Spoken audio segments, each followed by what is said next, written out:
Welcome back. We are on day 5. I didn't really trade. No, I didn't backtest day 4, but I did watch a ton of market maker videos trying to fill in the knowledge gaps using other people's example. Let me show you. I watched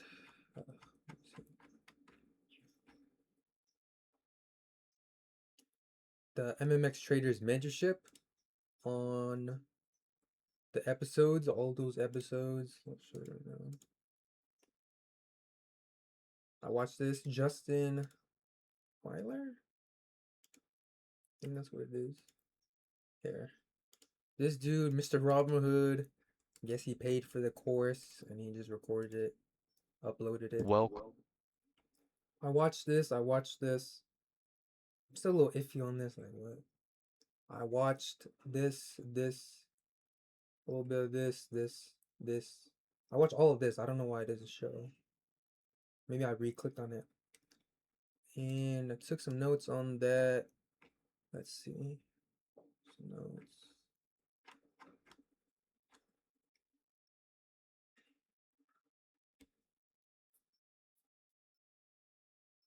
Yeah, some of these people say some interesting things. Like this dude, Day Trading Roth, says that a breaker, he's pretty much implying that a breaker is high confirmation for the MMX model, closing above the breaker, like respecting that breaker.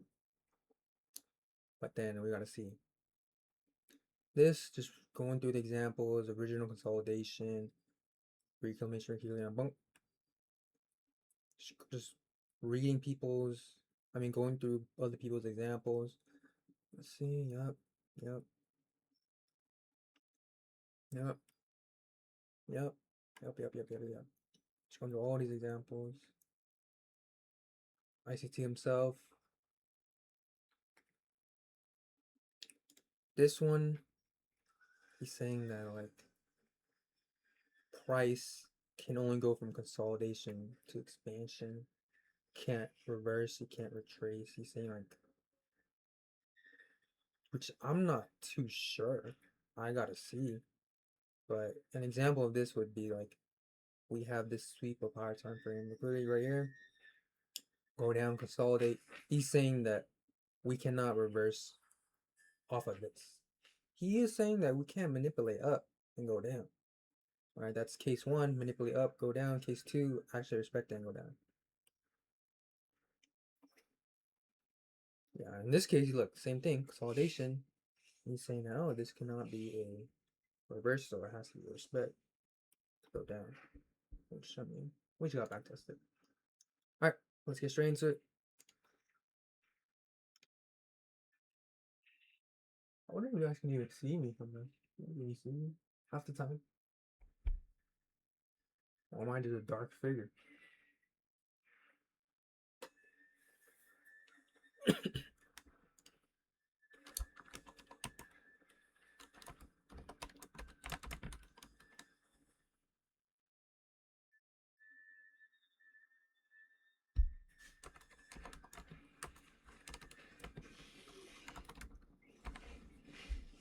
All right.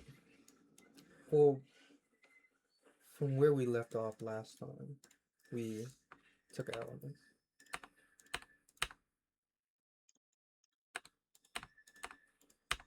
Also learned about time frame alignment, which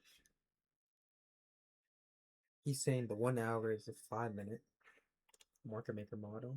What is that? What is that? All the way up here, which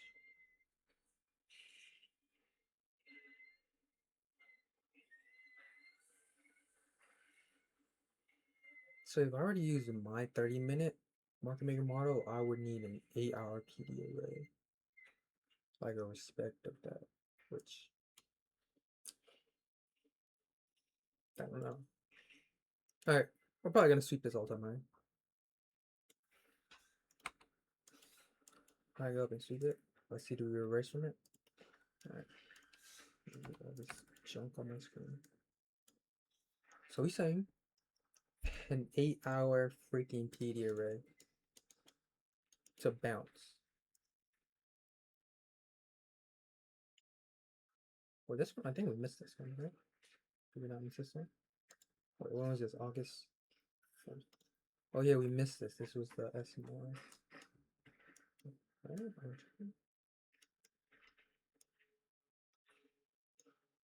Why didn't I enter this? Did I enter this? Let me check. August. Missed. That's probably what it was.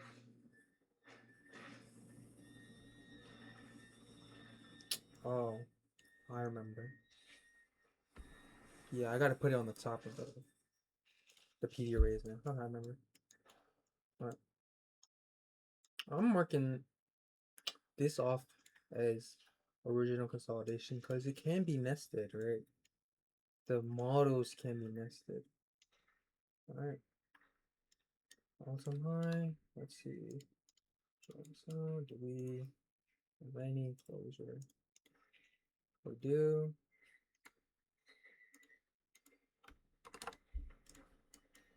We do. Respectable.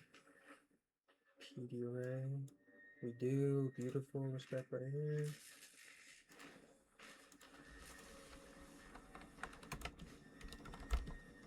Alright, confirming that high time frame analysis wants to respect that. We got this right here. We also got these right here. I'm more interested in this area as this lines up with this right here. Like that.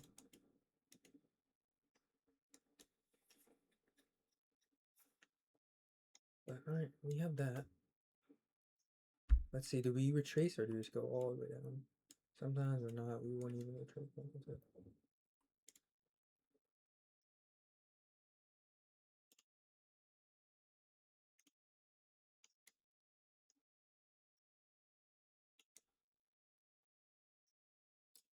Okay, we didn't retrace. We just missed it. Because this one was already taken. Alright. Yeah, it was already taken. Could I have caught this? You're saying, well, there's no, I'm not using the 1 hour for this. It's a smart money reversal. We have boom, firm, and just went down. Right, we retreat back into this, but we didn't even touch it. So, alright, I wouldn't have been able to catch this one.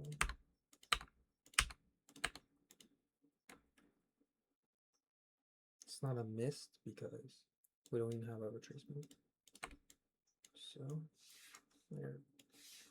That's done. Next one on the list is probably this area right here. These areas right here.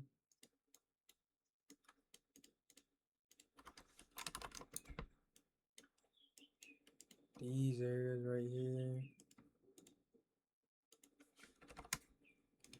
Ideal situation is that they like bounce and go down here, and then we go up.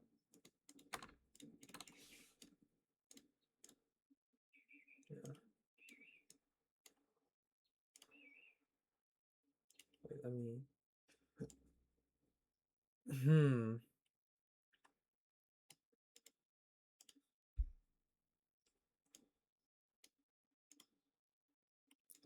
Will it decide to go up? No, it's not gonna go up.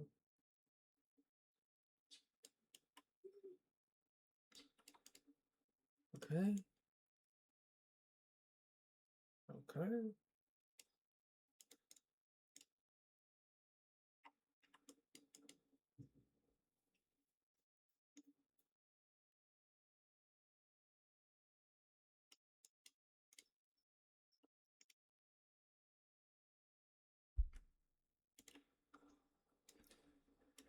See, let's see. Is this? You could argue this is.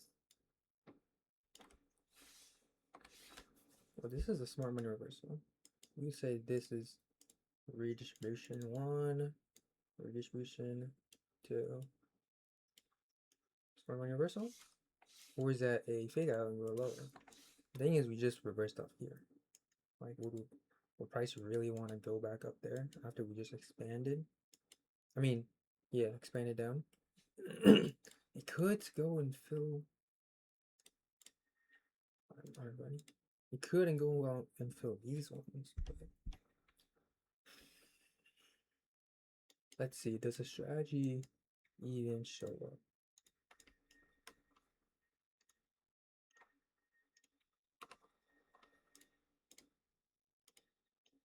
And I don't think we're even in the correct phase, but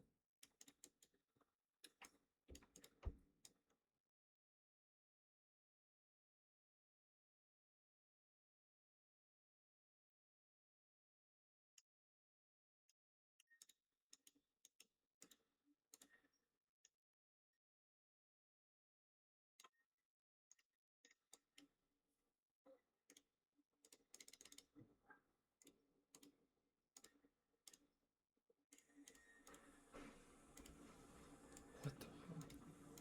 That's a crazy.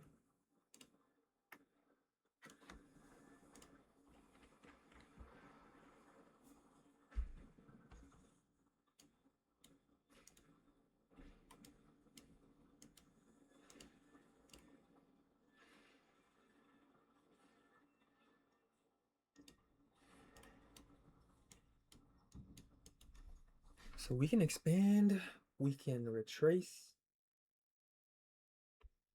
and we can go to reversal.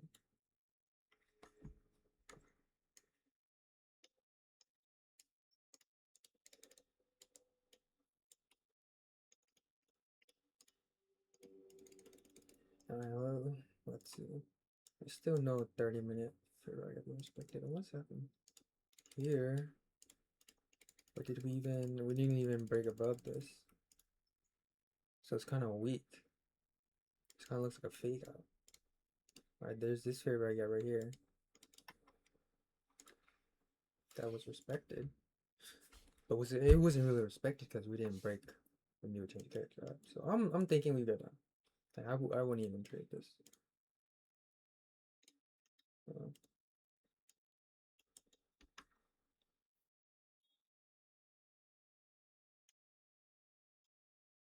yeah. Okay. That's fine.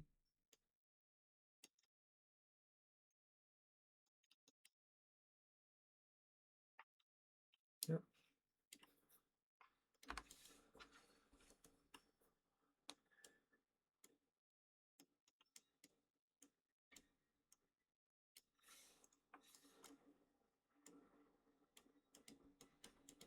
I mean, could we argue this is the consolidation? We could argue that.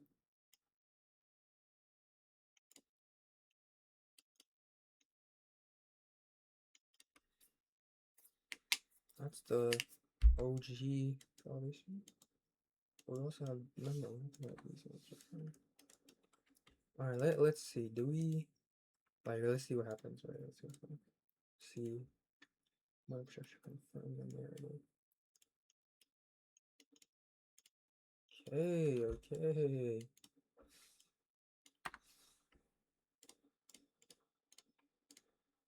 All right. Next point of interest. Oh yeah, we could say user here.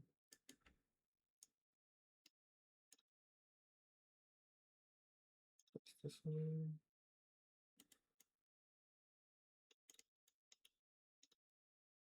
What's this one?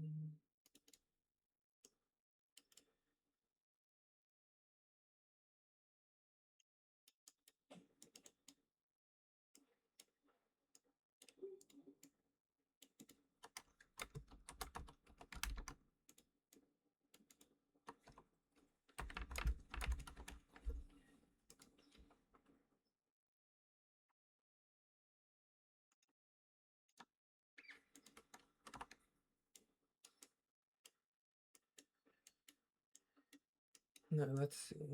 I wouldn't trade this because we didn't even like respect this. Like we could reverse all of this, but that's probably a fake. Like, I would prefer us to wick. We didn't wick. And we didn't respect it. So probably gonna go down. Could go up, but I wouldn't even trade it. Look at this. Look at this fake. No, it's already invalidated. But it could go up. Let me see if.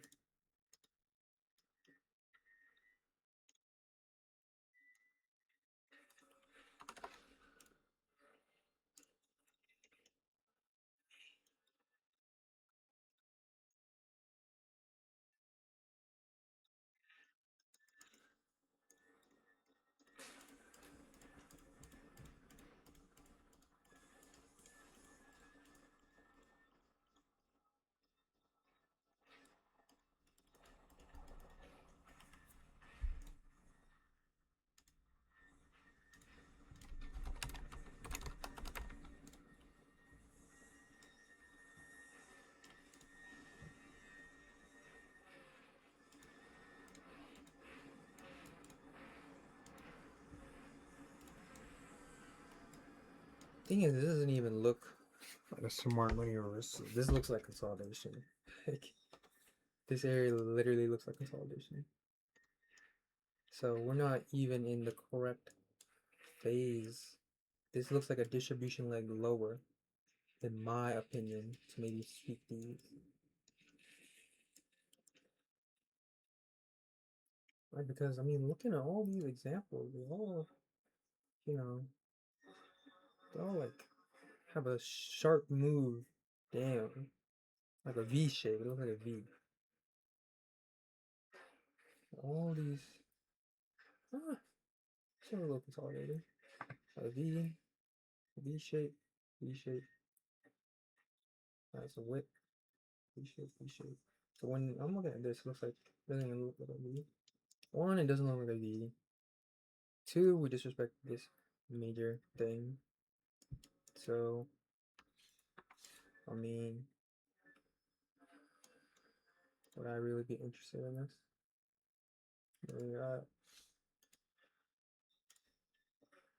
We got these ones. This order block zone. Let's see. Does it respect that fair value on order block zone?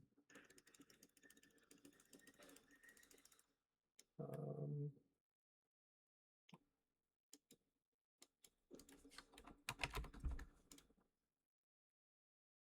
wait, am I? No, it's not.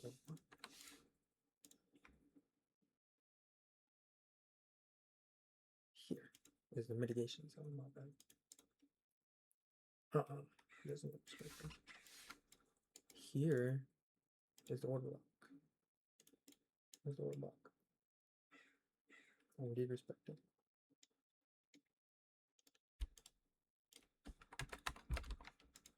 Here is the fair value gap. Did we respect it? A little bit.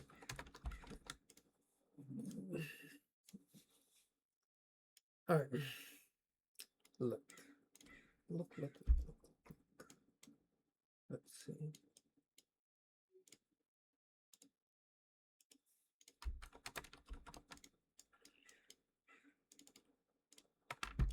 Look, we have our model. I mean, our pattern strategy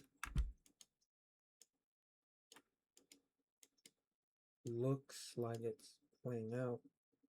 I mean, for me, I would have probably entered like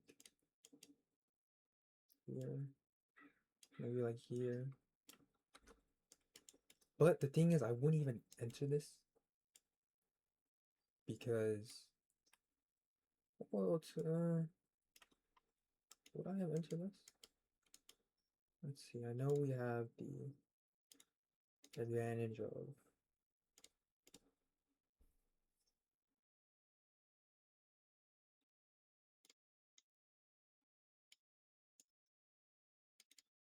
I probably wouldn't. I probably would have looked to here.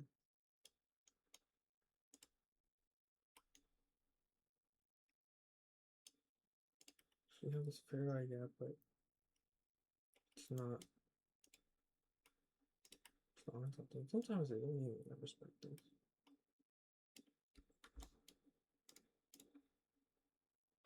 We really went up on this?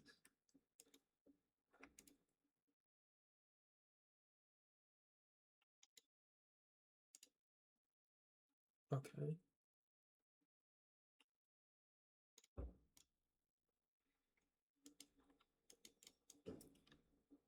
Okay.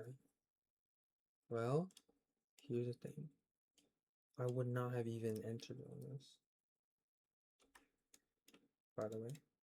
Reason why I would not have entered was because one, this looks like consolidation. Two, this major fair value gap, the 1 hour fair gap was disrespected, right? We closed above this. We didn't even respect it. Closed above it. Why not? So this looks like a distribution line. I think I mentioned it. This is like a distribution line. And we have this. What the hell is that? It looks like a freaking smart line reversal. So even though we may have had our strategy play out, I wouldn't have entered. Matter of fact, I wouldn't have even gone into it. I wouldn't have even gone into it.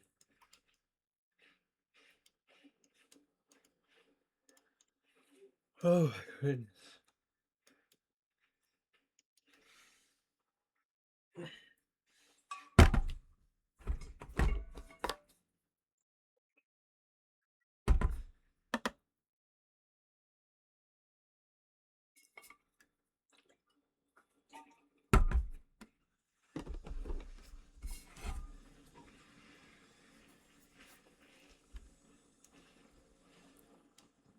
Because the phases didn't look right to me.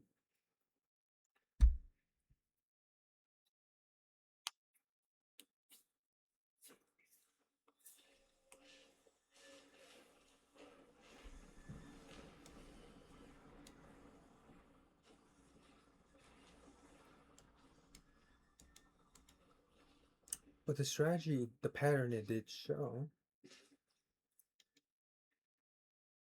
But that's not like part of our time frame analysis. So, well, one, didn't respect this at all, right? And two, I wouldn't have even entered because I didn't get entered.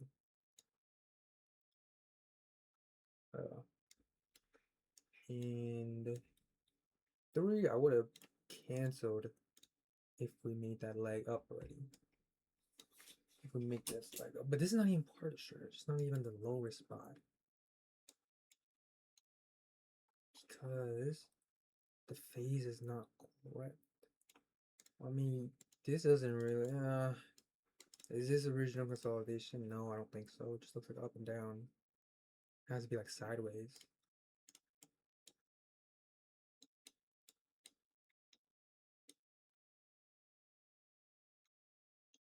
But I would have hard vetoed it right here anyways. Right? Would have hard vetoed it. Do I document this trade?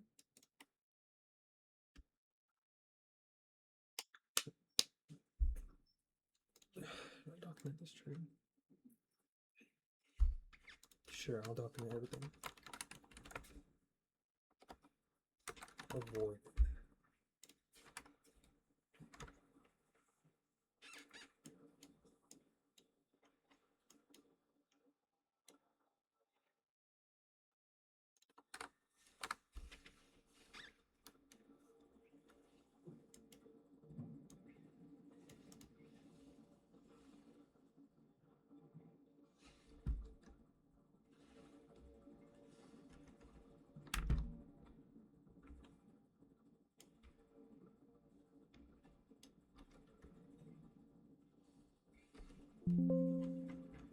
Show number one. This.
We'll put this avoided.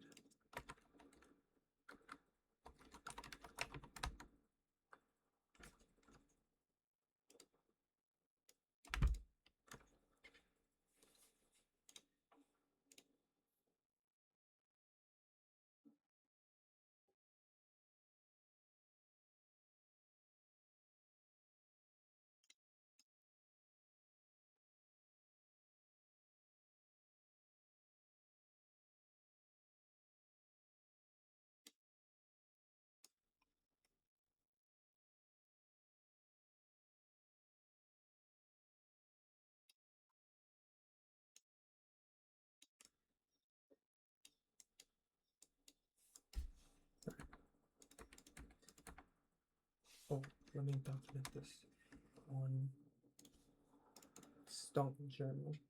Shout out Stomp Journal.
Alright, the next point of interest is this.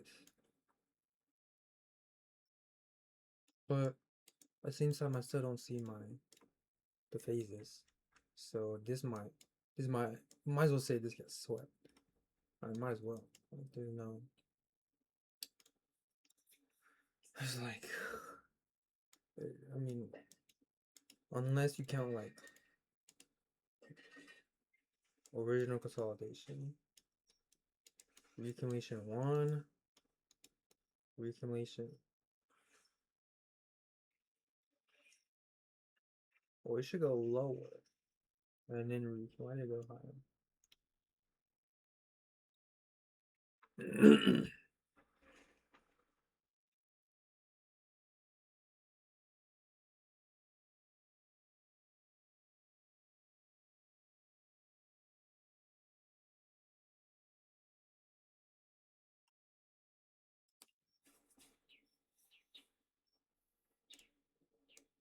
So this is 1, but if it were 1, it would go down.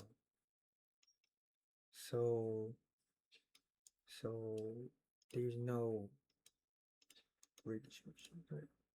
That looks like accumulation. But then, like, does that even, let's see.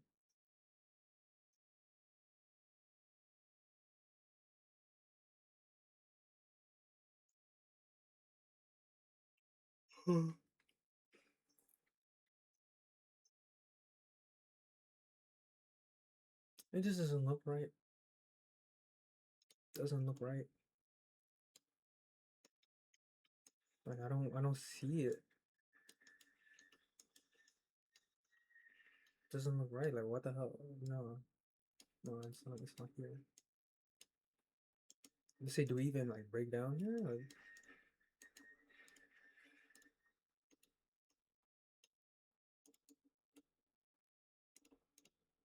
well, I guess we did.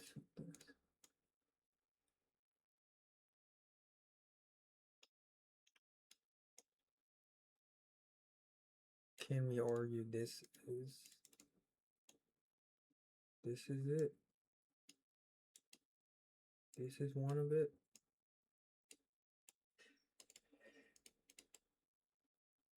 One original consolidation. You could argue that. distribution. One. Say like one, two. But why is there distribution here? Saturday? Saturday, Sunday? Why is there, why is there accumulation here?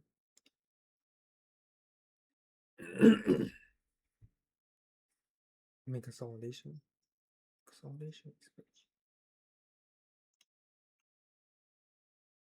Sometimes it looks different.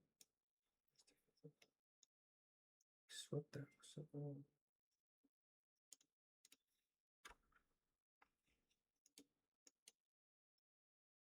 Oh,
did we sweep this?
All right. If I were to take this, I wait for this. All right. Sweep of these while at the same time respecting these. And then that's when I look at it. Because we have, we swept previous week low. We did sweep that previous week low. What the hell? We swept the previous week low. Didn't sweep all of it. But let's see what happens, right? Let's see what happens. I think we can go up. Oh, okay. Let's see if the strategy even does it even like sweep it out.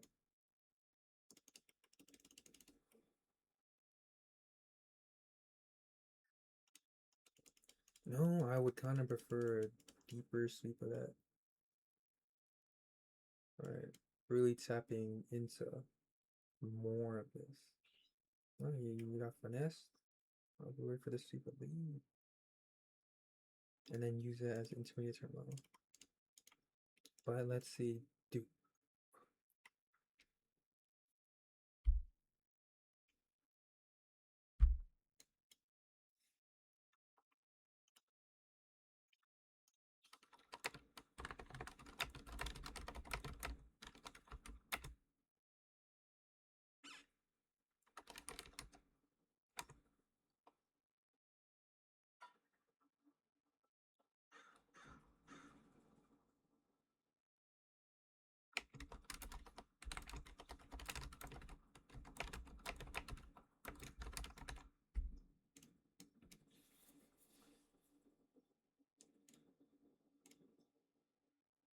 why did I wait for a sweep of this? Why did I want to wait for a sweep of this? Well, was that just instinct? Wait for a sweep of these as the low risk buy. Why did it, if I would have entered here, I wait for a sweep of that because it was deeper into the order block zone. Well, let me see. Why did I wait for a sweep of these?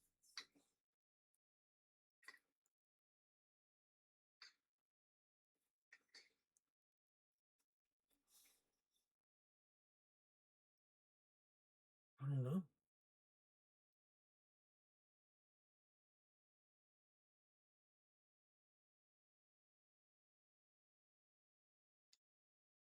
Well, okay. Alright.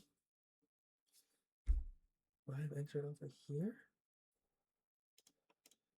Let me check. Was there anything with a 5-minute?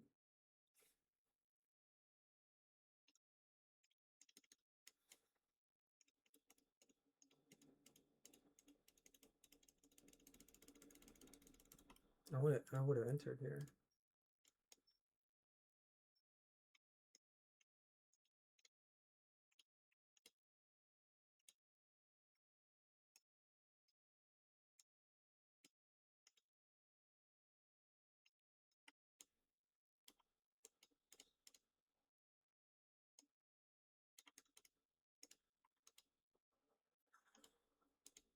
What I have, no, I said literally wait for the sweep. Why did I want to wait for the sweep? Why did I want to wait for the sweep? Well, hello, let's like go back, right? We had this. Alright. We went up. We didn't really retrace deeper into the zone. Right, I was waiting to see. Went up. Respected the mitigation block. Respected the order block. Yes, it did. It did. That's one. And then created this intermediate term high. Respected that. Yep.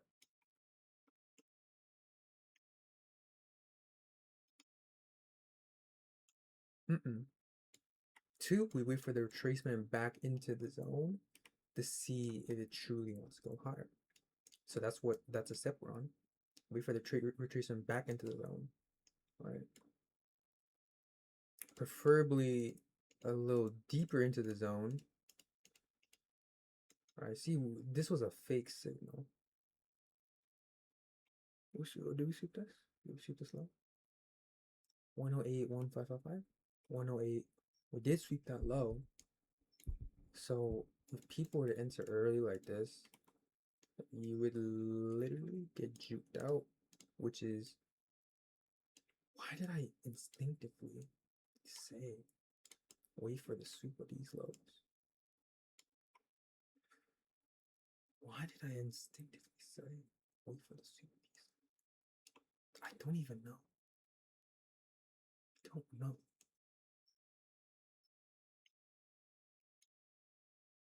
Have I just been looking at these charts for too long that I instinctively know now? Well, now I would be looking to enter. Let me see if there's a 5-minute. Anything with a 5-minute. Do we respect all of this? Do we go up?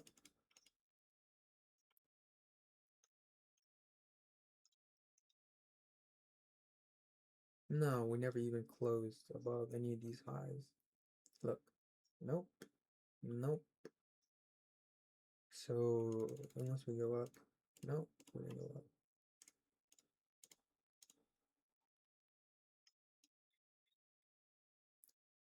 And I think it's just gonna tap the freaking, Okay, so we avoided this one. We avoided this one.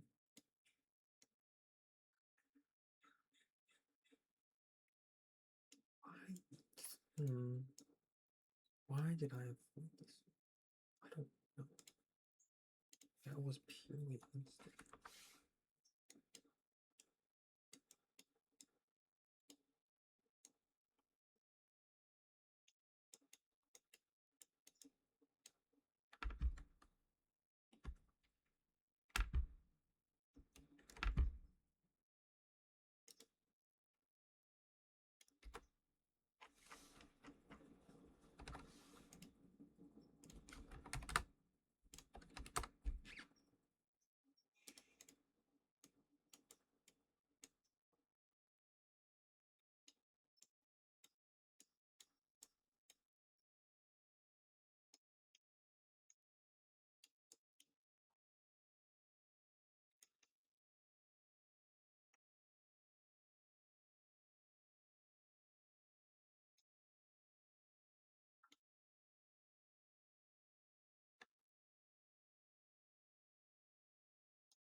Why did I see this?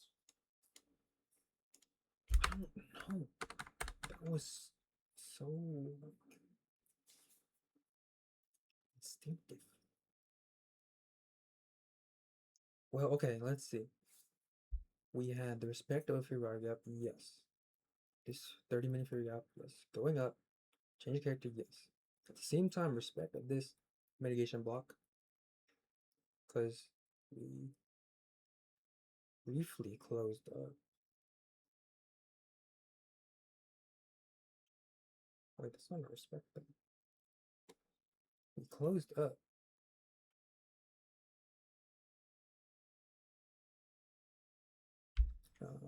Let me see something. Let me see something. Usually I use the wicks for the mitigation blocks.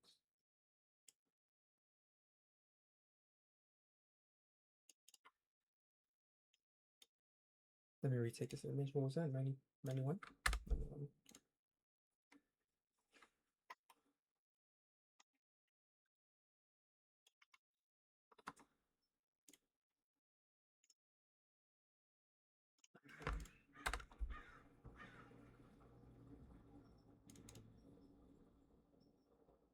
So, okay. We closed above here, and then we did respect. So we did use that.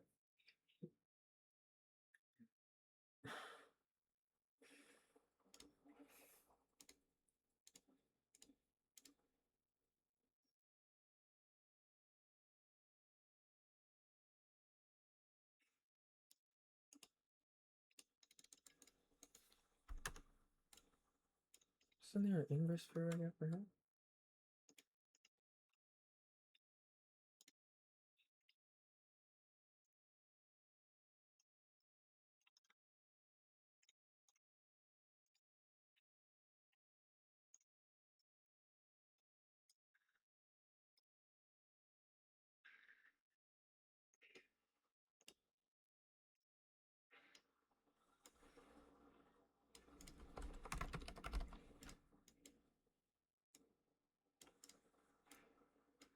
Alright, let me retake that image.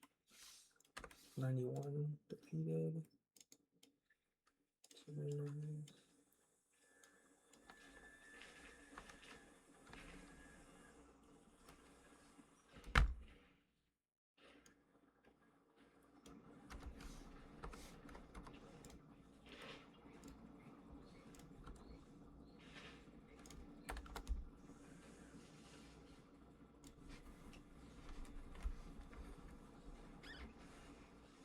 Well, let's label it outright 1.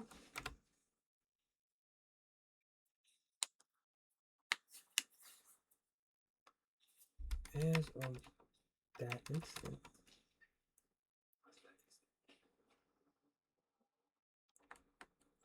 In that instant. Instance? In that instance. In that instant. In the instant.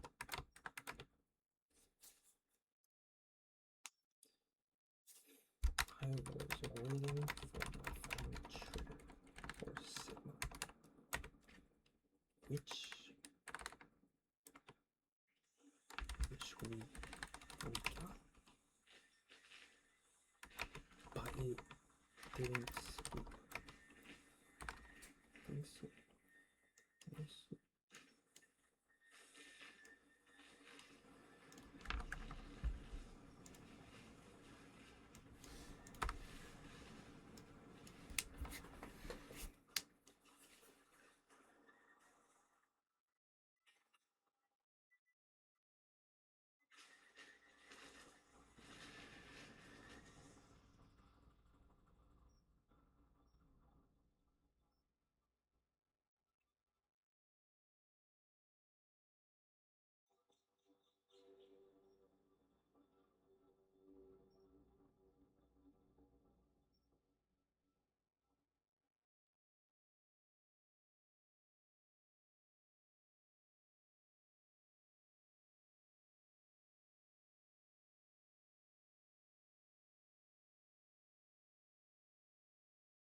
In an hour already? Oh my goodness.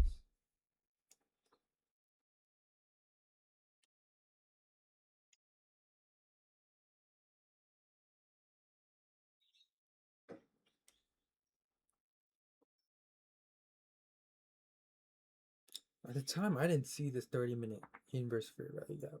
But after seeing that, I would have been like, okay, there's an unmitigated 30-minute unmitigated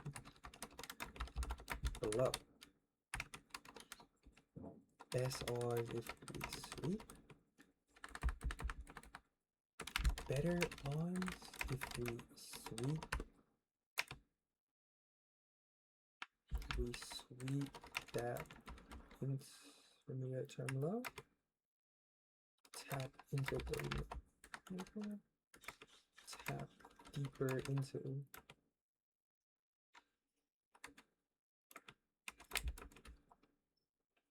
and then go up.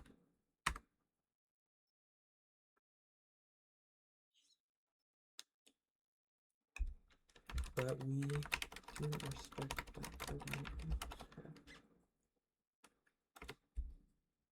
and on the 5-minute time frame we didn't respect the exchange character. Yeah. What do I have right here? No change of character. I feel like this retracement just straight wicks. Just wicks up. Showing we don't want to respect that.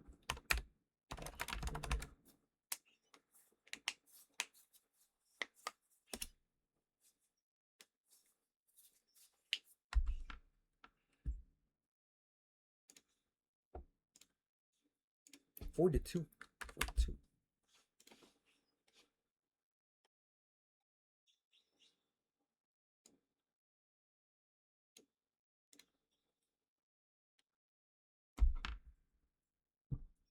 Right, was that the, am I missing anything else?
Yo.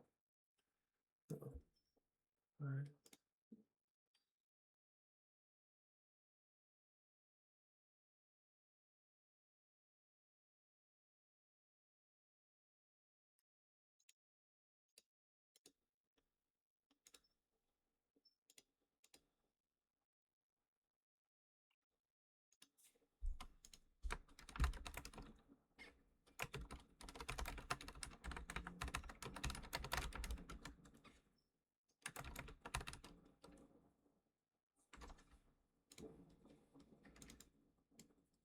Yeah, I was gonna say this looks like a consolidation box, right? Am I wrong? Usually it's more violent, no? Like that. So I'm not even too sure. That's the point of backtest, isn't it?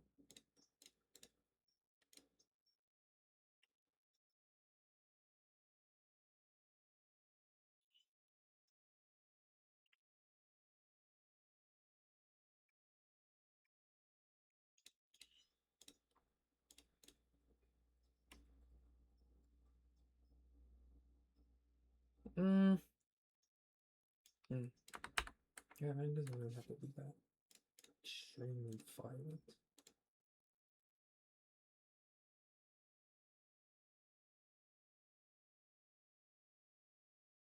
Oh. Oh. Let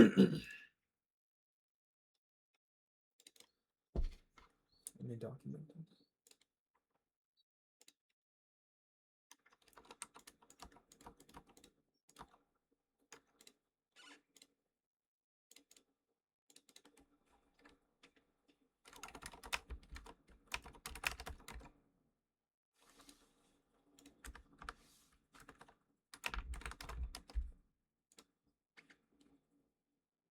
What was it? 90? 90, 91, 92. Okay.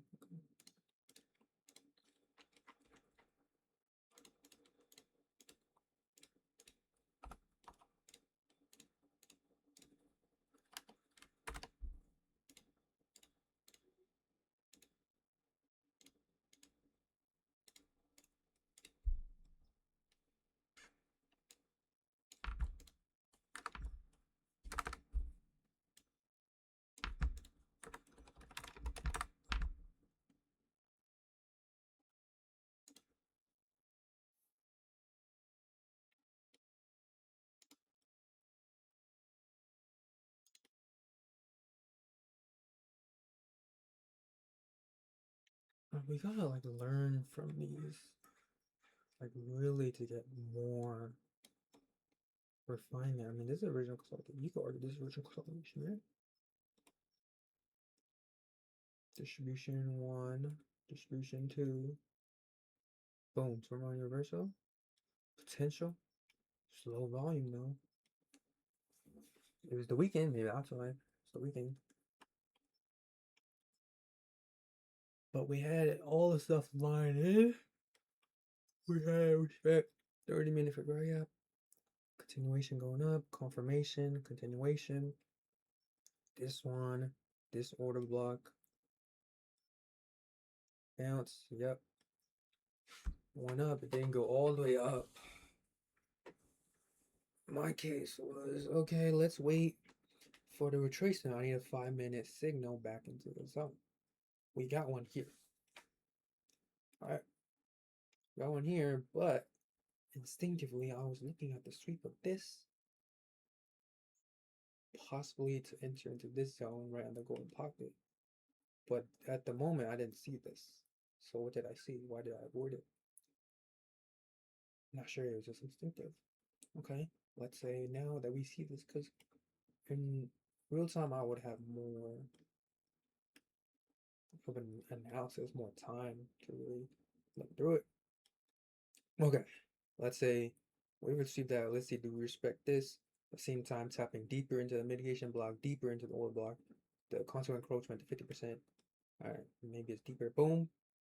All right, we didn't get a 5-minute trigger, 5-minute signal, 5-minute. I mean, uh, shift right here, much shift to shift here. But with respect to the fair value gap, I want to see it up, especially on the 5-minute. Right, if we were to close above here, I'd be like, okay, you know what? We would have higher odds to do this here, or even here. No, we would be like here. Yeah, that's a good one. But then, okay. In this case, the 5-minute, I think the change character was what saved us. Okay. I think the 5-minute change character. No. 5-minute change character. We just gotta wait for that. On the 5-minute. Okay, now I'm not really interested into this. Unless like we tap into this. Oh, hold on. Now you want to go up. Now you want to go up. Okay. What? Was that not the liquidity? The liquidity was right here. Wait, no, it's right here. Did we sweep them? We didn't sweep it, but we did sweep this previous day. Low here. What the hell? Okay, we didn't sweep either. Oh, it looks like we got the smart money reversal. That looks like a I'm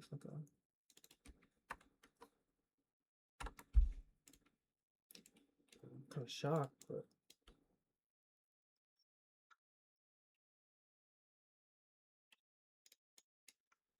this looks like this violent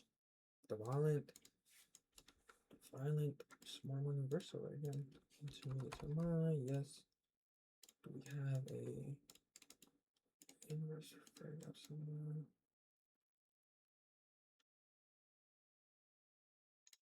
Fairy up somewhere.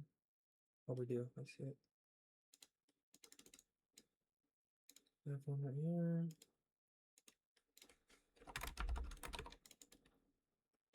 All right, we have. Let's go slide this up here. We have another one right here. Is that respected? I mean, we don't really need. I mean, we have this one here. We have this.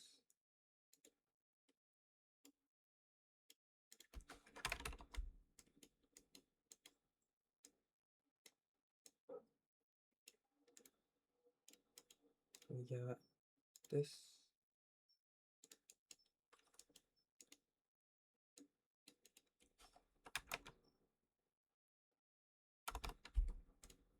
I mean, it looks like they're all respected with this.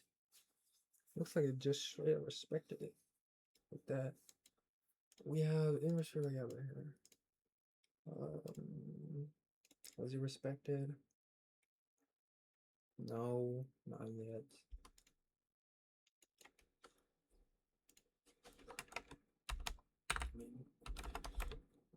Alright, using it more to the left side, we have like these right here, potential right here.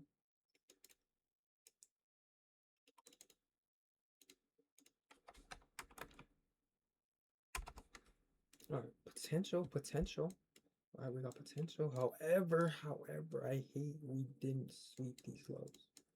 I hate the fact that we did not sweep these lows. At the same time, we swept most of that original consolidation I had plotted out. Like most of it. Right, that little thing I had from the beginning, this like ball of liquidity, low resistance run up until like here. I mean this curve right here, but we swept that curve with this one. That's what I thought that one was it. But then we have these freaking free layouts below. And let's see.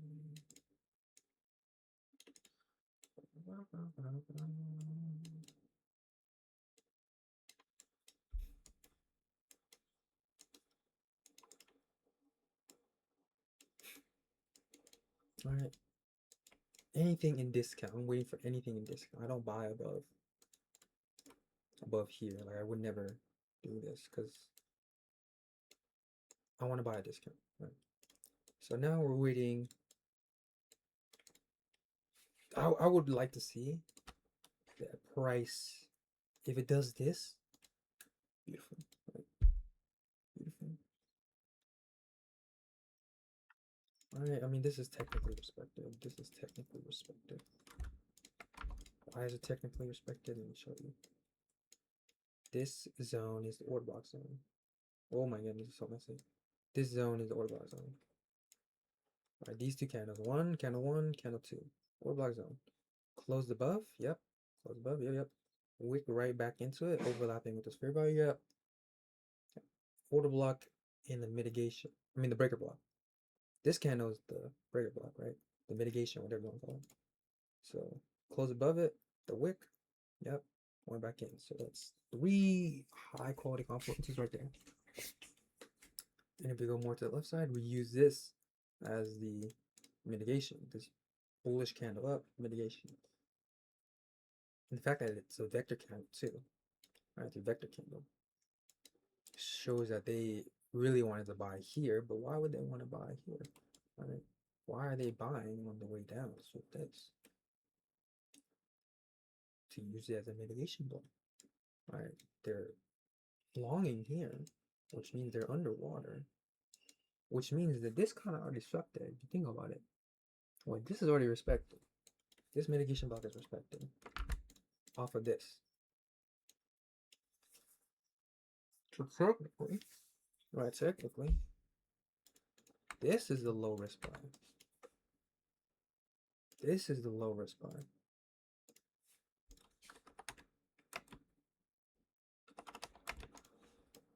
Right? So now, but the thing is, I knew price would, like, I'm pretty sure price went up. Like, when I saw that replay, I'm pretty sure. Well, let's just see. Is there any fair value gap being respected? Anything on this 5 minute? Oh, what the hell, no?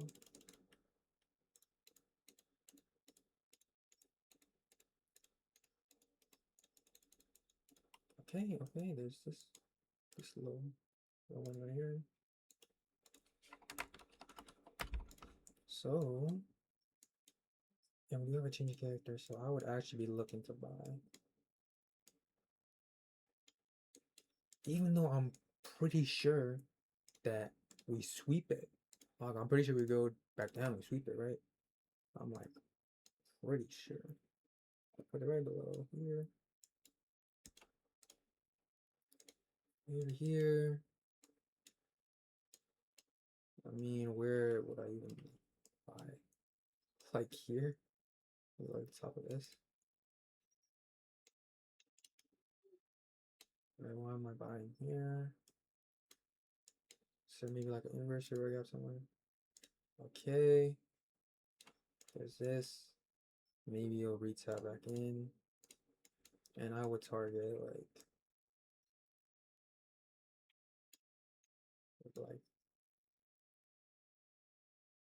here. I'll be up there. But like pretty sure we sweep down. And then we go up. Like, I'm pretty sure that's what I saw. But the freaking strategy is right here. I want to enter here. Because look, let me see. We have all these conflicts right now, stacked to the freaking brim. There is this here. But it's not always going to be retraced back down there. Especially if we have, let me see, are we even able to enter off this? Let's say I don't like this, right? Let's say, is there anything else I could use? Like, let's say, like, I want to go, like, here, let's say it retaps this, right? We'll bet on the odds it retaps that. And we can go and get like this. We can go a little lower than this. Or something like that.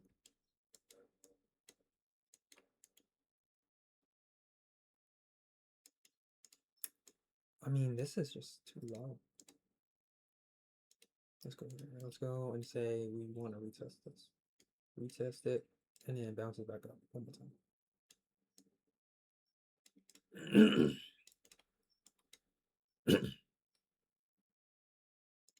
Because this right here is straight going down. Going down. Yes, we go down. Yes. Alright. Or do I want to really go down here? I really want to take this risk and go all the way down there, or just wait for it to like retap again into this. Alright, let's see. Let's see what even happens. Okay.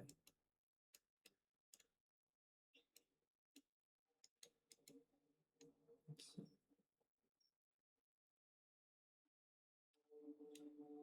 What's this one?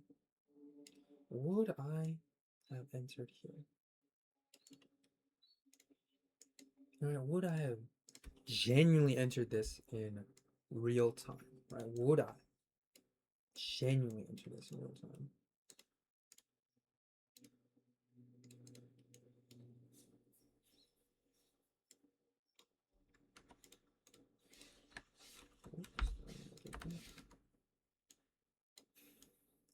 Well, one, I don't like how we didn't sweep all that liquidity, but we do get, this looks like a smart money reversal, straight up. We do have this, we have all these confluences, right? We have that order block respected, breaker block respected. There is this 30-minute inverse fair value right below that I'm a little worried about. Sometimes you might just want to go lower, right? Sometimes you might want to just go lower. Maybe I split it into half. Maybe I do half. I do half. I do half because, but I swear it always gets swept. So maybe I do half. The other half, I would wait for this to be swept and go down. That's what I would do. We go half. We go half. And the target, 5-minute target, well, it was like at this little figure I got right now. It was at the bottom of this figure.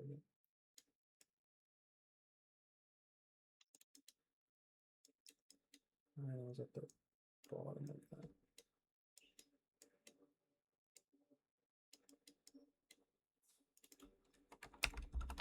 That's my target. Am I missing anything? Am I doing the steps correctly? Yes, we have this. Yes, confirmation. Yes, boom, boom. We wait for the tracement back into the zone. This fair value gap is what gets respected. It is below discount. Yes, correct. It also does align with this. Correct.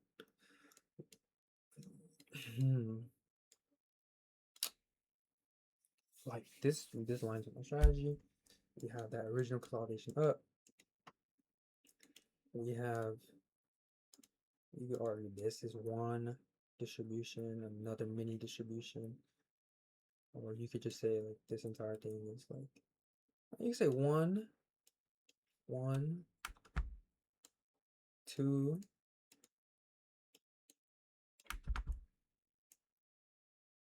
three, and then you could say this is another one for the small money reversal. Or you could just say this is just like one. But this is more like consolidation. I feel like this is consolidation. This looks like consolidation to me. But then we had this small money reversal. But then we didn't sweep these. Let me check the daily. Maybe the daily offer me something valuable here. Okay, what is the daily? I mean, we swept this.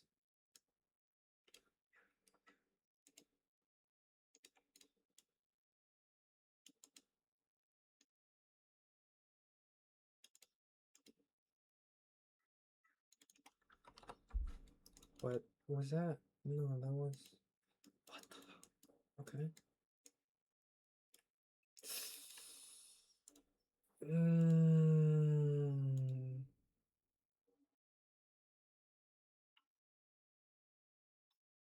This is a daily fair value.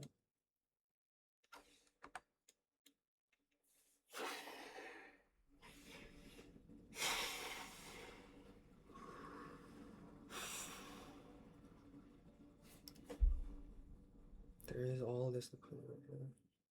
Nested. Old liquidity too.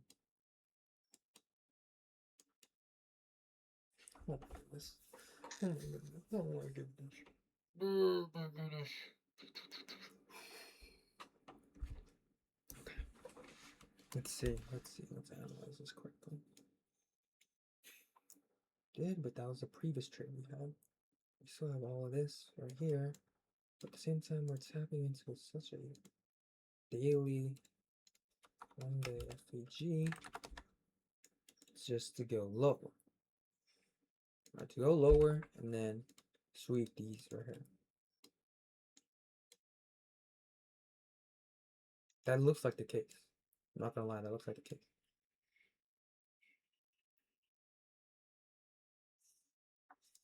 How many days down do we have?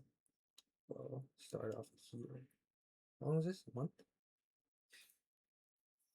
But at the same time, it doesn't mean like we can't have a retracement back up. Or have like a little leg up here and then go down. Because at the same time, I'm trading a 30 minutes on time, so it is a little bit like more forgiving that, okay, you know, we could tap into this 5 minute fair value gap. And then we go down. Which is still a possibility. It's not that crazy of a move.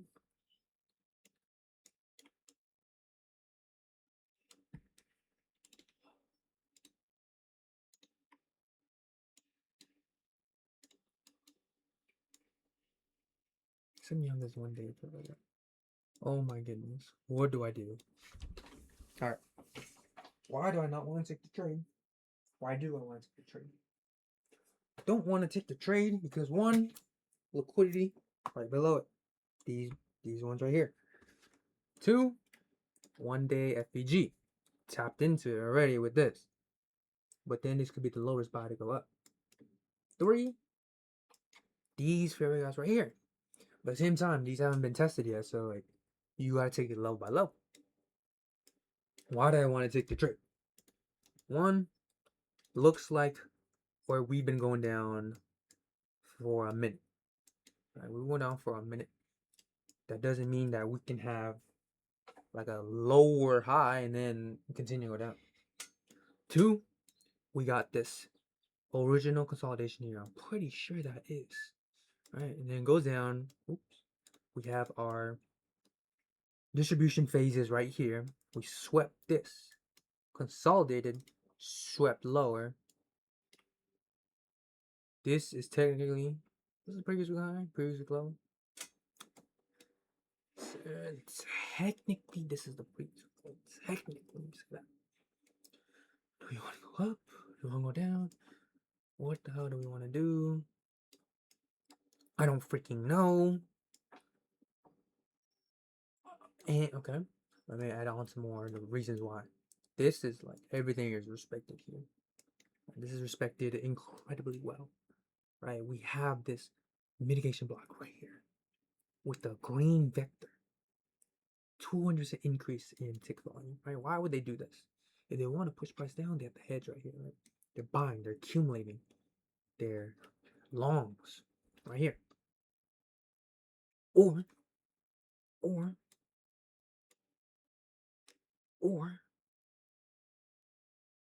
that they already exited their longs right here, right? Because if they want a long here and they want a short, it means to exit here, that exit here. Wait. No, it's the other way around, right? Isn't it? As we go up, these can be used to support the other way. So they're long, use as support to go up. Use as support, so up and up. Use as support to go up. Did I say that right? I thought it was they were longing. Or they're not longing there? What the hell is this? There's not even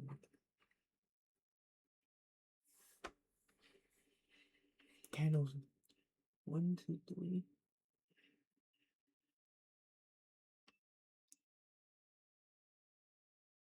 Okay. So they're short. Oh, that's right. The order blocks, they're short. The mitigations. What? Do I have this? Not correct? Why is it logic? Did I mess up logically? Logically speaking. I remember I wrote this somewhere. Okay, here. Mark on those. They have to push price up behind that. Once they swap down, they ever get a hedge price. So if they wanted to buy here, their hedge shorts are underwater. That's right, because this is the order block zone, right? This represents them shorting, pushing price down. So if they're shorting here, that means this is underwater. So their order block, they would want to retap it to exit, which they did right here. The exit right here. But I'm talking about the mitigation block. Let's see. I wrote it here somewhere. I wrote it freaking somewhere. As we go up those, what's this place above? To come from Pacific. There I got. Yes, there's one right here. We can look at the first of this. Wait, how long is my analysis? How long was that? How long am I taking? Simply put, week. But why? I have this somewhere. I have this somewhere. Okay. They're selling, shorting to drive price down. Yes, they do this to hedge. Yes, they're shorting. I mean, these shorts are underwater. They're underwater. They want a long here. They want to buy their longs here, push price up. Meaning these shorts are underwater. Meaning that in order to mitigate their losses, they would use this mitigation block here. The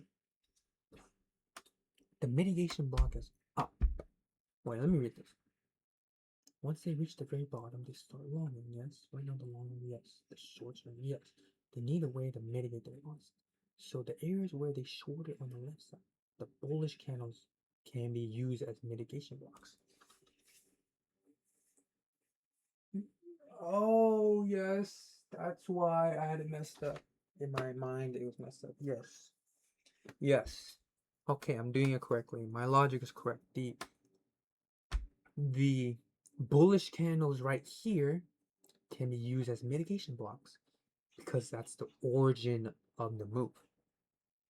And they want to drive price down. Like they would prefer to push price up and then enter shorts here, right? They're not.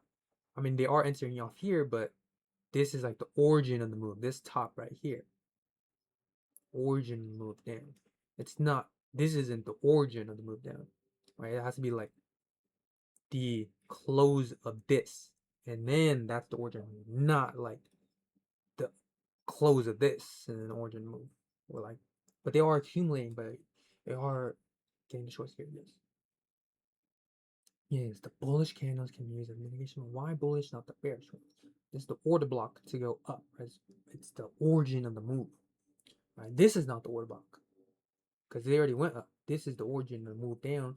Okay, I got it. I got it. I got it. So right here, this is the mitigation block because this is the origin of the move to go down. All right, that's the origin. Right here is the order block to go up. Right, this candle 1, candle 2, order block go up. Fair value gap respected. Okay, I'm entered. Half size. The reason I'm doing half size is because of this little inverse fair value gap right here. Sometimes we do sweep it. So, or I'm gonna go half size. Matter of fact, I'm already in half size. That analysis was what, like 5 minutes? Was that 5 minutes? 10 minutes? Okay, we got time. Say 10 minutes to pass. Okay, we got time. Let's see. Let's see. Please, please.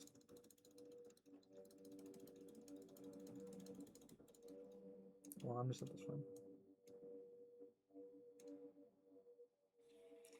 Damn it. Okay, we went half size here. That's fine, right? We went half size here. That's fine. Alright. Another entry is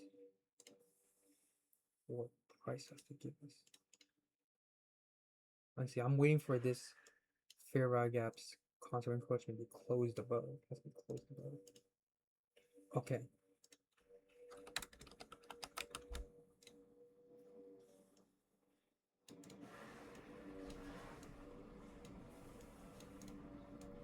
Alright.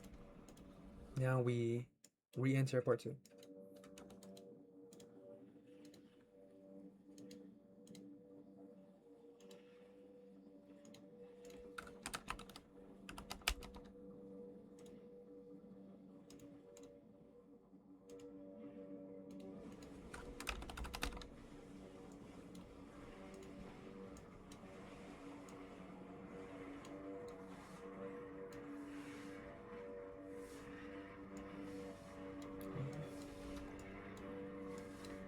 Let's re-enter. Let's re-enter.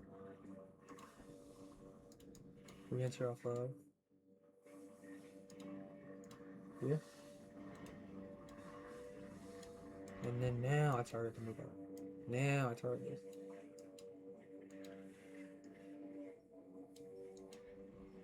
Alright, question is, do we even get that move? I'm putting it right at this fill up right here.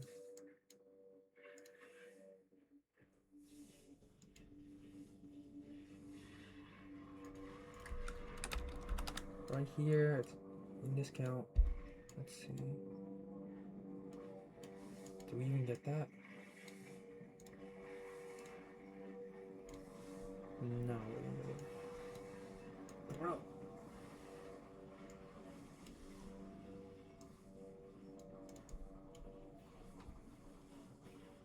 Oh my goodness. What is this mess? What the hell is this mess?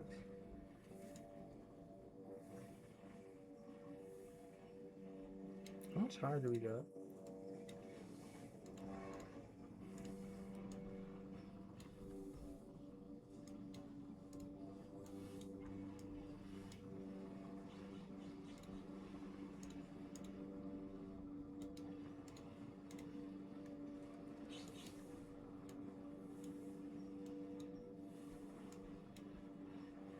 Okay. Well, next one would be. Okay, we go down here.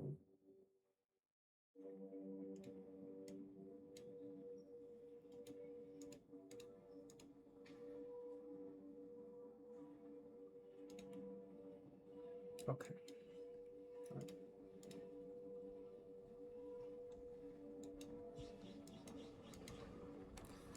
Sucks we didn't even get the re-enter. That really sucks. Like, that really sucks.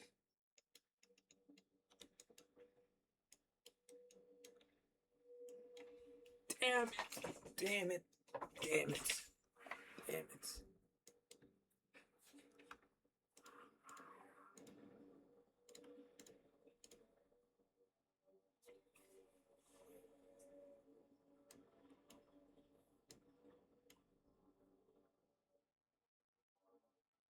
What would I have gotten it?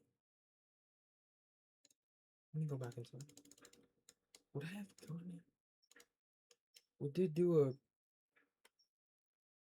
Did we? We did. Would I have just what? Entered. It kind of depends where.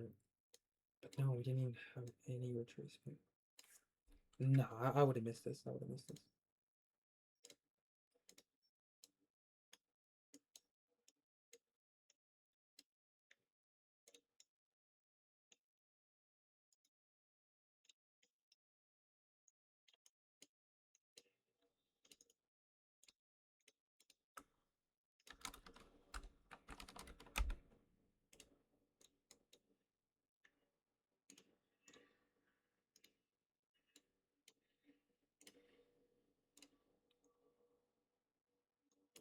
We took another.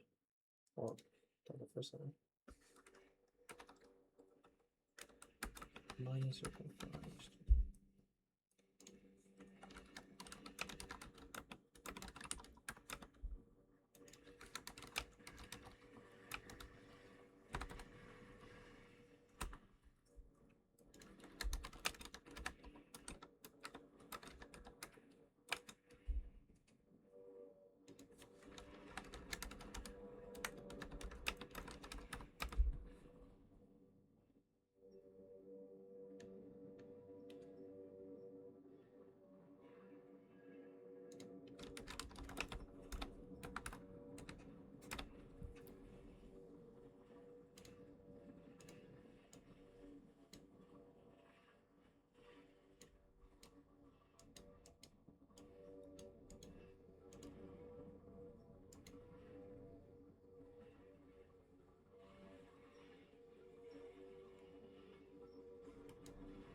Oh my goodness.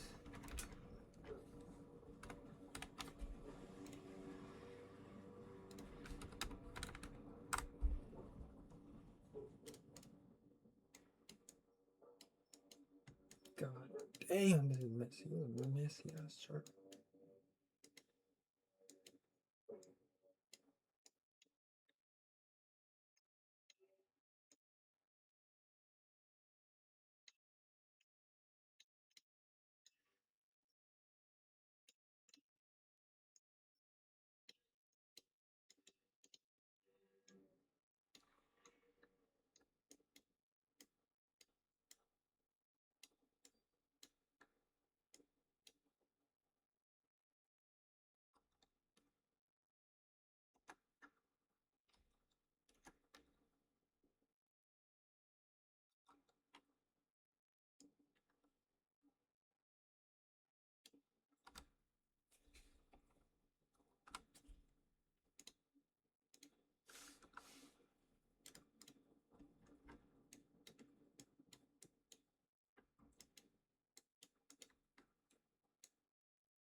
We got trade 1, trade 2.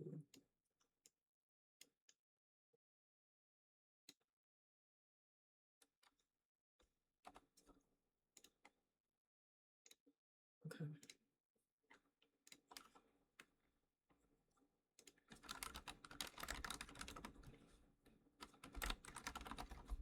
Oops.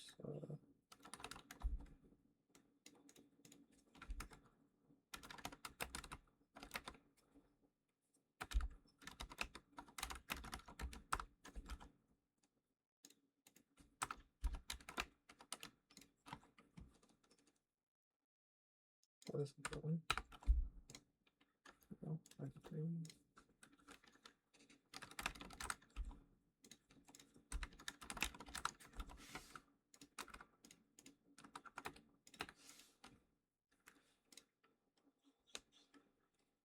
Damn, this is a lot of stuff. It's a lot of stuff. All right.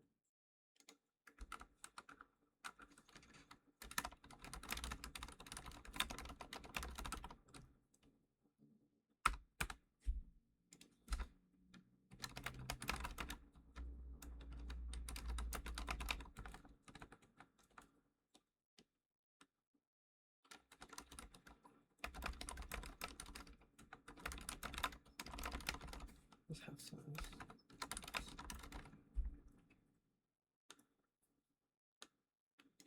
All right. Pros and cons. Cons.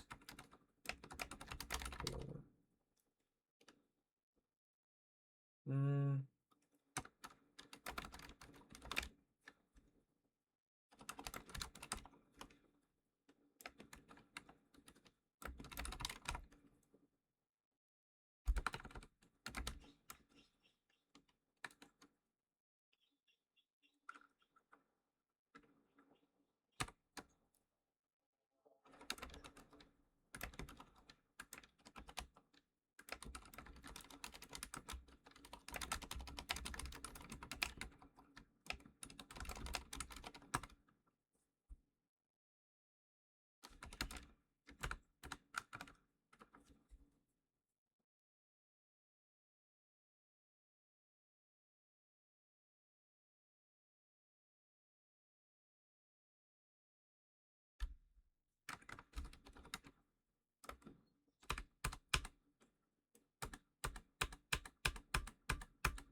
That sucks.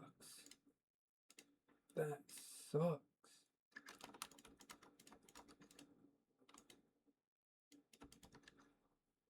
That freaking sucks.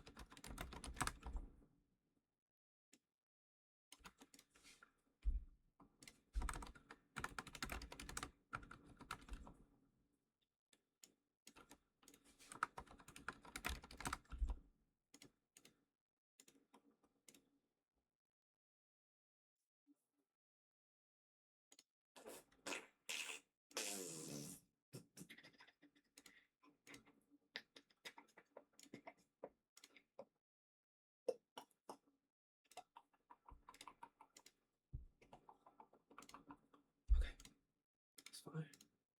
That's freaking fine. That's so freaking fine.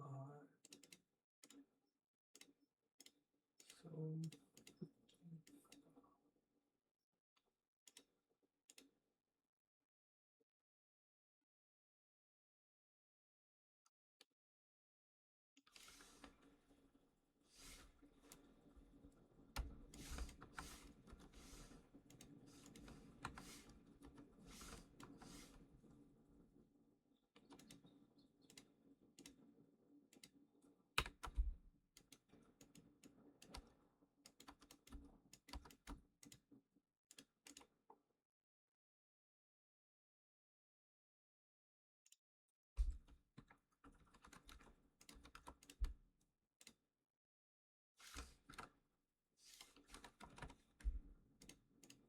Alright, I'm gonna lay on my bed for 5 minutes and be right back.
I'll be right back.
I'm back, guys.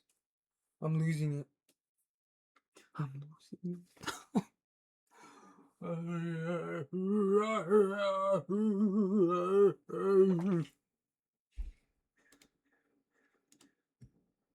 Okay. Okay.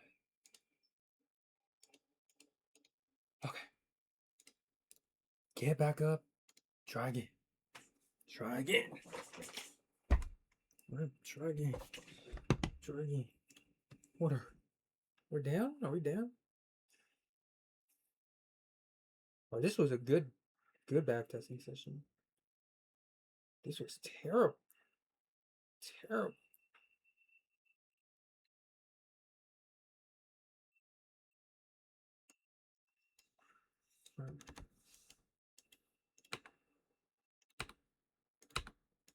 Holy confluences. Holy.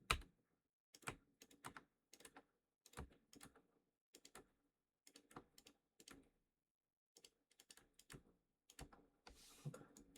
All right.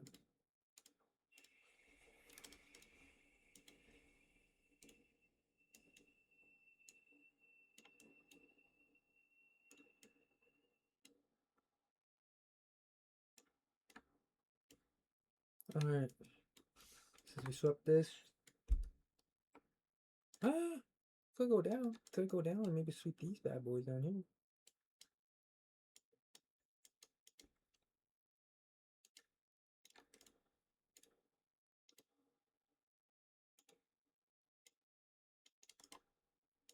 Were there any? Was there anything? Is there anything? No, like. Okay, there wasn't. It's crazy. Oh, come down, come down. What was I?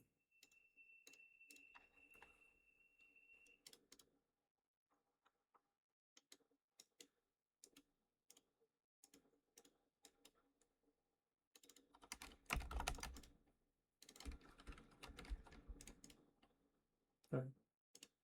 Wait.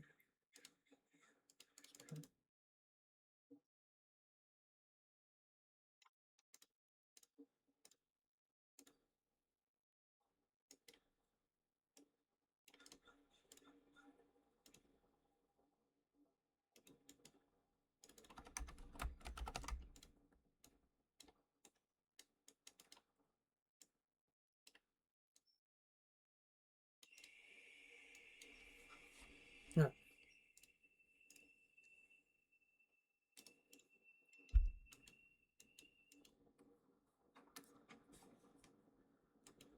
Well, this we wouldn't have even. Yeah. Next one is all the way up there. So that's my next point of interest. The sweep of these into here. But do we reject from that?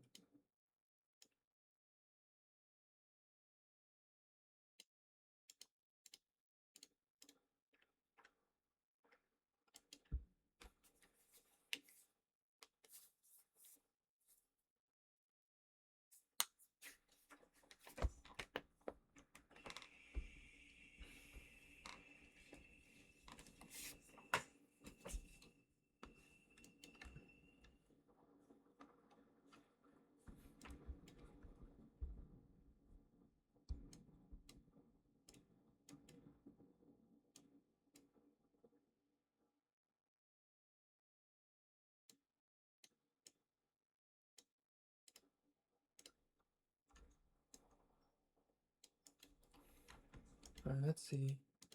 Any possible rejection here? Wait, was this not on?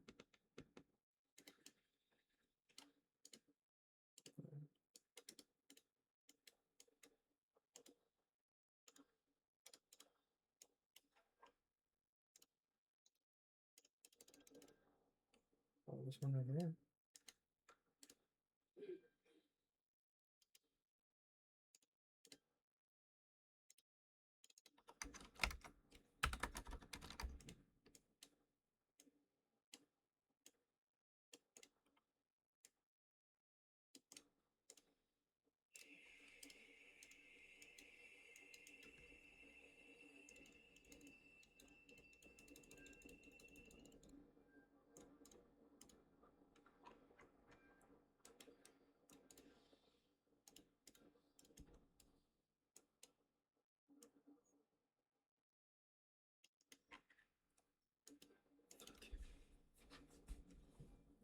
Okay.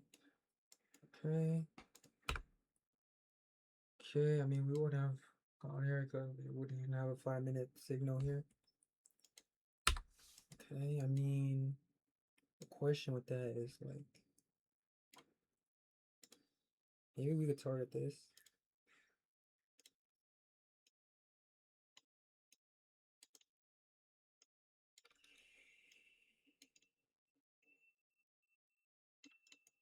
All right. Well, we could target this. We have the reaccumulation. 1, 2, smart one, your reversal potential. 3, tapping into this 1 hour fairy gap, respecting it pretty well. Alright. Alright, let's see. When do we what?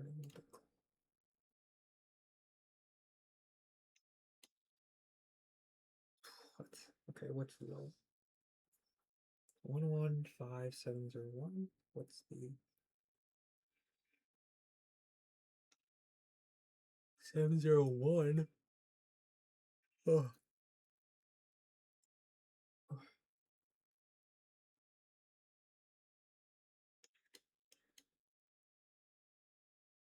No, we didn't do a change character.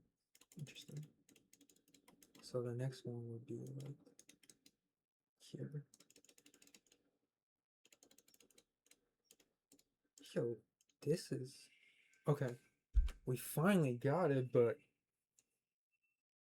at the same time, we kind of missed it. We missed it. Kind of missed it. Unless price decides to go back up.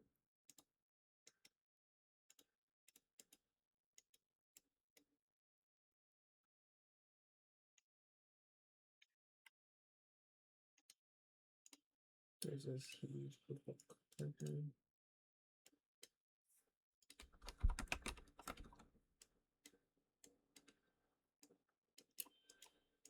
Yeah, if we go back up here, I'll be interested. Because we just missed this. We missed the trade. Hold on now. Hold on now. Come on now. Do a little sweep. Do a little sweep for Papa right now. Alright.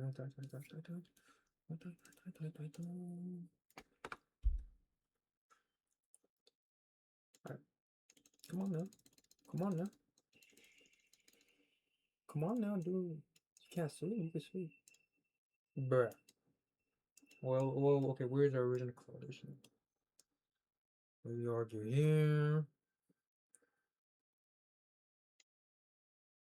We say that. Oh, how long has this been? 2 weeks? Oh my goodness.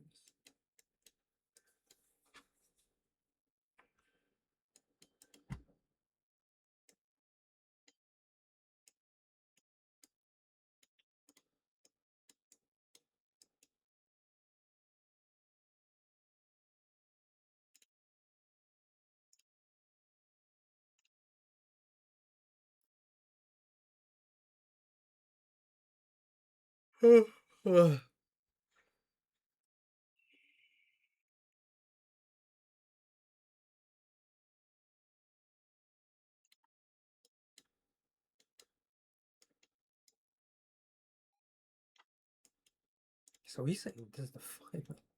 That's what he's saying. But I don't agree with that. As it's sort of like that's the daily. Oh no, that's the 1 hour. Maybe I should switch it to the 5 minute.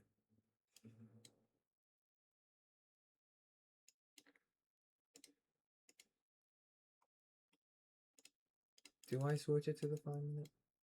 We do have that. We do have a respect of this.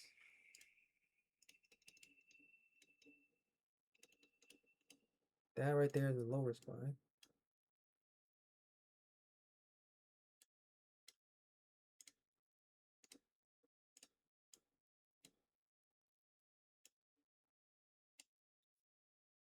Five minute inverse figure out respected, yes.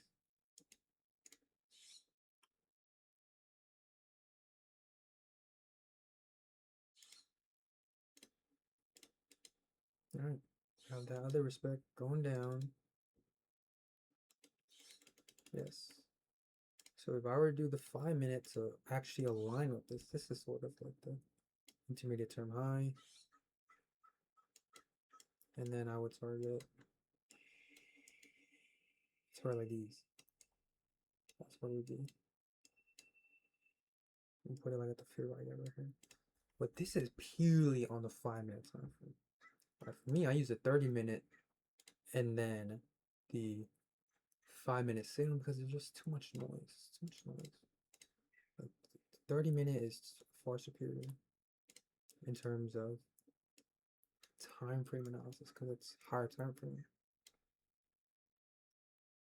So would this have even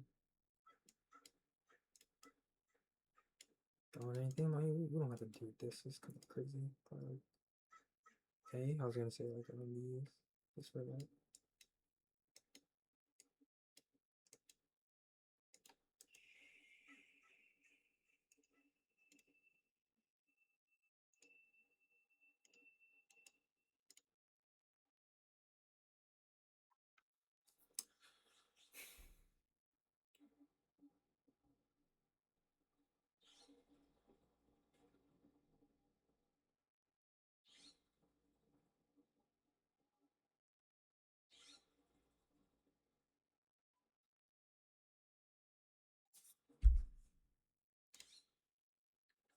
You know, I just learned this like yesterday.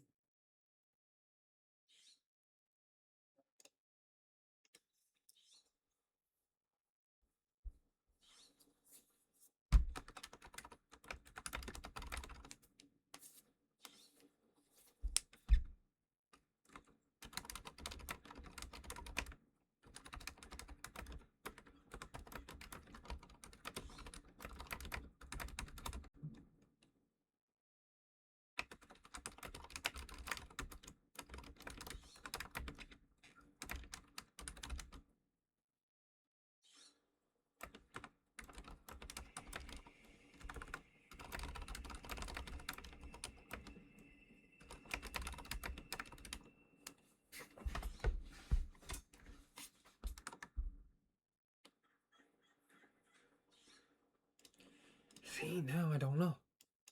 That's a backtest from that time, but you could argue on the 5 minute. This right here is straight up consolidation. Consolidation.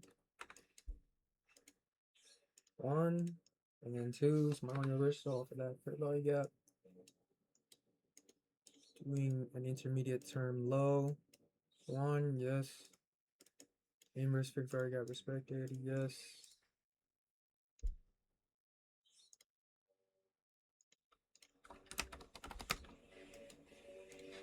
Yes, boom.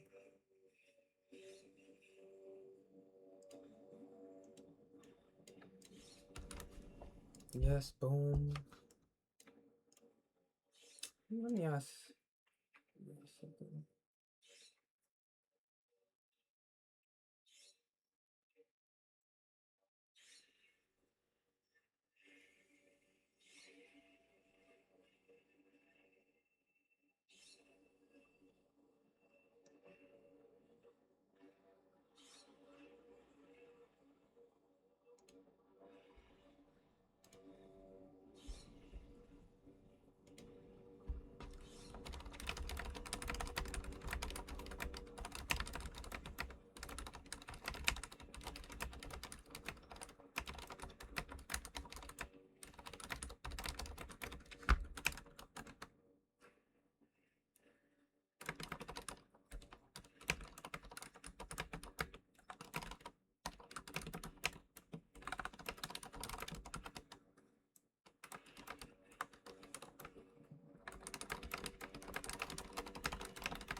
They've been cutting gas for freaking 3 hours since I've been recording. Or 2 hours. Just cutting gas. Right. Okay, so one, if I had followed his time frame alignment, the thing is Bitcoin, it may work better for his stuff, but Bitcoin is straight up volatile, straight up noise. So he's saying 5 minute. The 1 hour PD array matches the 5 minute. That's what he's saying. So to look on everything on the 5 minute something. This, I mean, that was respected. Go down, make this leg here, low risk buy, right there, because that aligns with this right here, this little 5 minute duration.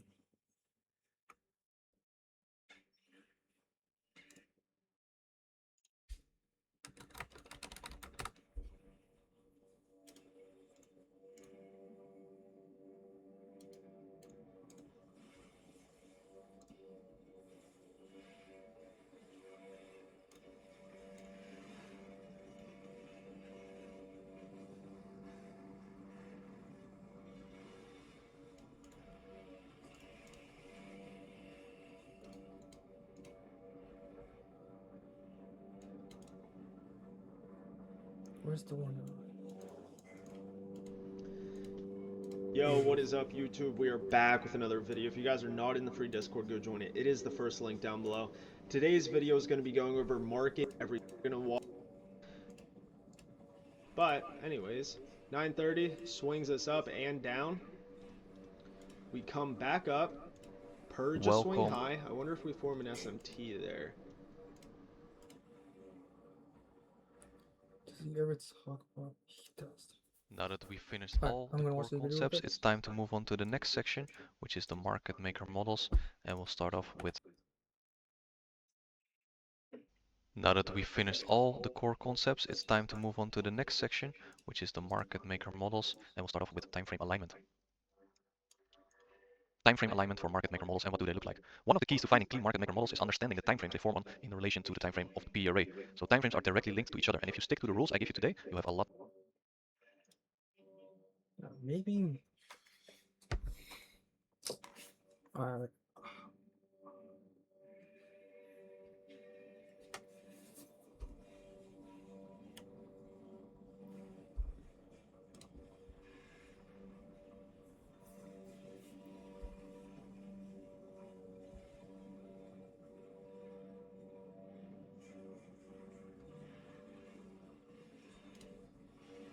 Let me take note. Let me take note.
More success in identifying them.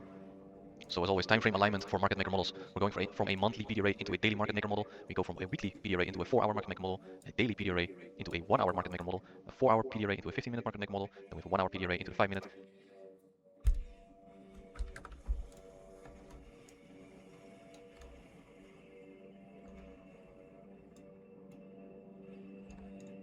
potentially 15-minute PD rate into a 1-minute market maker model. Now, from monthly all the way down to the 15 minutes, you can already see these are different types of personalities, right? We have the swing traders over here with the higher time frame, and then the hyper Why scalpers can I on the not hear this dude? I can't even hear this dude. 15 and 1-minute market maker models. So price is fractal. It just depends on how long are you willing to hold the trade. We've got this nice schematic over here, right? Higher time frame, we got that monthly level, we got a weekly level or a daily level. Pick one, right, which is most preferred for you. Scalpers most of the time want to have a daily level, right? 1 hour structure and PD rates on the market maker model. Go to the 5-minute buy or sell program and market maker model entries. So same for high time frame on the monthly, right? We look at the daily structure, PD rates for the market maker model, and then on the 1 hour a buy or a sell program with market maker model entries.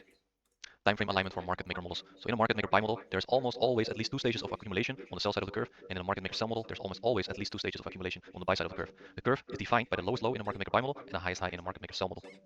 So we've got this schematic for a market maker buy model over here.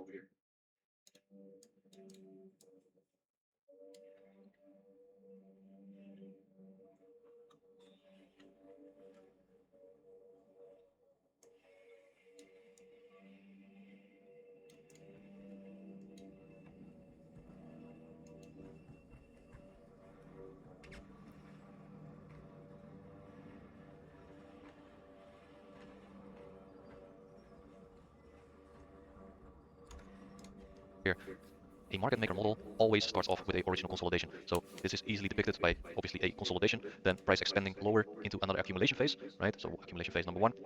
Think about market cycles too, right? Consolidation, expansion, another accumulation phase, and then we hit that discount array, and there is the moment where we can anticipate a smart money reversal. Not earlier, we need to hit a key level. If you want to see a market maker buy model, we need to hit a discount array. So we've got this sell side of the curve over here, having our highest high up here, and our lowest low down here, and then once we break structure upwards, after hitting that key level, right, we can go into buy side of the curve.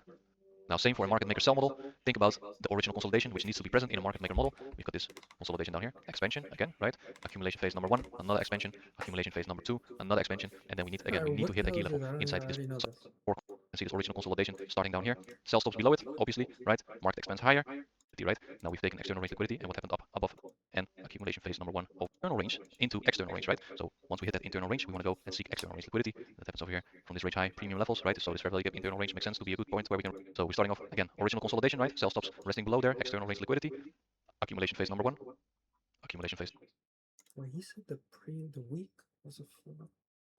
number 2, expanding up higher into the internal range on the weekly time frame, right? And then over here we break structure lower. Does it make sense that we break lower from here? Yes. Why? Because we hit that internal range liquidity fair value gap on the weekly time frame, right? So now we're going into sell side of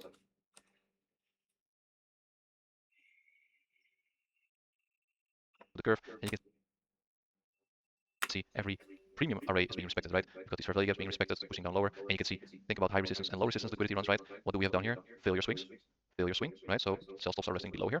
Price action wants to keep continuing down, and also think about high resistance liquidity runs, right? We see a rate on this high, for example, or a rate on this high, or a rate on this high, and you see immediate rejection lower, confirming sell side of the curve until we hit that external range liquidity, completing the market maker buy model. So we got E-mini Nasdaq 100 futures chart over here. Again, we think about external to internal, right? So we have daily low sell stops being rated, turtle soup, right? Now we want to go into an imbalance or a lower time frame market maker buy model. So this is a daily time frame, right? Think about we went from monthly to daily structure, weekly to 4-hour structure, and now we're going from a daily PD array into a 1-hour structure. As always, we start off with an original consolidation, right? Always outline your original consolidation and where your market maker buy model draw on liquidity should be, right? From here, we go from external range liquidity, right? Sell stops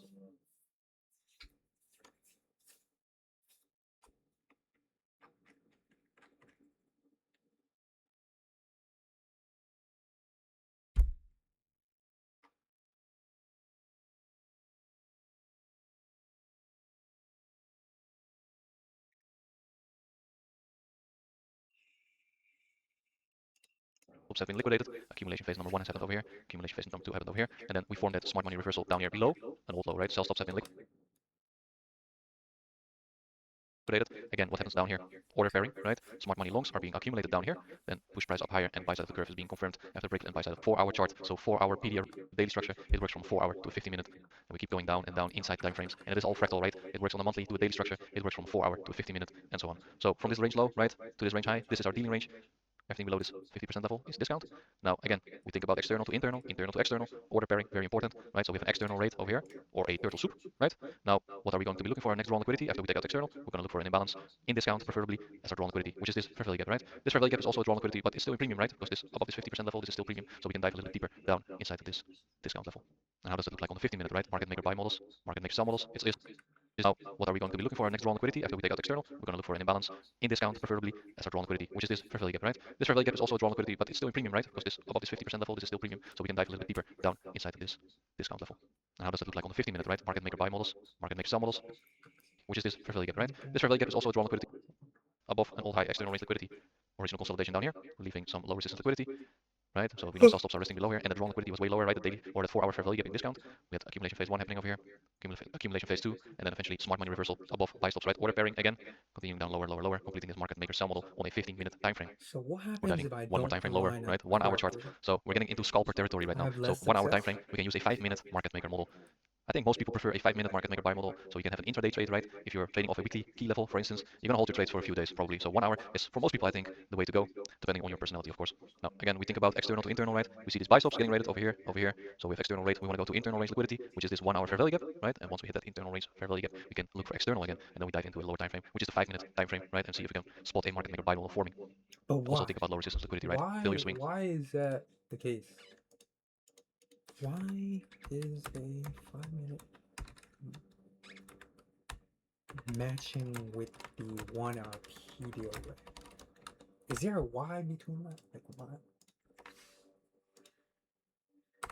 Like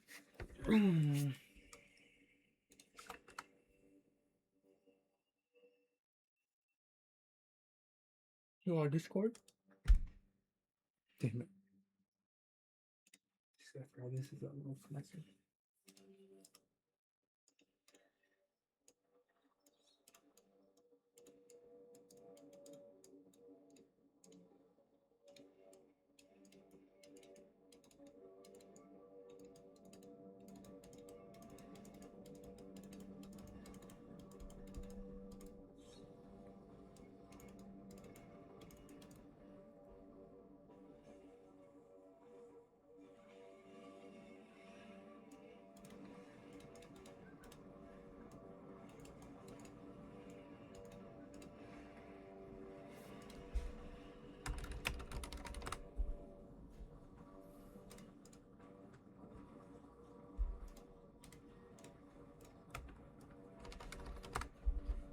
Oh, I just saw something.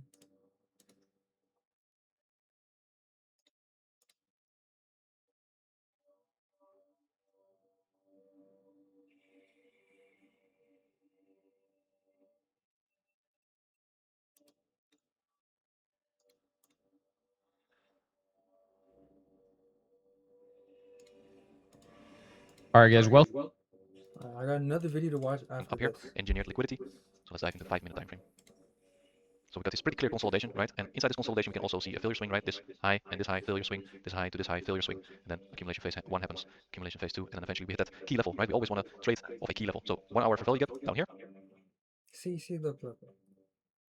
If I were to base this solely based on the 5-minute, this retracement here, I would have swept out, right? One sweep, it went down, or it completed it.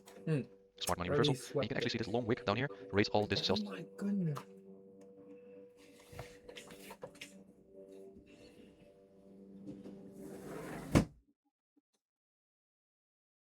Bro's been mowing his freaking lawn for 3 hours. Stops down here. Again, order pairing, right? External range liquidity. Then we're breaking up structure higher, and we keep respecting Some this fair value old gap. And dude. eventually, it pushes up in one accumulation phase, right? So we have that expansion, accumulation phase 1, and then another expansion, completing this 5-minute Okay, market maker buy actually model. no. In this case, right? Tapped off this fair value gap. Mm-hmm. No. That wouldn't work with my strategy. No, it wouldn't work with my strategy. In this case, 4-minute, yes, and then re-enter off the lake, this or something.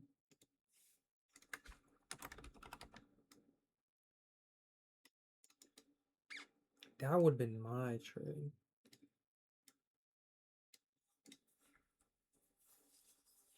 Well, the thing is, if I switch to this, I'm literally scrapping. part of my trade. Hold on now, hold on now.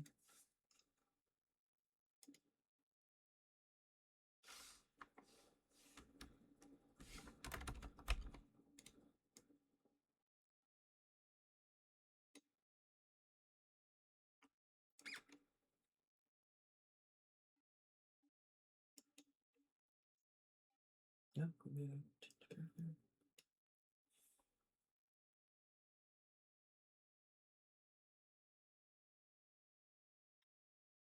Yes, low risk buy. I mean low risk sell in this case. Low risk sell, but we would have to wait for continuation or confirmation. Yep. We have to wait for the PD rate to be respected. In that case, that's not really like too much to work on in the first place. Okay, I didn't even see this, but yeah, that you compare it with that and say that okay, that's what it is. Or maybe you could be like, oh, you want to wait for that respect, enter over that right here. Maybe this is your entry right there. Well, this would have. Well, anyways, this would have hit. But let me finish watching this video and see.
He does say that one of the keys to finding clean market maker models is understanding that time frames they form on in relation to the time frame of the PD rate. They're directly linked. And then I asked Mr. Google Gemini that says that okay, if you use the 1 minute instead of 5 minute, it's too much noise. If you use the 15 minute instead of 5 minute, it's not enough information to even see the phase quickly.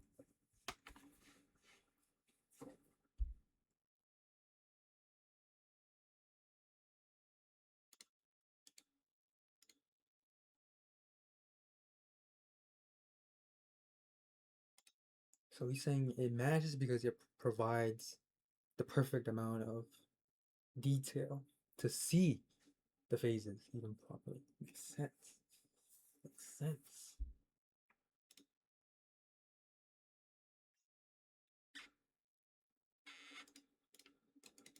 Okay.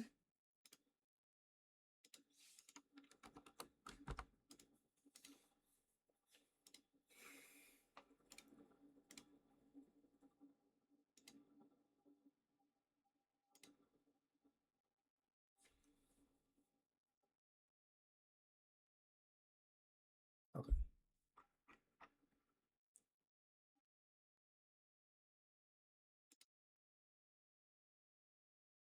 What I'm going to do is test both, right? From now on, there will be two trades.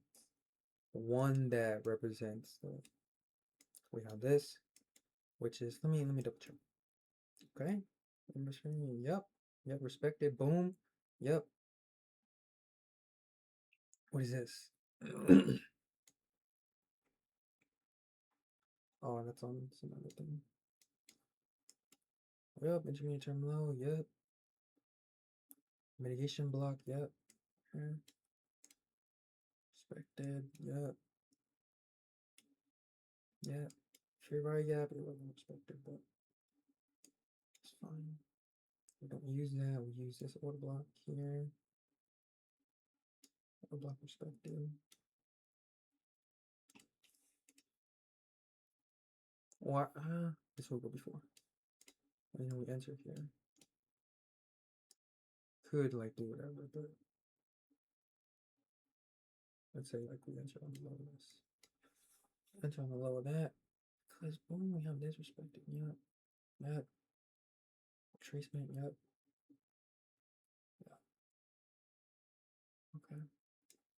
This would have hit. This would have hit. But would it have gone really like all this lower? Let me test a 30 minute. I need to test a 30 minute. Because now that's purely off the 5 minute. Right. Oh wait, let me watch this. I need to watch this. Right. Why it matters.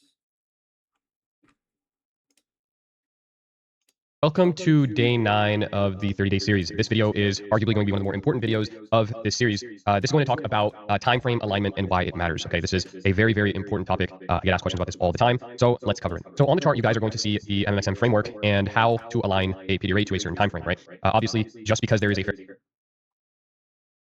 value gap or an order block or a breaker block like we discussed from the last video does not mean that you just randomly get an entry. There has to be a buy model that forms on a specific time frame for each PD array. Now, if you guys look at this list, it'll run you through exactly which time frame PD array lines up with which time frame MXM. So we'll start off on monthly. Monthly PD array lines up with a daily MXM. Essentially, this just means if you have a monthly fair value gap, we want to see the buy model form on a daily time frame. Okay. Obviously, this is not really going to apply to the day traders. Weekly fair value gap lines up with a 4-hour buy or sell model. Daily PD array lines up with 1 hour, 4 hour to 15.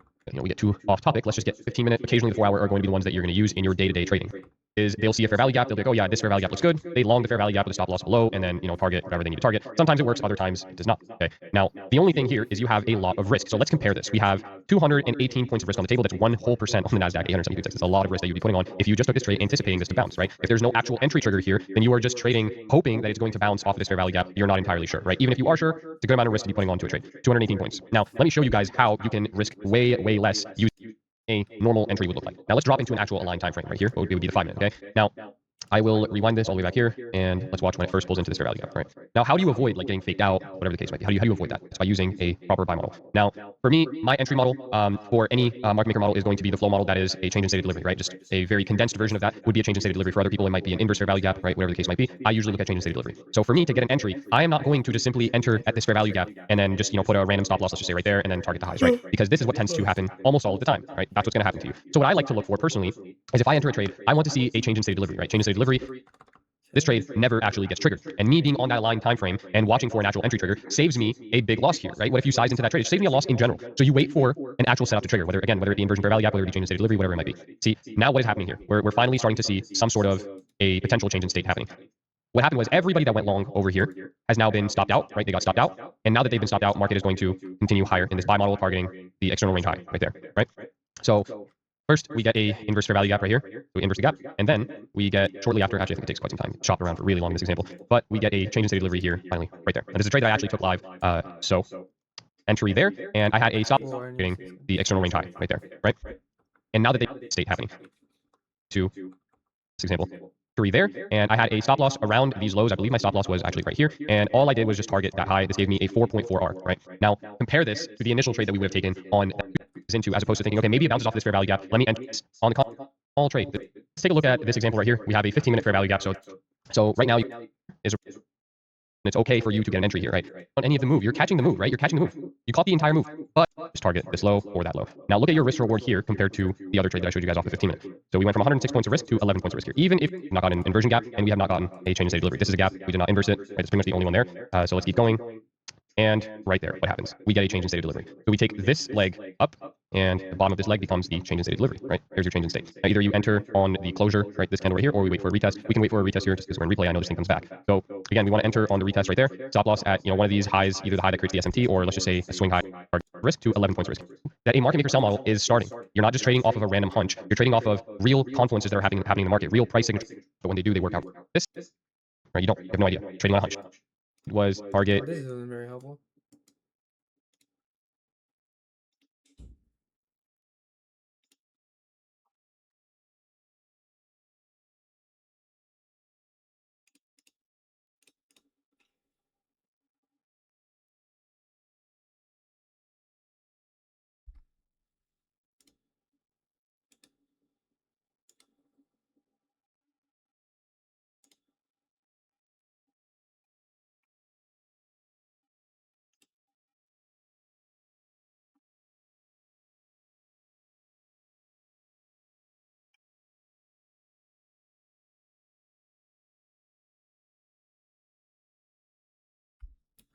All right, let's go and see.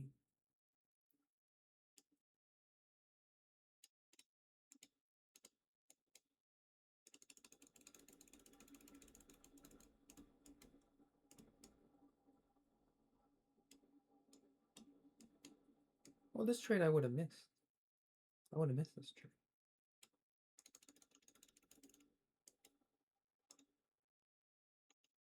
Because it never really. Well, I would have aimed it to go back here. That's what I would have done.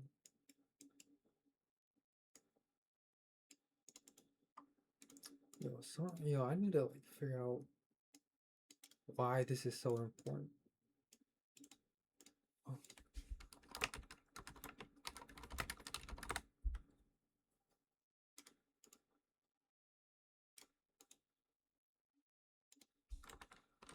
You on Twitter? What do you call it? X?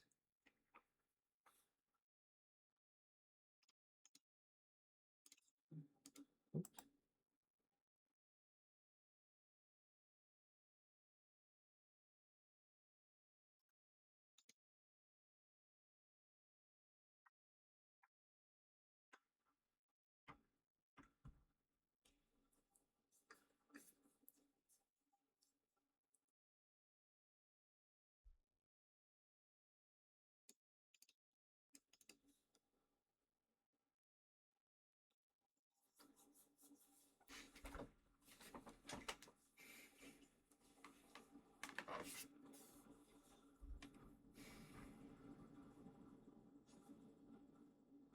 I don't need this course.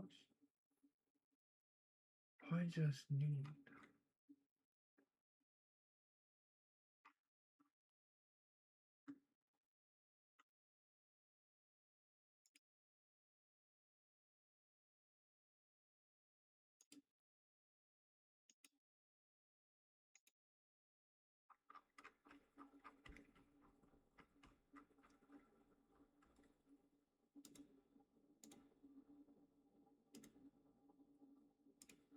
Oh, let me see. If I were to use my system, how many trades did I average? Right, this is like 5 months, 7 trades, literally a trade a month. That's crazy. All right, what is it? I didn't. Okay, May. What is May? 1, 2, 3. 3 months, 6 trades. So one, almost. I'll say one trade, two trades a month. It's not that great. Okay, so shit. What do I do? Okay, I'm gonna backtest both models. One to scrap simply based off of. However, I think we could utilize both strategies, right? Keep my original one if we do the sweep of the previous week highs and lows. But if we were to do purely off a 1 hour fair value gap, I feel like maybe the 5 minute would be better. Alright, does anyone say anything for this? What is this? What is this?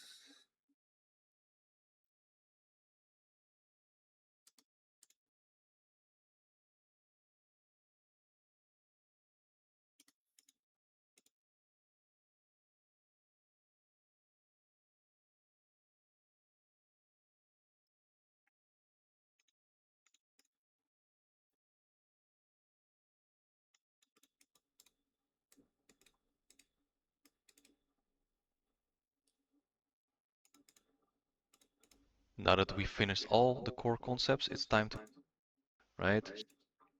So for This guy's another course?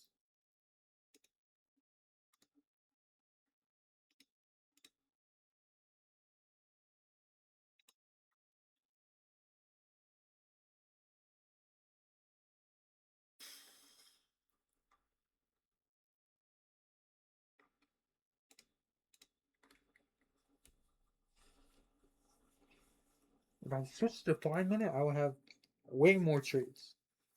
Way more trades. Could be a good thing, could be a bad thing. My own judgment, I feel like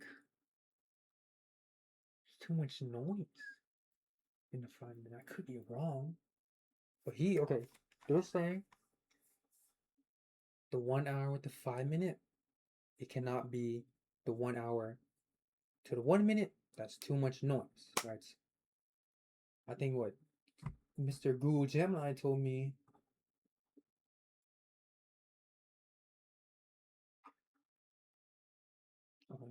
If we use the 1 minute instead of 5 minute, that's a 1 to 60 candle ratio. We will see hundreds of fake models before the 1 hour is even finished. Okay, I agree. If I use the 15 minute, the relation is 1 to 4 in relation to the 1 hour time frame. It's not enough room to see the full phases of the market maker model clearly. I agree. I agree.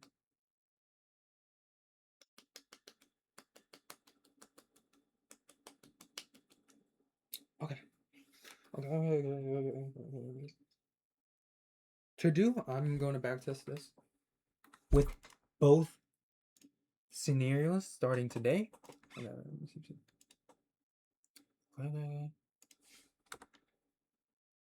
Starting today, backtest. Proper time frame alignment, right?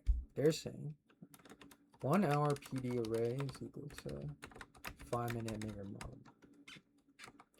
Why? If we use the 1 minute, it's a 1 to 60 candle ratio to the 1 hour. Too much noise. May see hundreds of fake model entries. I agree. If we use the 15 minute, it's a 1 to 4 candle ratio to the 1 hour. Too little noise. May not see the full phases of market clearly. Alright. Must backtest and record to see what works better.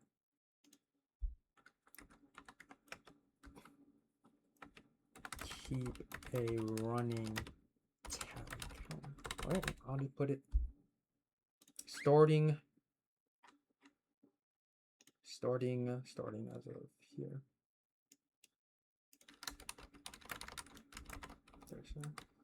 Starting from here on, we're testing both two hypothetical entries. One with a 1 hour period equal 5 minutes, and one with my original 30 minutes on a frame plus 5 minute signal entry. Okay.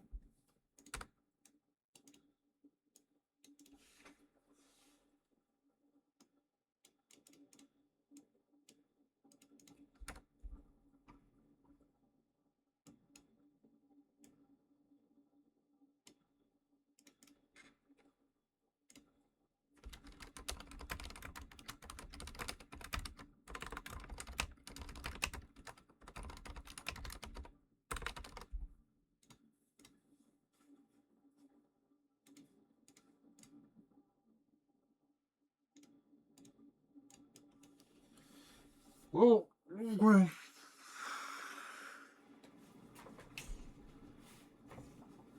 Okay. All right. Oh my goodness. Stretch. He's still mowing his lawn. He's done. Let's go and stretch. Okay.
Okay.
All right.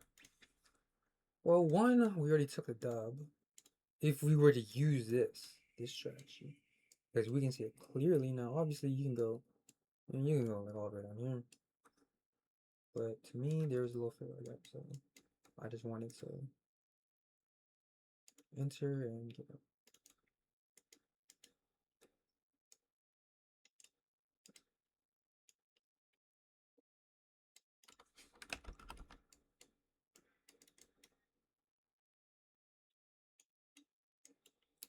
And we have the respect of this. Correct. We have correct. We have the low risk buy, which aligns with this mitigation block. But the thing is, we already respected this. Oh, we didn't. Respected right here. But we already had 1, 2, confirming this. Yes, low risk buy. I wouldn't buy right here. I would wait for this. Correct. Right. We see this respect here. Correct. Right. This low fair value gap right here. Correct. Could enter. Could enter. For that. Correct. Correct. Right. This leaves it right here. We wait. Set a limit from here to here. Yep. And then use this as the intermittent high, which okay. And this is the intermittent high. On the 5 minute. That's what it is. So trade 1 would have been success.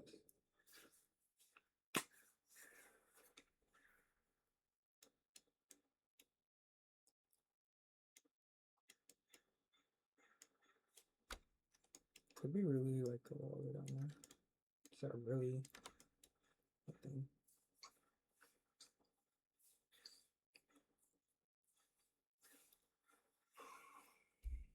Okay, now let's test my original strategy. I don't think we're gonna get it because this right here is just, it needs to like sweep this, or to sweep this, because there's nothing else here.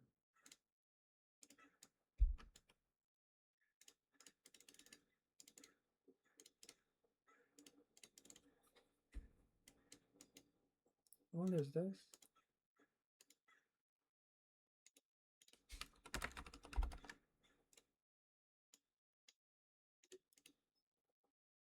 Wait. Oh, we didn't respect it. Yeah. Okay.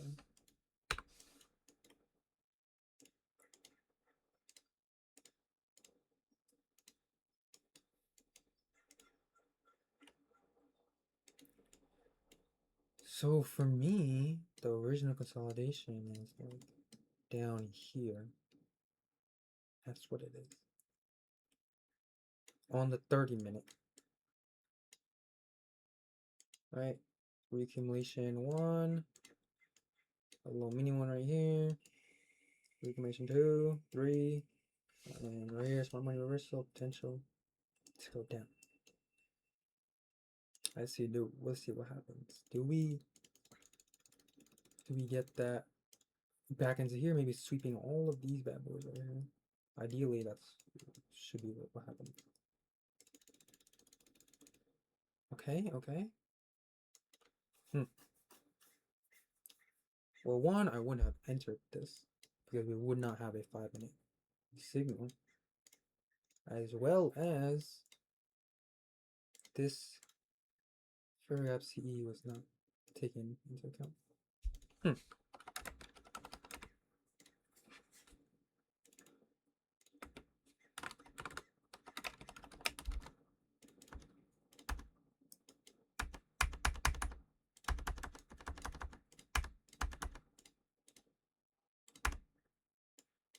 Okay, so as of right now,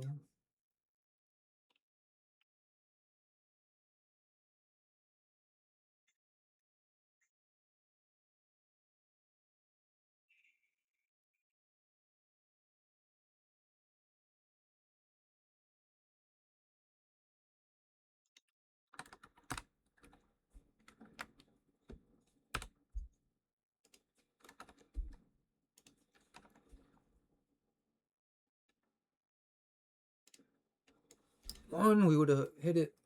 Matter of fact, if we went on this little thing, we could have just held the trade. And like, I don't think. Oh, dude.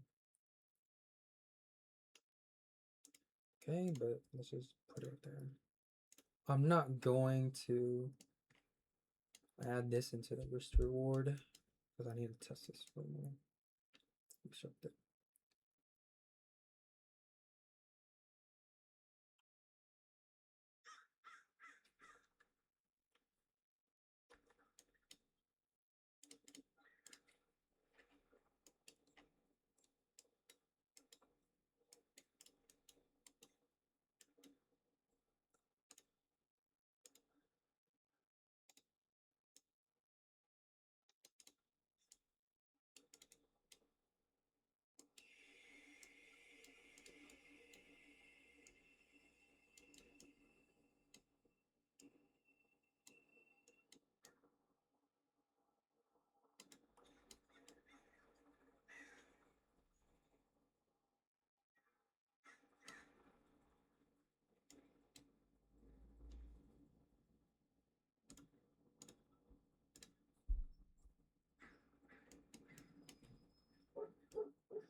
My DoorDash is right here. Uber Eats, matter of fact, not DoorDash, Uber Eats. I'll be back probably like 1:30, 2. I'm gonna do it all again. I'm gonna do it all freaking again. But this session was 3 hours. I'll see you guys in a bit. All right. Yo, I'm back. I'm back. All right. All right. Let's get straight into it. What the hell? Exit. All right. Straight to.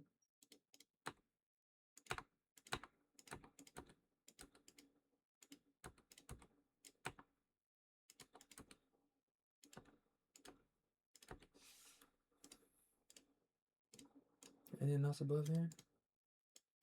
There's this. There's these. What the hell is this? Why is it 96%?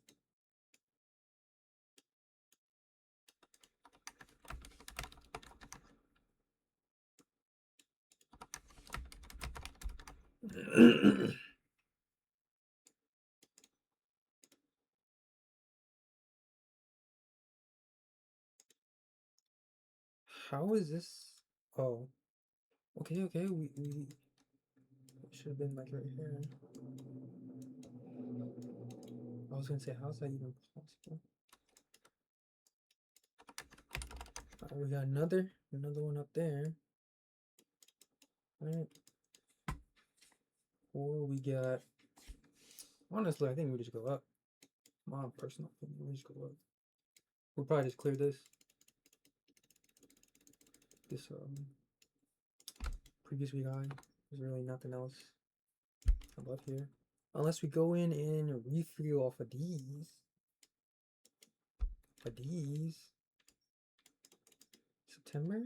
I'm almost reaching December, so matter of fact, I might not even,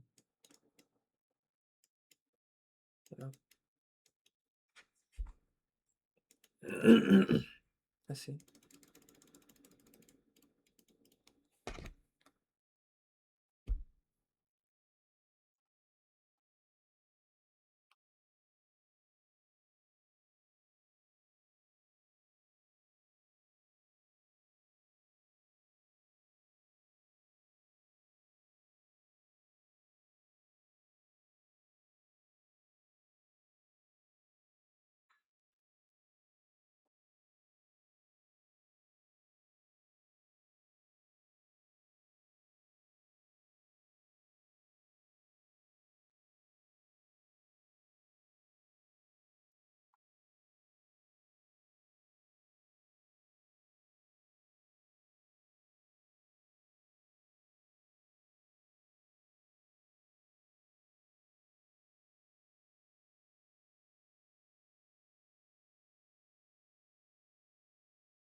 Alright.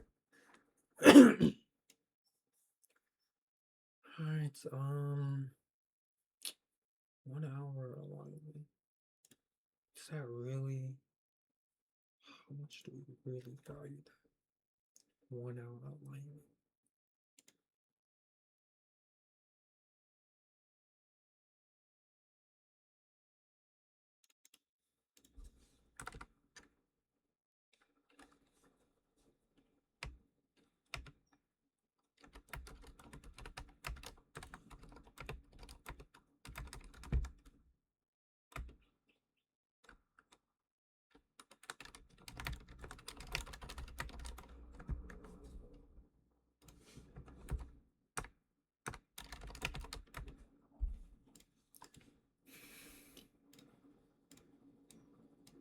Alright. Alright, now I'm thinking, okay, we go up, right? I don't think we we would go immediately down after we just reversed all of this. Unless we go think in this, but let's just see where price action, where it takes us. Okay, we got that draw. We got that draw. Whoa, it's not respected though. Wait, is it? Oh, it is, my bad. That is respected. Do we have the phases drawn out correctly? No, not really. This isn't, this doesn't look like consolidation. This looks like manipulation down and up. It doesn't look clean.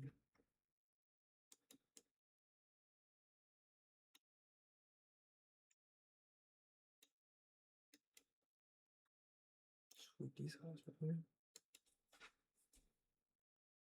No, this doesn't look clean. This doesn't look clean.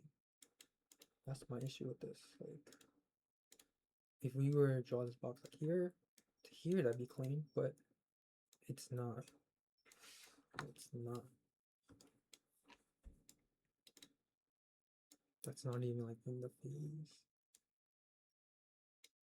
It's not even in the correct phase.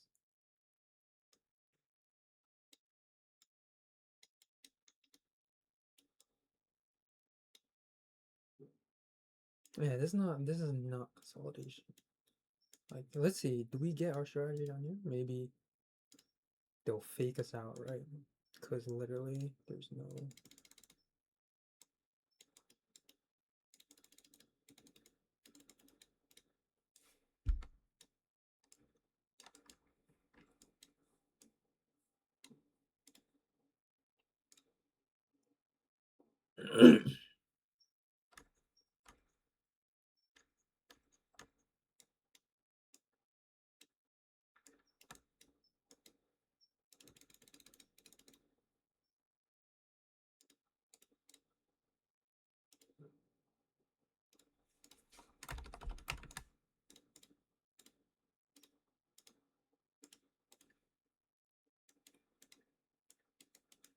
Well, first of all, I don't even like this. Simply based on the fact that there's no draw below. I mean, original consolidation below. So this may not even be. This doesn't look like. Doesn't look like it. No. No. Mm-mm. This one looks like it, but we just swept it. We just swept these guys right here. And that can't be like. Yeah, no, it's just too like. Too, just like, okay, 1, 2. Trace me here, yep. Alright.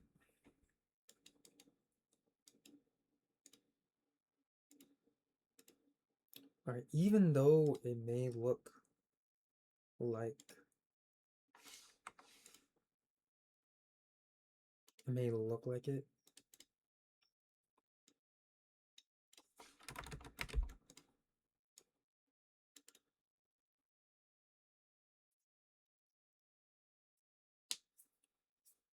Wait.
Alright, no, I would not even look to enter all of this simply based on the fact that there's no consolidation. Like, I don't like that. I wish we would have consolidated. And at the same time, I'm looking for a retracement. If I even were to enter this, this would be off a retracement. I need a retracement into this zone somewhere to prove that we're going up.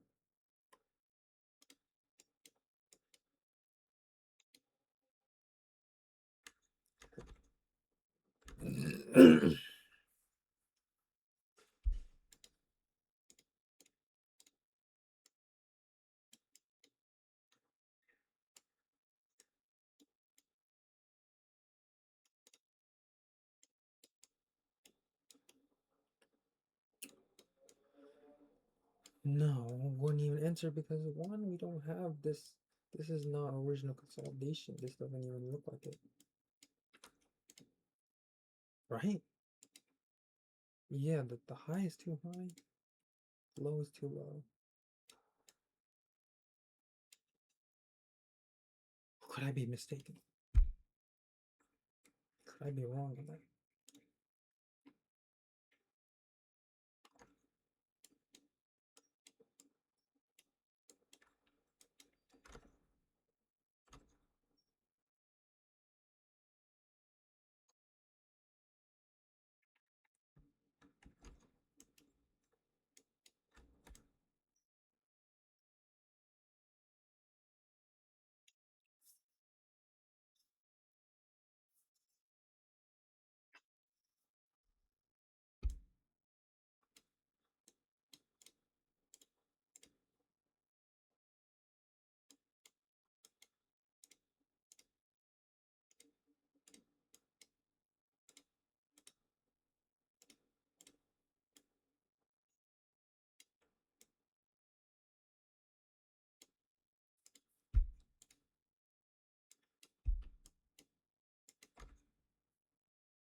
Accumulation 1, accumulation 2, reversal from the 5 minute. I don't know. We just sweep this. We did tap into that.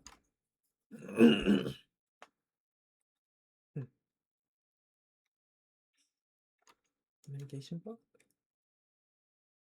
Not really anything I could use on this something.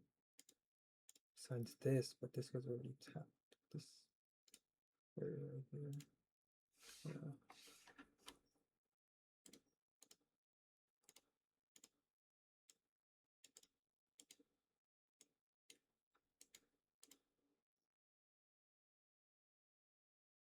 Wow.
Alright, so on this 5 minute, this is where I would enter.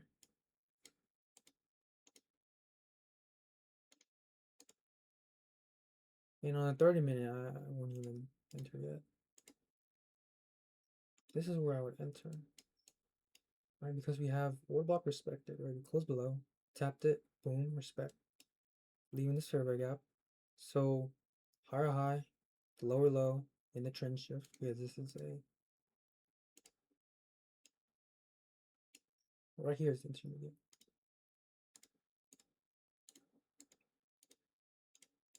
Alright, and then retrace.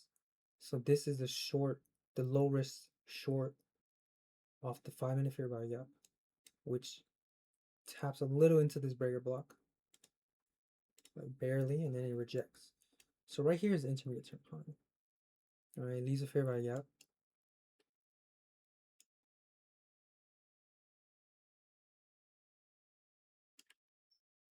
Do we wait for no, we wouldn't, because we just respected it.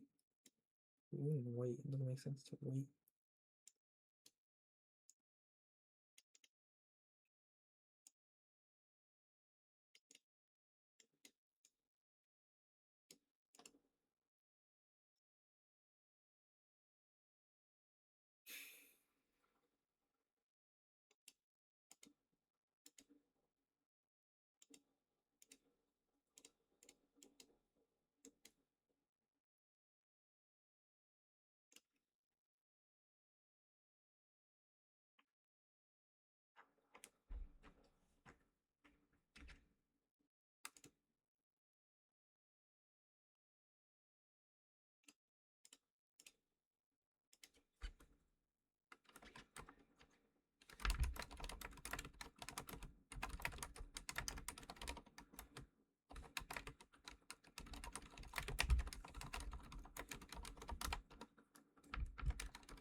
Alright, I'm pretty much entered on this.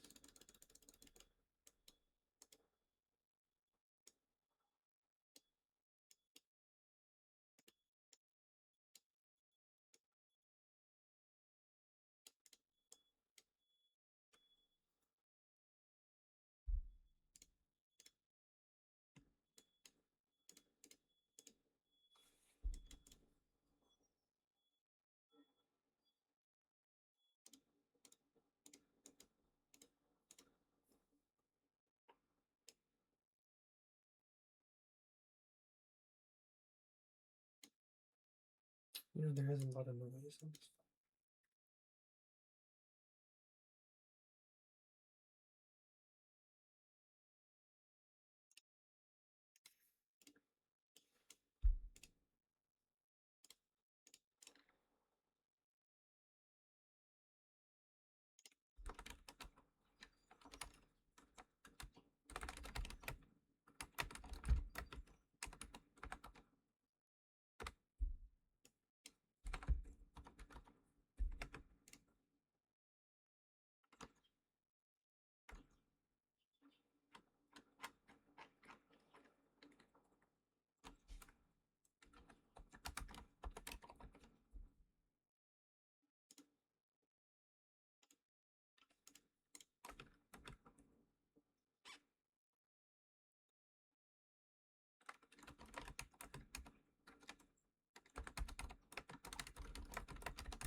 What's that? Oh, who is this one?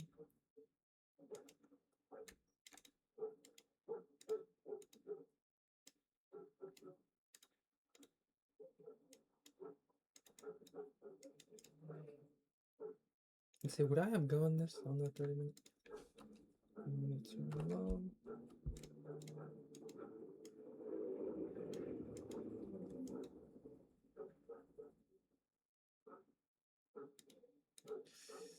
No, because that macro fair value gap got invalidated.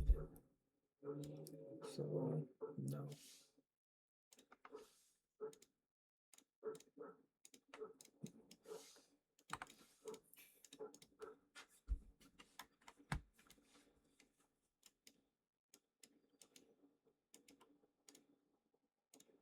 The next area of interest is probably like down here. Let's see.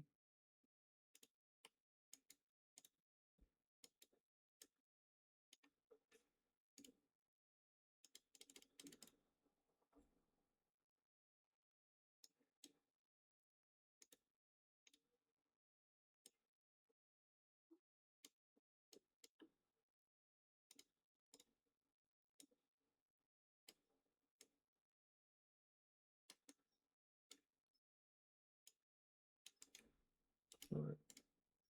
So we can say this is the original consolidation.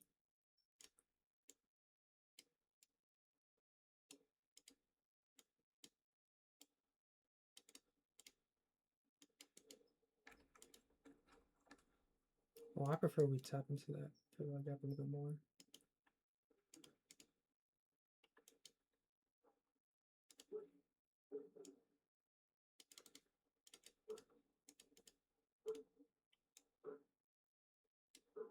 Okay, we tapped into it.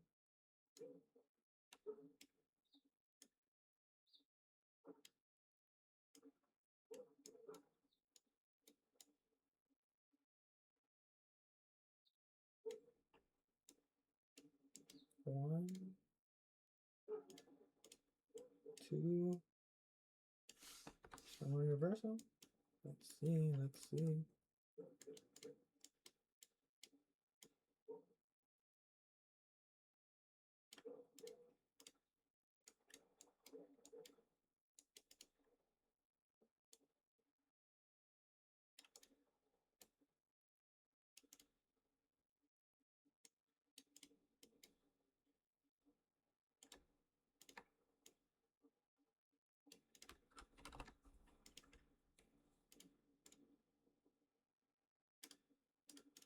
You're saying that on the 5-minute.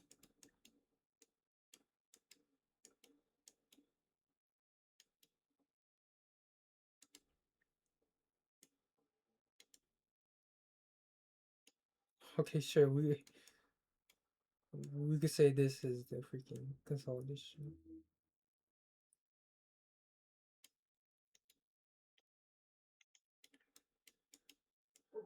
All right.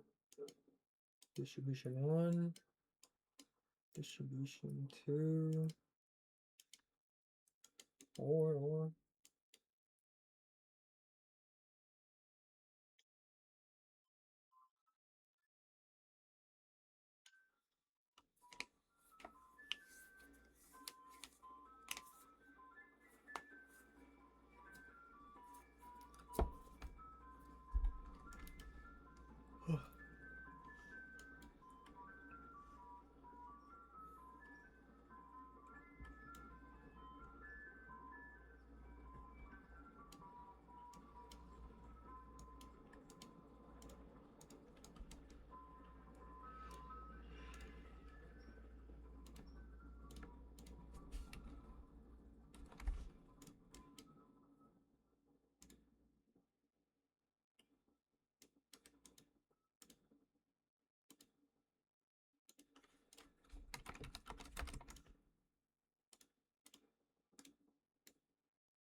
Wait for price to go back down into the zone.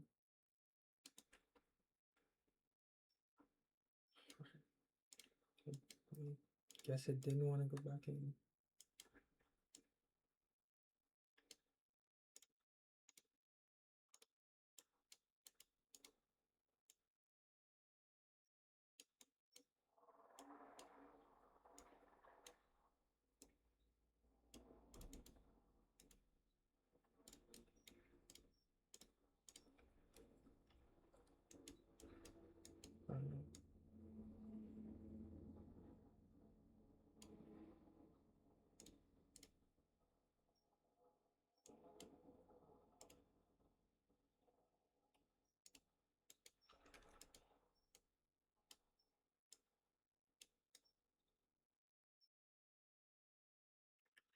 Alright, do we respect this? I mean, there's this. I wish we closed about this.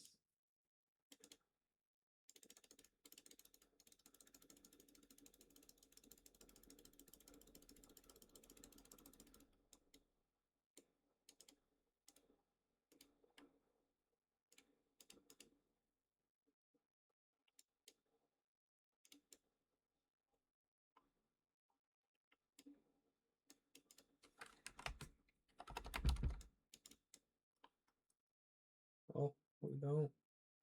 Well, I won't have been able to intro for this anyways.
And we're probably gonna go sweep all these lows right here.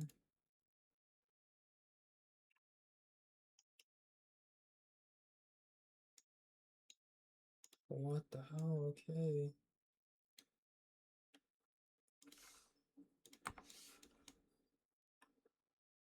Well, I wanna cut this. Anyways.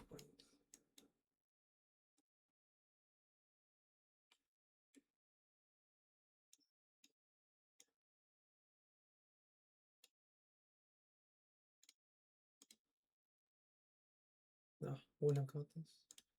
I'm saying we go down and sweep these lows.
Realizing I'm human.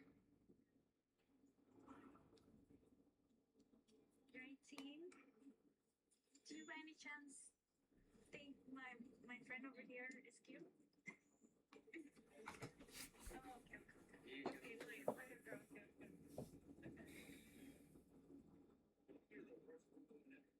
Sorry, how are you?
You may not know right where you're going. I do. And all the times you wasn't choosing. Well, I'll make it up to you. All of the feelings you're not showing. You're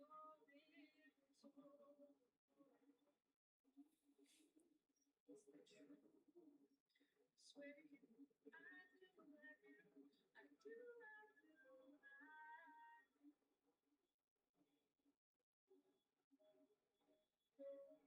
Know that you are, I do. I sing the lights, reflection of the moon.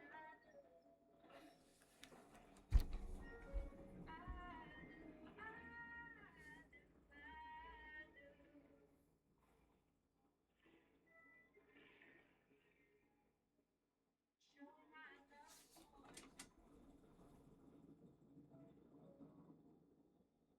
Can I show my love?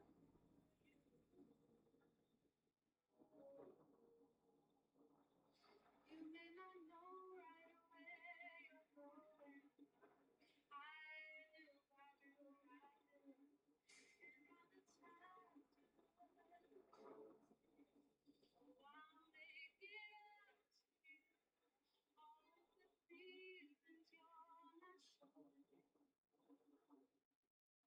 Everyone always says, like, how Duke Dennis says, if you want to go, you don't go. Well, sometimes I want to fucking invite myself, okay? And I don't feel bad about it. You gonna find out.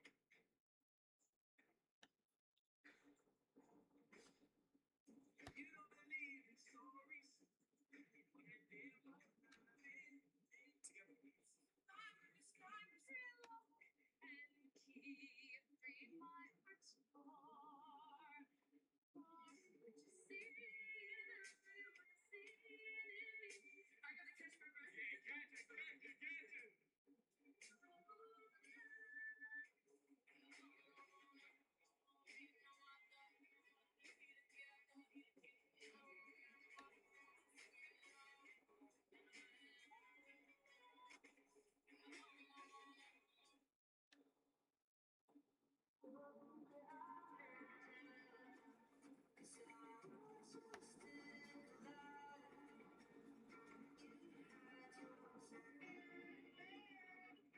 Shots of the red dress, the songs coming on tonight. Yeah. So, shots of the red dress, the songs coming on tonight.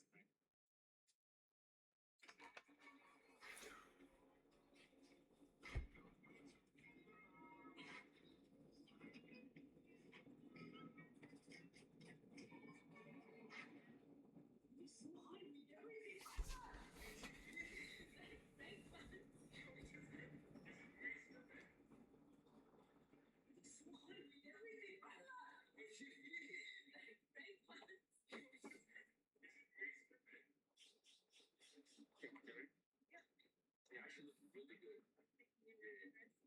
I love it, yeah.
We just need more data. That's all we need. More data.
I think that's what we need to do.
Distribution 1. Distribution 2. Thing is, this barely tap into it. So, I mean, you could argue that. Would we have been able to even get into this? Original consolidation. Or did I even have that marked down correctly? Maybe this. Maybe you could argue this is original consolidation. Because this right here is just really, yo, the 5-minute is so trash. Like, it's so noisy. I cannot stand it. I can't stand it.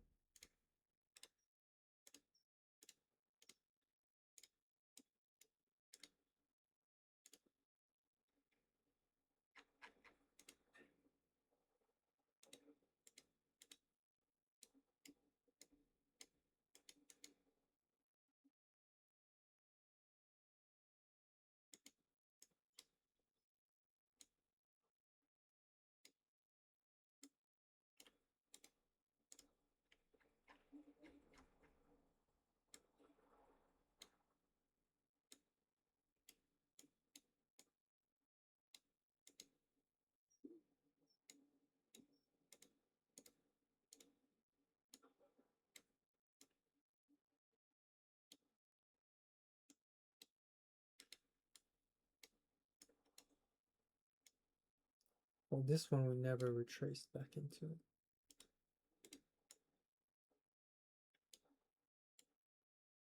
Oh my goodness, I hate the freaking 5-minute.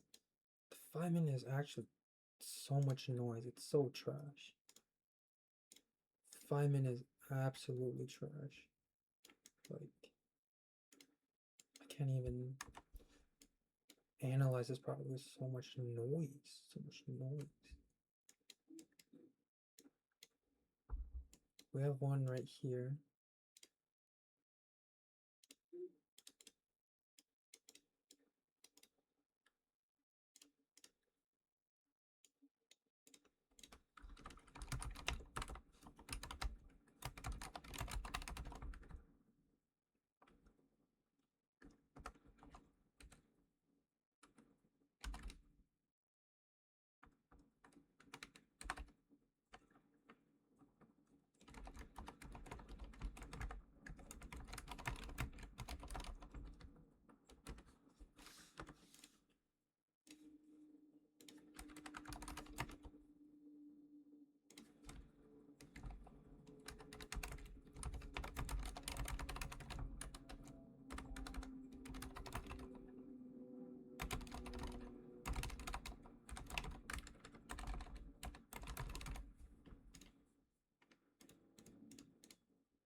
I'm surprised this doesn't even like won't even look through that.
All right, so what's up, guys? I'm Cam. Also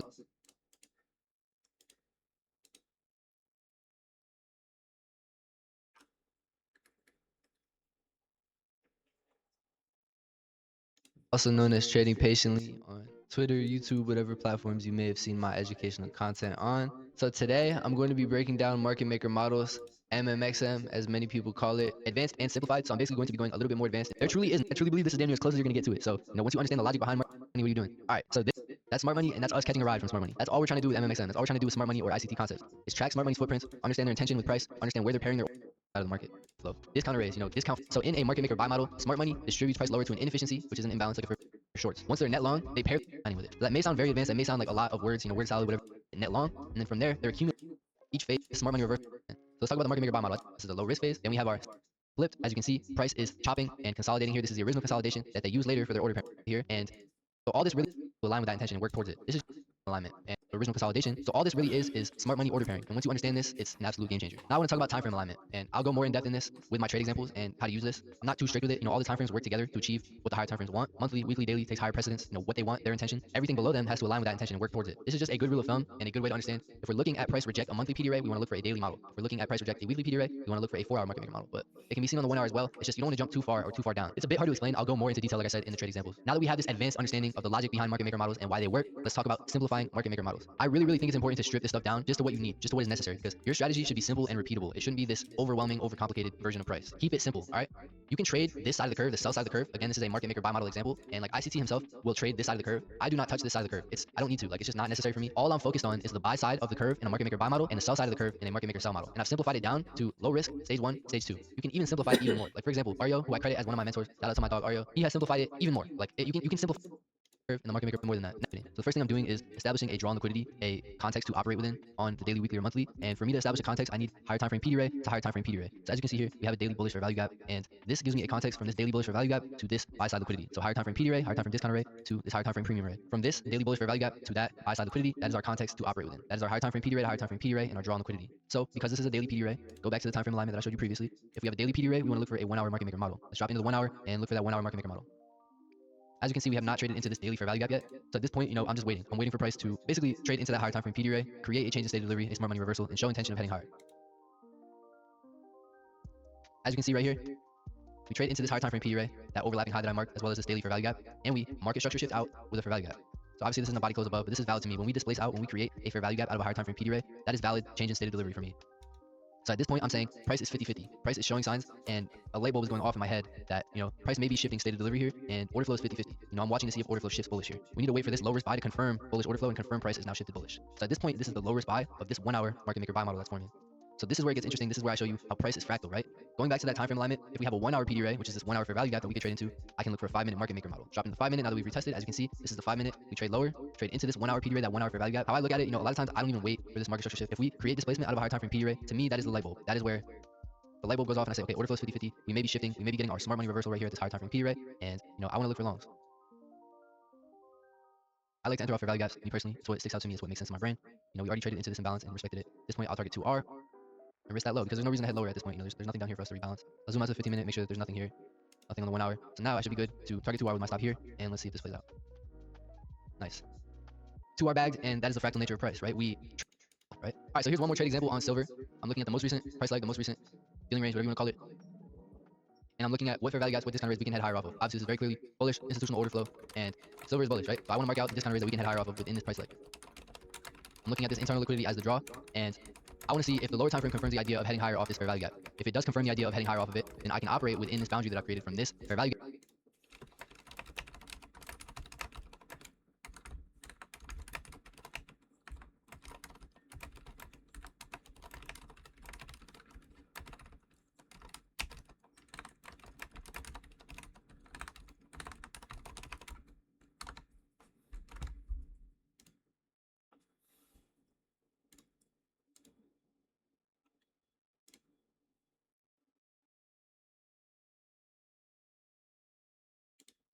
Gap to this buy side liquidity pool above. So within this daily fair value gap, I'm looking for a market maker buy model to form on the 1 hour, 4 hour, 15-minute, whatever. It's all fractal. So basically, I would be looking for a 1 hour market maker buy model within this daily boundary that I've created. So up to the 1 hour fair value gap, I'm looking for a market maker buy model to form on the 1 hour fair value gap to this minute, whatever. It's all fractal. So I'm still kicking myself about it. It really just comes down to me getting distracted after a little bit. This was actually this morning. I missed this trade, unfortunately. I'm still kicking myself about it. It really just comes down to me getting distracted. I was on Discord and I wasn't paying attention. But I literally was stalking the setup. I called it out earlier in the morning to my friend and I said, I'm watching silver for longs here. And then I just ended up missing it, man. So I'm kicking myself about it for sure. But as you can see, overnight we trade into this daily PD array, this daily fair value gap. And the 1 hour is showing signs for a little bit. So once NF trade from this entry, of course, that's hindsight. And I don't like doing that because we don't see, this is our pretty yucky retracement. Also have that NFP red folder news for volatility injection. I do not hold trades through the big three for US dollar, which is NFP, CPI, and FOMC. But after them, it's very valid to trade and price should have energy. It should have that volatility injection and want to continue after news. So once NFP news was over, this is a very valid long. So let's hop into the 5-minute. As you can see, this is our pretty yucky retracement into these 1 hour fair value gaps. I'm gonna get rid of this big gray box. That's the daily fair value gap from the higher time frame. But these two boxes here are the 1 hour fair value gaps that we created overnight. So again, like I said, we're showing signs on the 1 hour of having that smart money reversal and wanting to continue higher. So from here, all I'm looking for is the 5-minute order flow.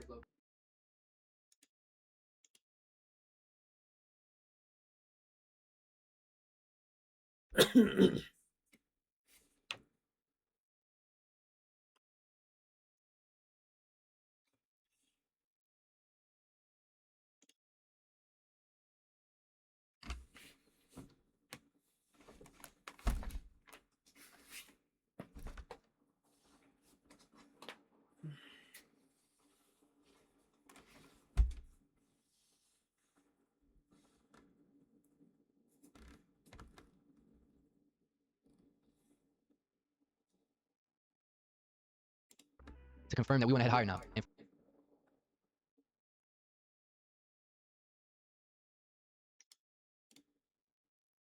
for that to happen, I just want to see a 5-minute fair value gap out of these 1 hour discount arrays. So at this point right here, I would have been looking long.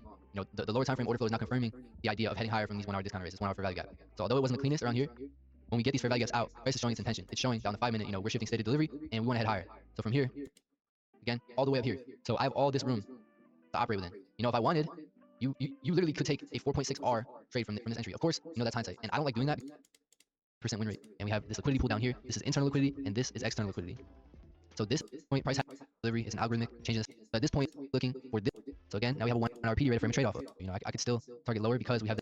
Let's see if price wants to trade. Exact same thing. Let's see if price wants to.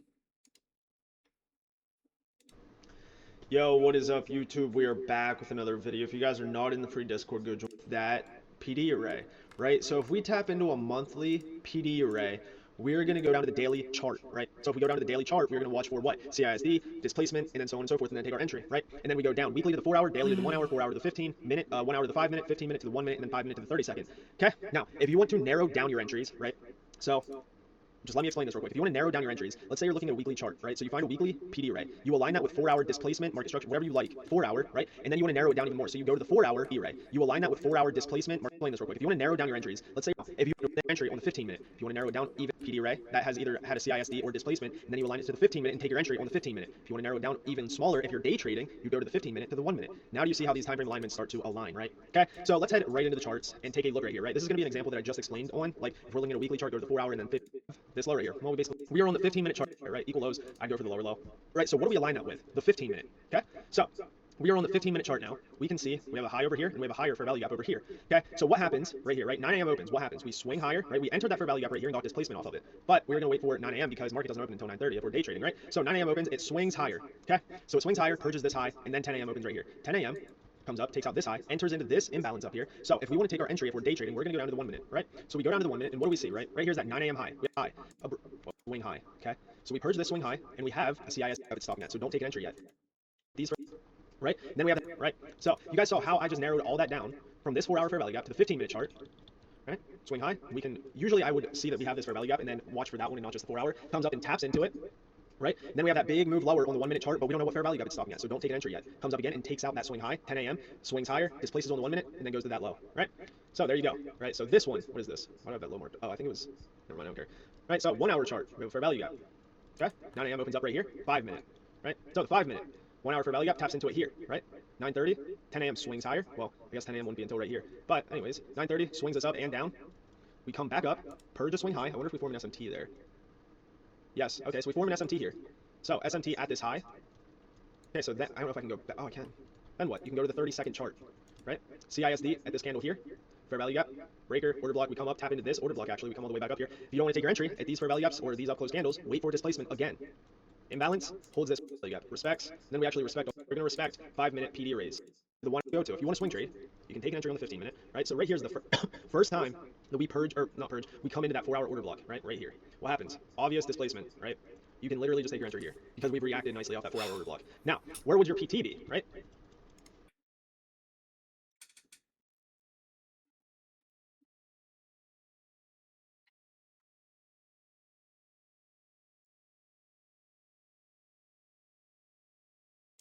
It would be the weekly external, right? That high up there. Okay, so if we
Oh my god.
Or to take an entry here, right? Where would our risk be? Stop would be here, price or PT would be up here, right? Now, if you want to block, right? You can see this fair value gap right here. I'll just mark the bottom of it.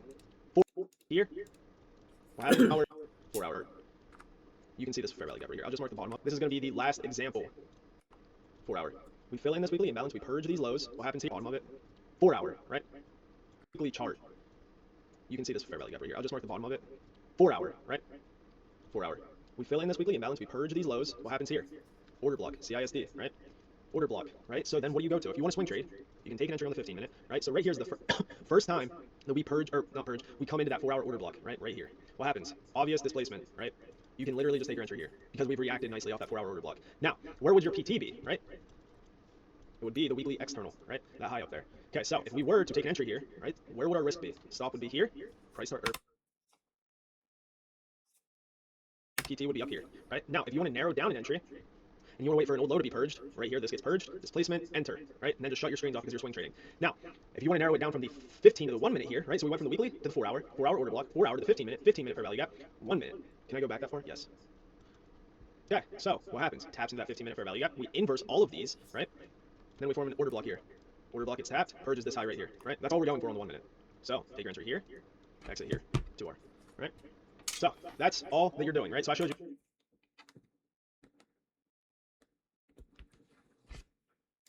We're actually just going to mark off this swing high here. Why? Because once this candle closes that low, right?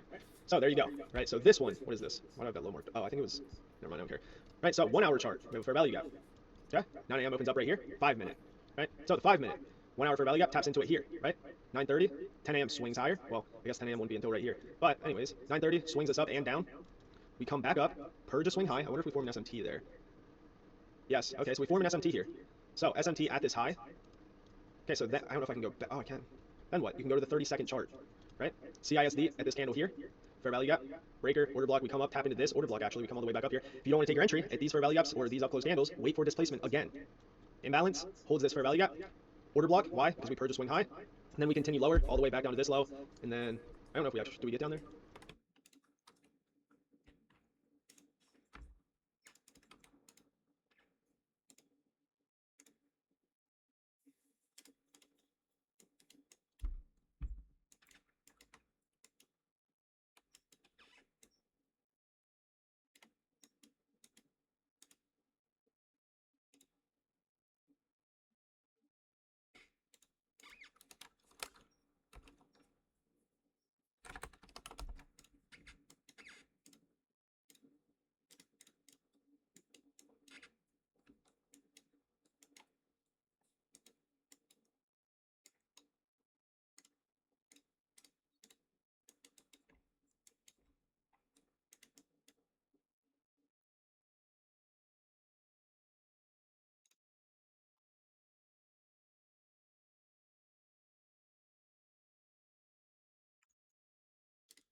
Now that we've finished all the core concepts, it's time to move on to the next. Now that we've finished all the core concepts, it's time to move on to the next section, which is the market maker models, and we'll start off with time frame alignment. Time frame alignment for market maker models, and what do they look like? One of the keys to finding clean market maker models is understanding the time frames they form on in relation to the time frame of the P array. So time frames are directly linked to each other, and if you stick to the rules I give you today, you have a lot more success in identifying them. So as always, time frame alignment for market maker models. We're going from a monthly PD array into a daily market maker model. We go from a weekly PD array into a 4-hour market maker model, a daily PD array into a 1-hour market maker model, a 4-hour PD array into a 15-minute market maker model, then we have a 1-hour PD array into a 5-minute, and then eventually 15-minute PD array into a 1-minute market maker model. Now, from monthly all the way down to the 15 minutes, you can already see these are different types of personalities, right? We have the swing traders over here with a higher time frame, and then the hyper scalpers on the M15 and 1-minute market maker models. So price is fractal. It just depends on how long are you willing to hold the trade.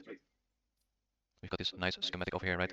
Higher time frame, we've got that monthly level, we've got a weekly level or a daily level. Pick one, right, which is most preferred for you. Scalpers most of the time want to have a daily level, right? 1-hour structure and PD arrays on the market maker model.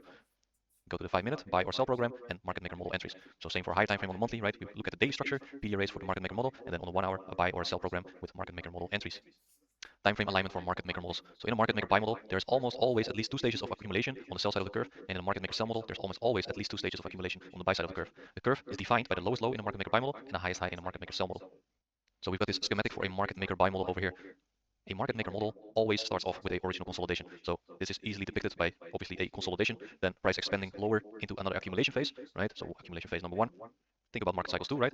Consolidation, expansion, another accumulation phase, and then we hit that discount array. And there is the moment where we can anticipate a smart money reversal. Not earlier, we need to hit a key level. If you want to see a market maker buy model, we need to hit a discount array. So we've got this sell side of the curve over here, having a highest high up here, and our lowest low down here. And then once we break structure upwards, after hitting that key level, right, we can go into buy side of the curve.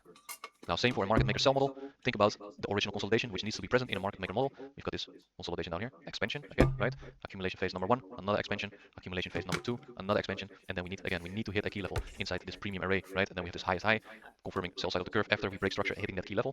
And then we can start to look for sell opportunities and that external range liquidity. So what is the draw liquidity? And again, keep thinking about core concepts, right? External to internal range with order pairing. Below it, obviously, right? Market expands higher.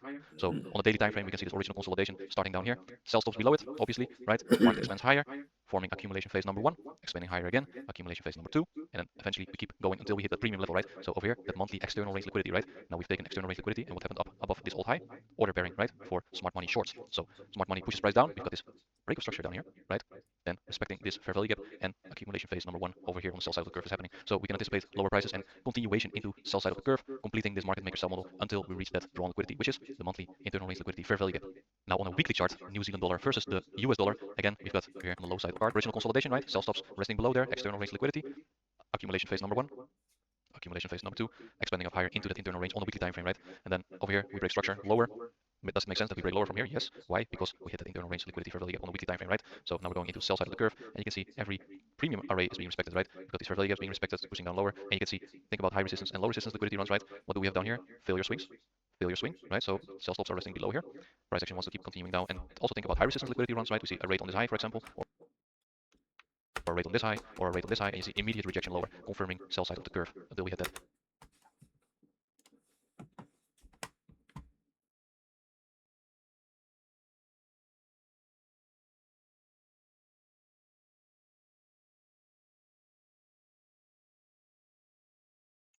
External range liquidity, completing that market maker buy model. So we got E-mini Nasdaq 100 futures chart over here. Again, we think about external to internal, right? So we have daily low sell stops being rated, turtle soup, right? Now we want to go into an imbalance or a lower time frame market maker buy model. So this is a daily time frame, right? Think about we went from monthly to daily structure, weekly to 4-hour structure, and now we're going from a daily PD array into a 1-hour structure. As always, we started with an original console.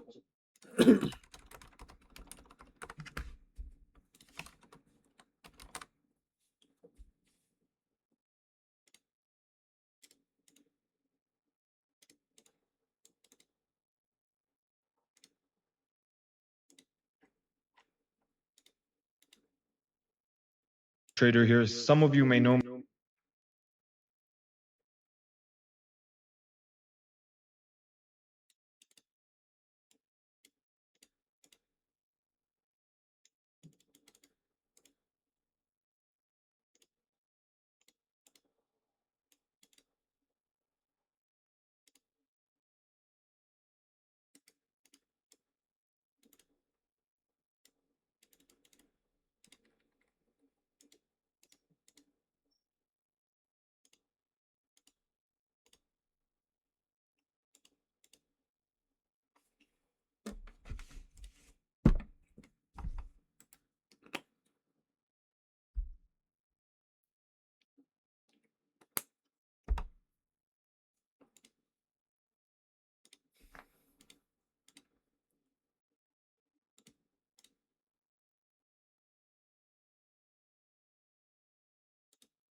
consolidation, right? Always outline your original consolidation and where your market maker buy model draw on liquidity should be, right? From here, we go from external range liquidity, market maker buy model. So this is a daily time frame, right? Think about we went from monthly to daily structure, weekly to 4-hour structure, and now we're going from a daily PD array into a 1-hour structure. As always, we start off with an original consolidation, right? Always outline your original consolidation and where your market maker buy model draw on liquidity should be, right? From here, we go from external range liquidity, right? Sell stops have been liquidated. Accumulation phase number 1 has happened over here. Accumulation phase number 2 happened over here. And then we form that smart money reversal down here below, an old low, right? Sell stops have been liquidated. Again, what happens down here?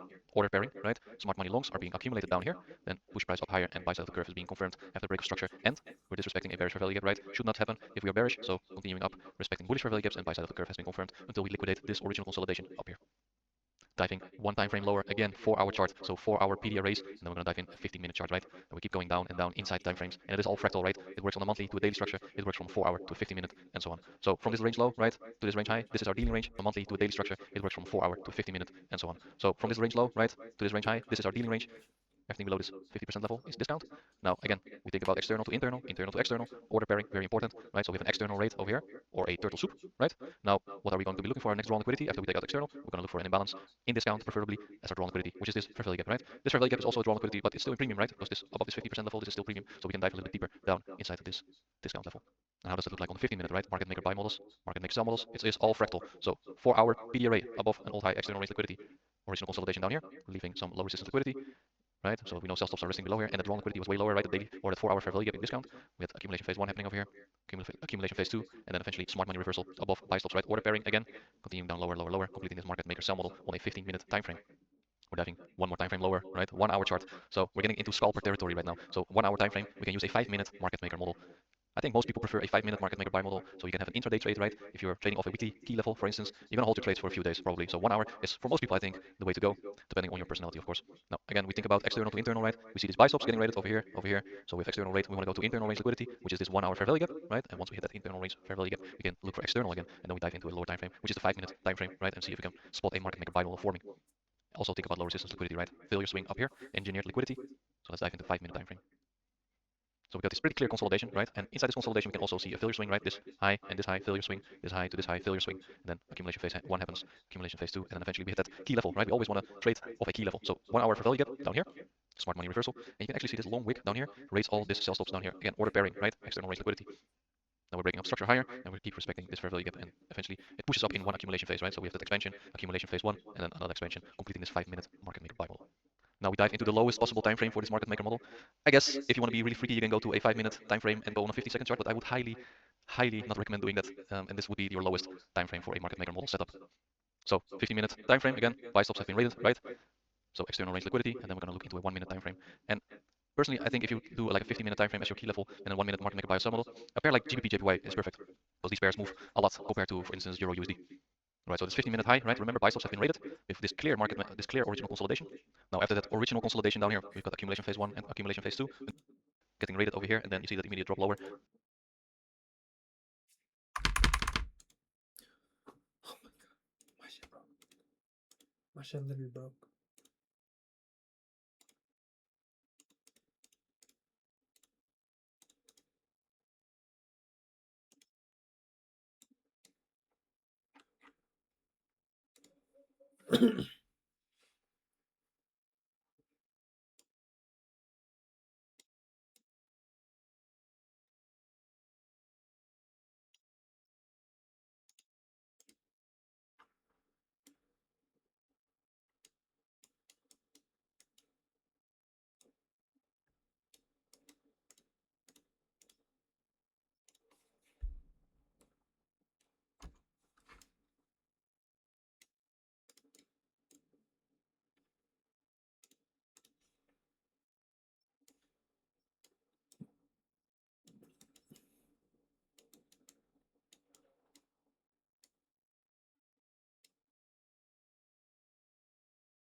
Original consolidation, accumulation 1, reaccumulation 2, right here.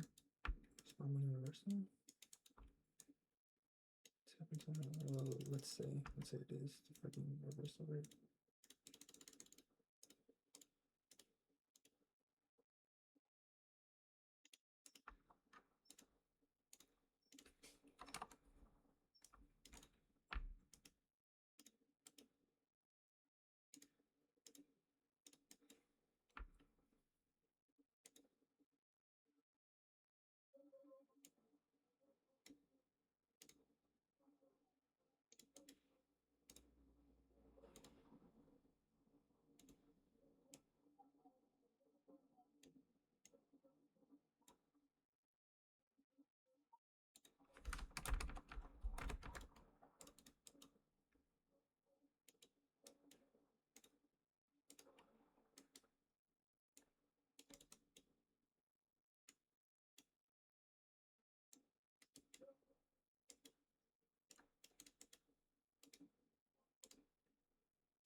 Let's wait for a retracement. Some retracement. I wish there was like a higher PD array, but there's not.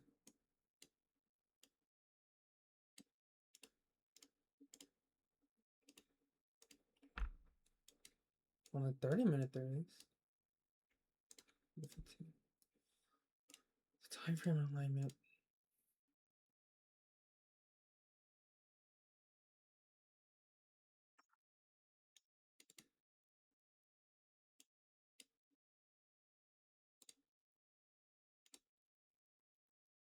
That doesn't. Oh, that does have one. Alright, we'll use this then. Let's say, do we respect that, or do we just sweep it? Oh, we sweep it.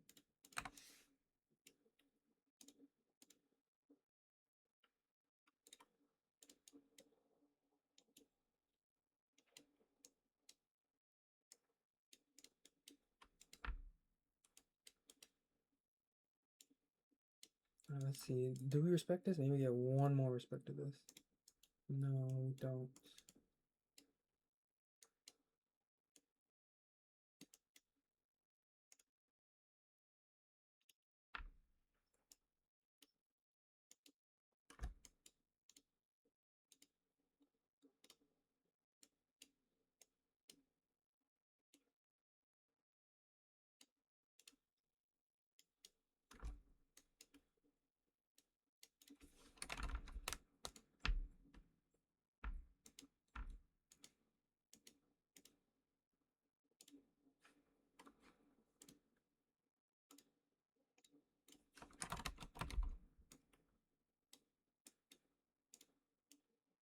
This right here is technically like the leg down, and this would be the short wrist sell, no?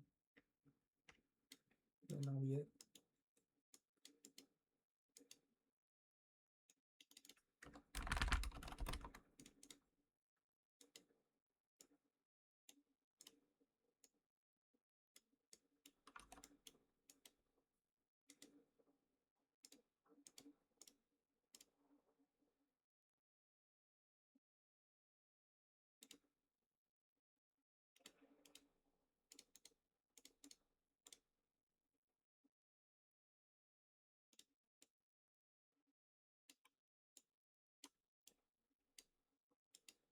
Alright, let's go and answer off of that. If I were to even, would this even like hit? Right. If I even were to answer off of this.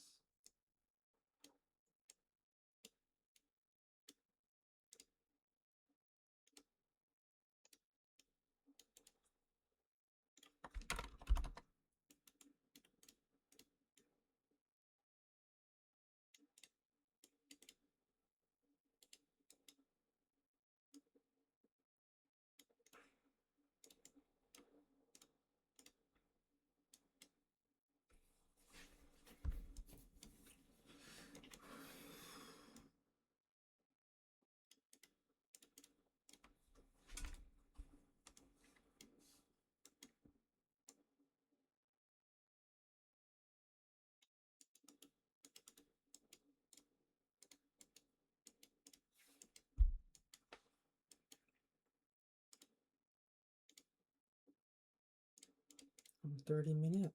We have anything here? We have respect. We have change current, yes. I would have the retracement. I'll be waiting for the retracement. Yes.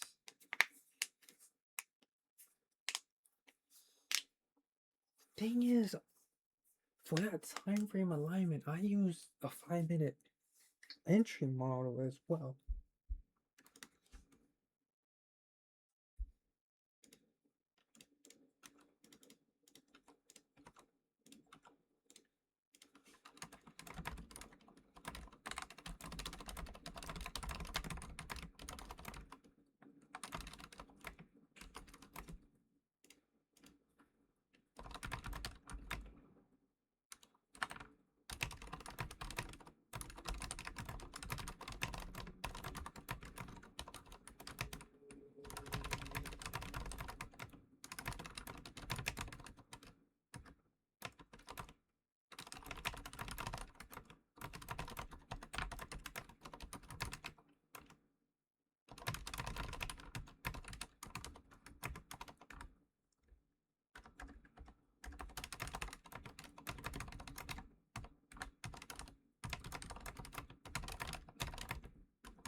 I wonder. I'm gonna take a break, like a 5 minute breather.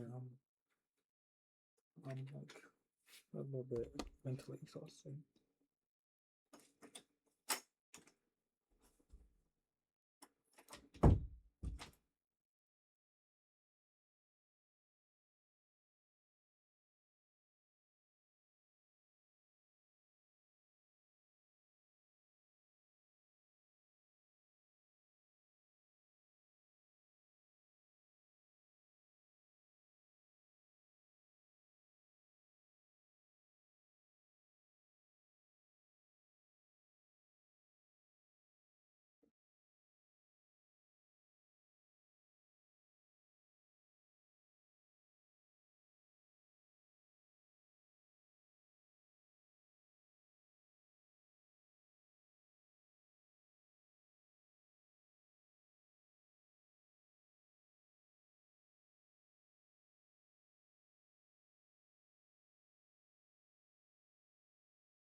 I'm back.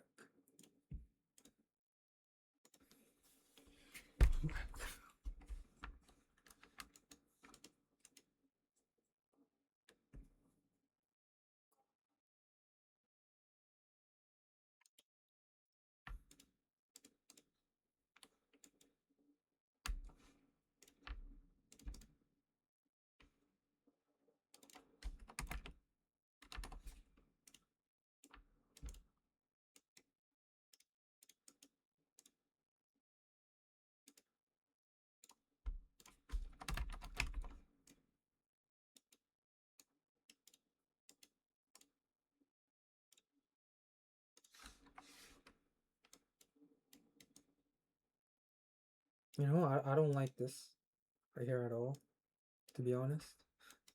Like at all, I don't like this. But let's see.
All right.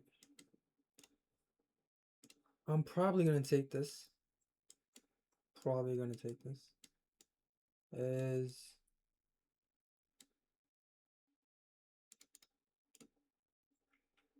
oh, we didn't get this.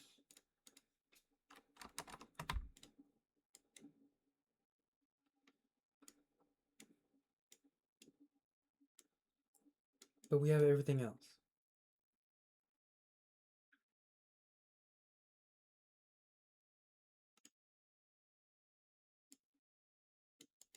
Oh, do we? We do. We do. My bad. We do. The C is X.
I feel like the 5 minute has so much influence.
Oh, on the 30-minute, we have that signal.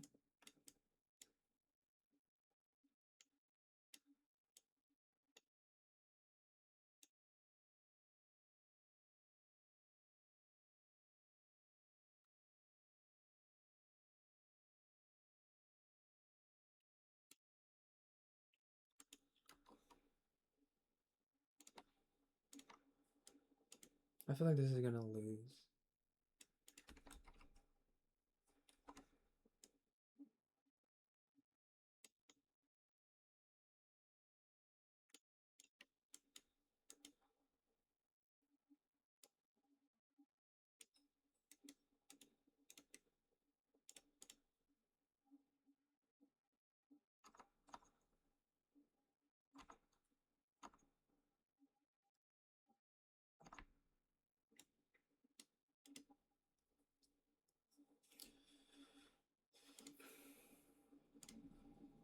I don't know.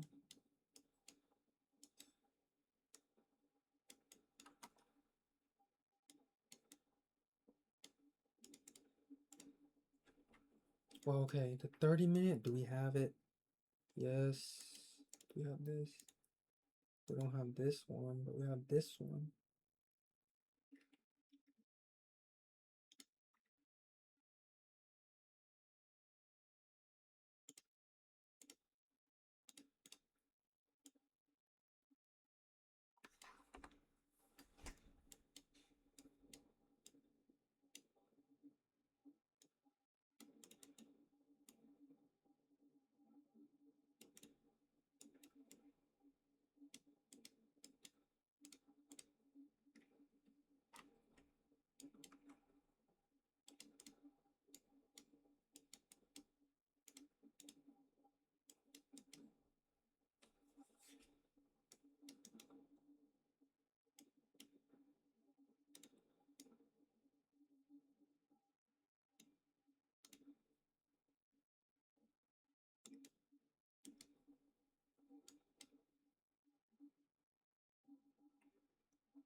Because we traded through this breaker?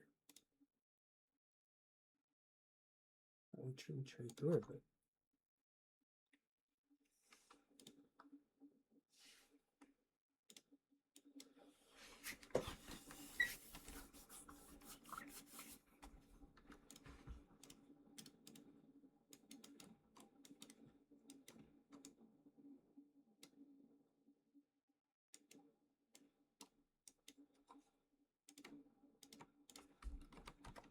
what the hell? Why is that even like?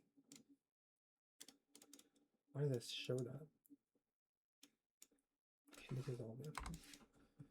Okay. So you know what? You know what?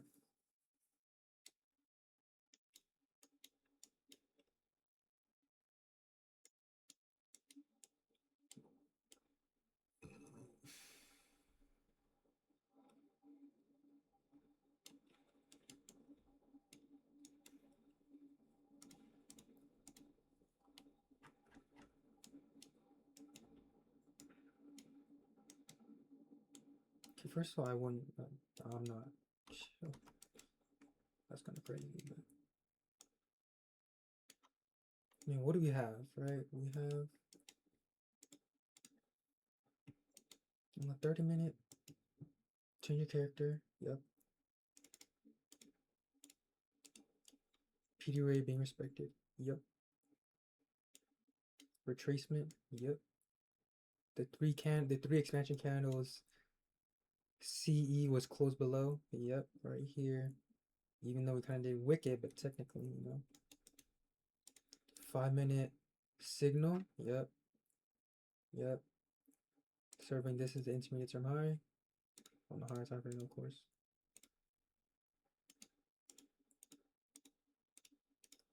does it even matter if it's freaking 15 minute, 30 minutes? All the same thing. It's all the same freaking thing.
Oh, oh my back.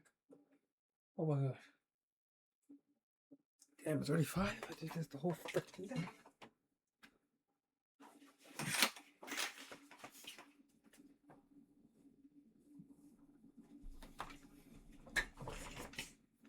You know what? I'm gonna enter on this trade. Why do I want to enter on this trade? One, we tapped into this river gap, 1 hour. Two, the 5-minute market maker model shows up, right? We could say this is a consolidation, reaccumulation, 1, and then 2, and then smart money reversal. Or you could say 1, boom, 2, boom. Or you could just say this is the original consolidation. This entire thing is the original consolidation. Matter of fact, I will do that. This entire thing is the original consolidation. Alright, we say 1, bing, bing, bing, boom, 2. Or you say 1, bing, bing, bing, original consolidation, 1, 2. Original consolidation, 1, 2. He's saying we have to, oh my god, I can't even speak. We have to have at least 2. But then you could say this is original consolidation, 1, or like original consolidation, reaccumulation 1, reaccumulation 2, to the smart money reversal. But okay, you know what? I'm gonna take the trade. I'm gonna take the trade. Wait, let me list out more of the pros and cons. So 2 on the 5-minute, on the 30-minute, we are still respecting this. Yes, we're still respecting that order block.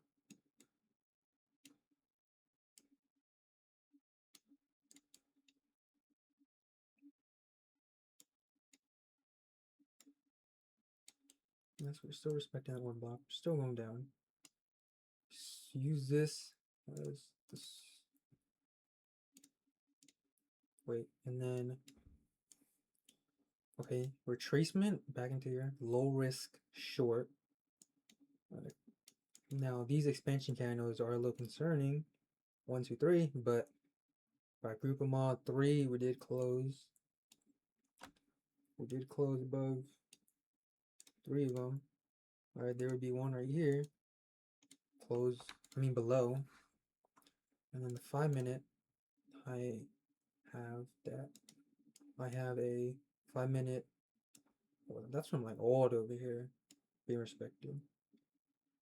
But this was already respected. Alright, yeah. One candle, two. Go down, up. Yep, this was already respected. I need to not use that. The order block was already respected.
Alright, that's already respected. Tripping is already respected.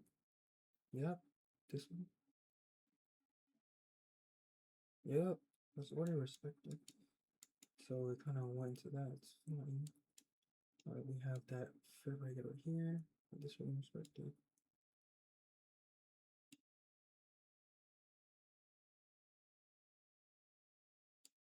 Why did I put it?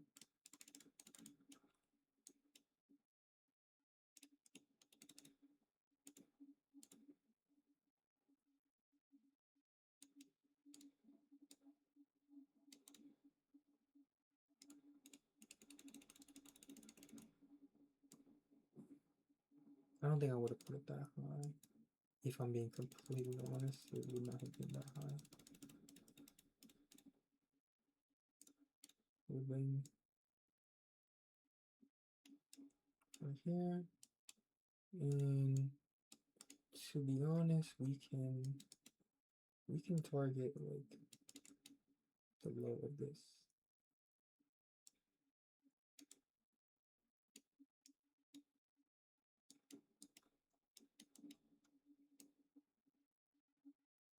Who knows?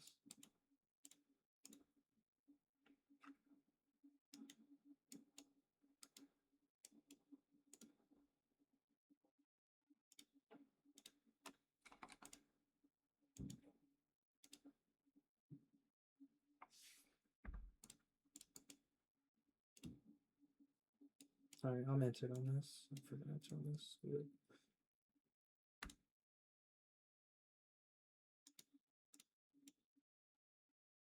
Okay. So we got finessed off of both these. The draw just wanted to go high. They just wanted to go high.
Why did I have two? Let's just sit down.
All right.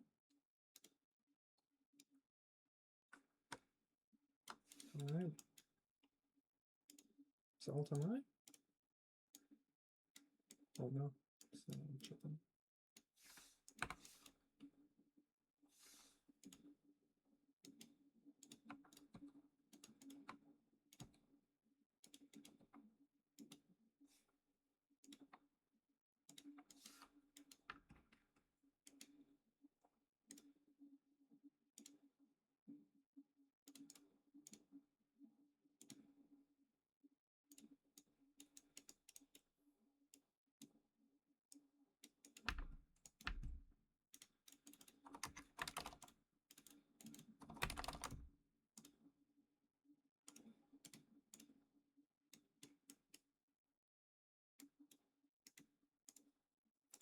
Let's see what even happens, right?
Actually, we can show for this.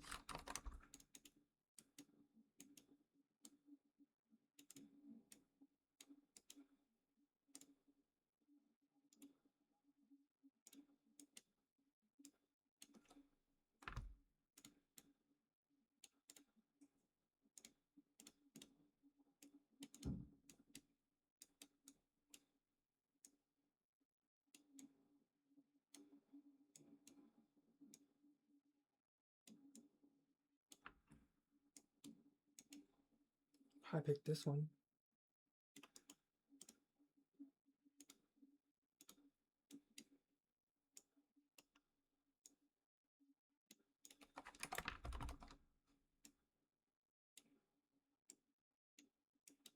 Yeah, we could enter off of this one, or we wait for the retrace. No, but I mean, we already had. I wish there was. Let me see. Is there anything else? No, that would look so fine.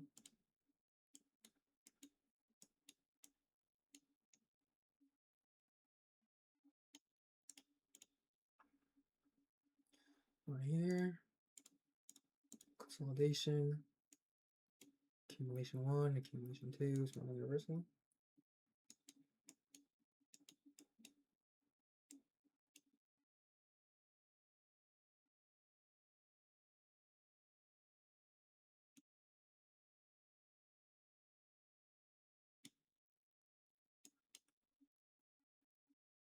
Right.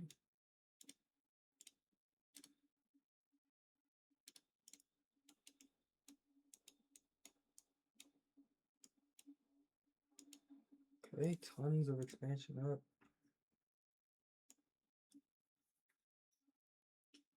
Tapping into a 1 hour fair value FVG.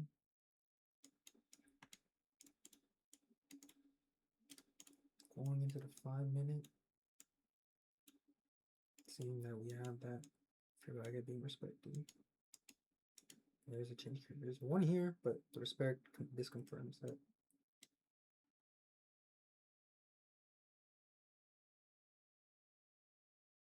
There's no, I mean, there's a breaker here.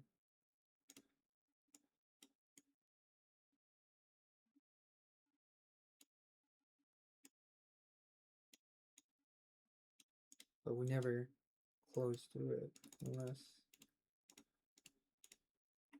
no, I would probably be already, if I were to take this, I would already set a limit.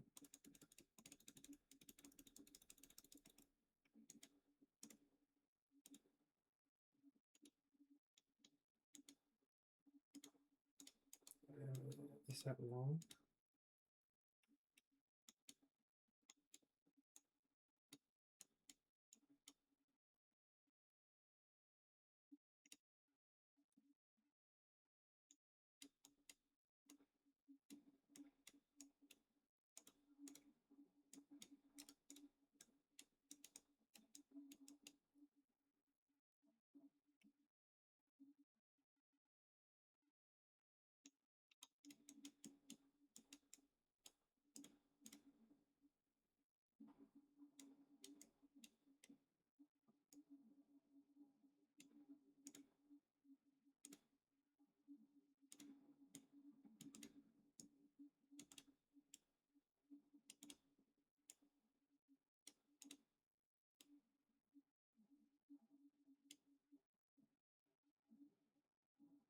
So we had reaccumulation 1.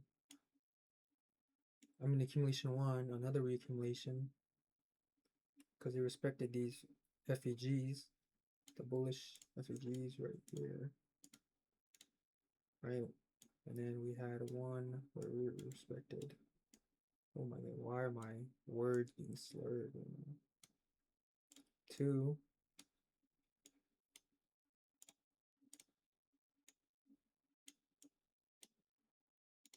We did have that fair right gap, but it was kind of like,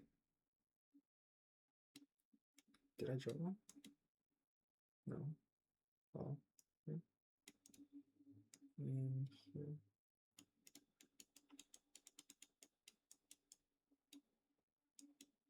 See, that one did align, right? Because look, we didn't, for this we don't have to wait for a retracement. Oh my goodness, it's so messy. Alright, we don't have to wait for a retracement.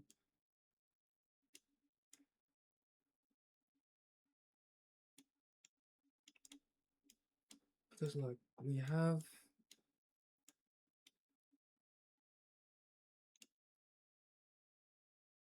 however, I would say that What is it? Something with a breaker, right?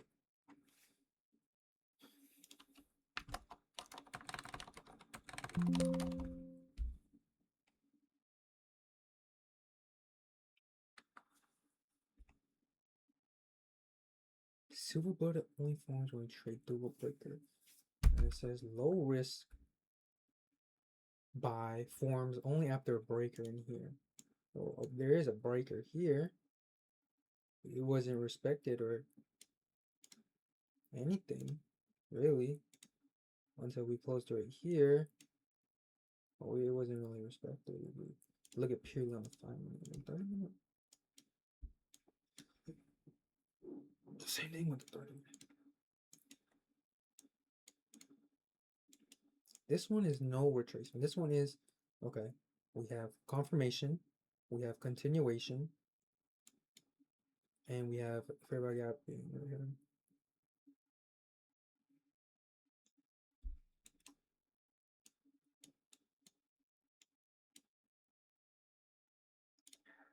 We had the correct alignment with that. We also had these clear expansion days up. We had this 1 hour FAG. We had consolidation, accumulation 1, accumulation 2, it's 1 reversal. I put it right above here. Where did I put it? Right above. What is the importance of this? There's probably something there. Honestly, I could put it down these lows right here, but I put it right there. I entered to catch this one down, but what happens? What happens after? Did we do anything? Did we retrace? Did we?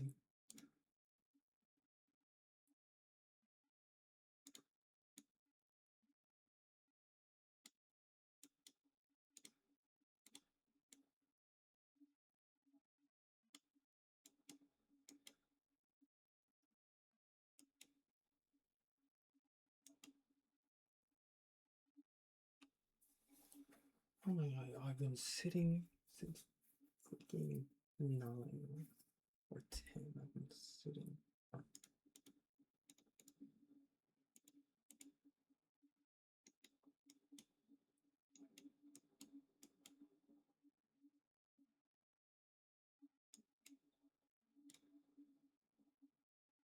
Oh, first of all, this one moves. Well, let me see what even happens. Okay, it's gonna go up.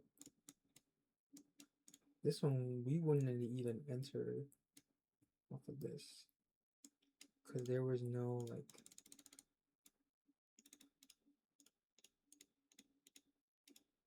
There was really, like, nothing.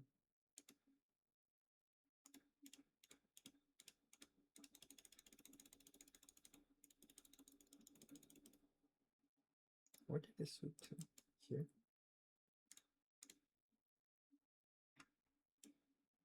Why did I put mine here? Was it here? Oh.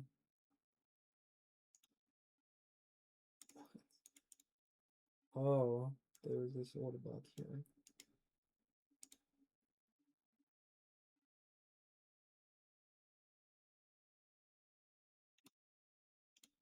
No, I might have just put it here.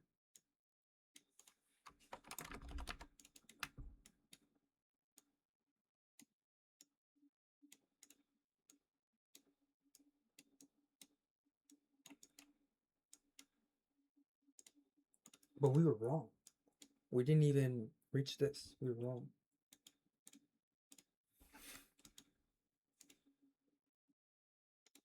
This one is no retracement.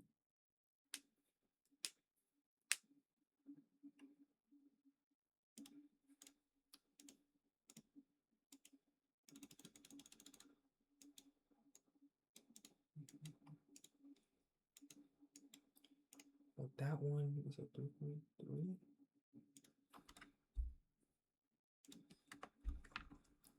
Missed.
That's unnecessarily confusing.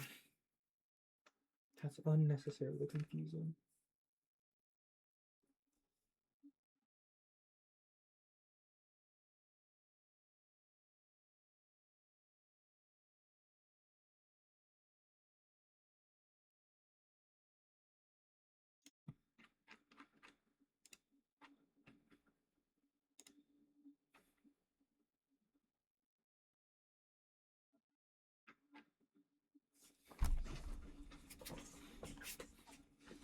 So we had avoided one win, 2 1 loss, 3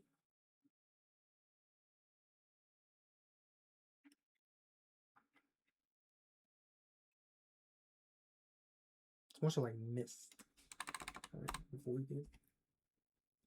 avoided 1 2 3 3 avoided 2 missed.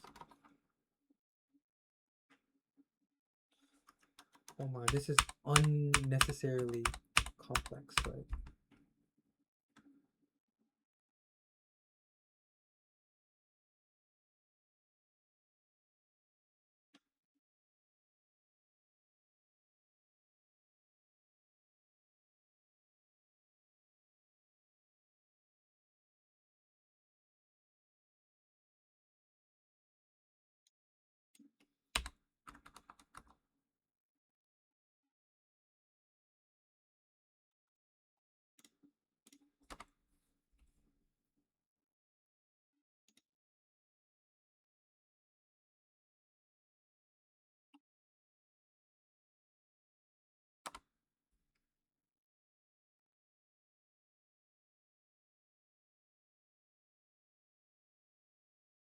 Avoided 1 2 3.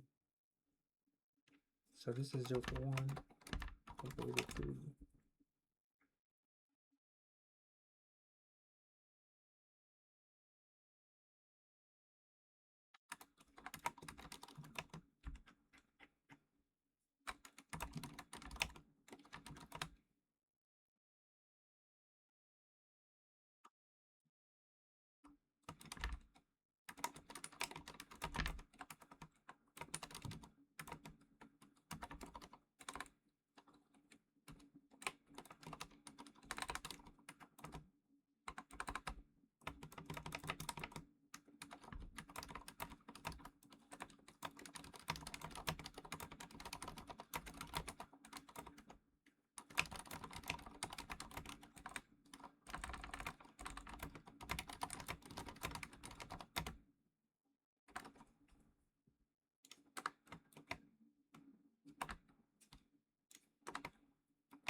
This is unnecessarily complex, man.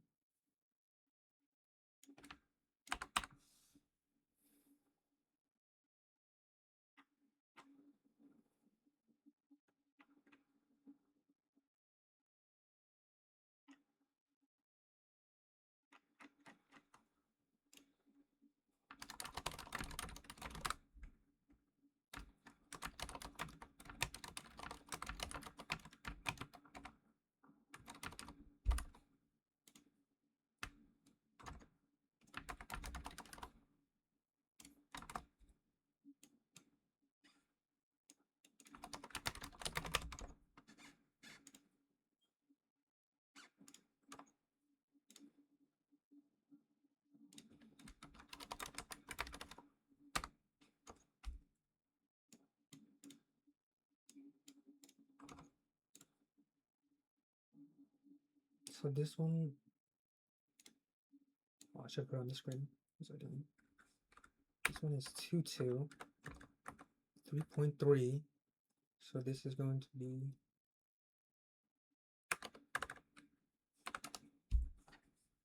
3.9 resolution.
feel like if I did it on the 30-minute, that would be the distribution.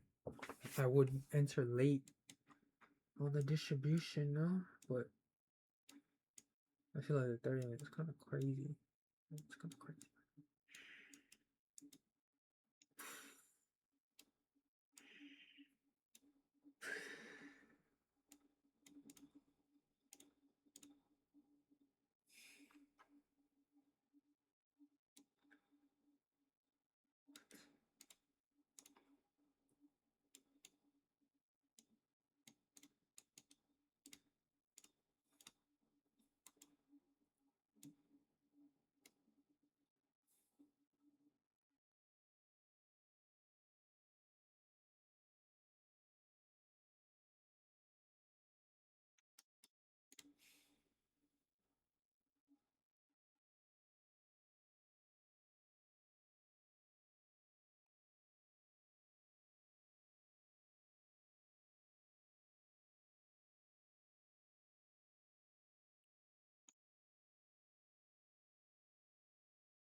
Alright, this trade.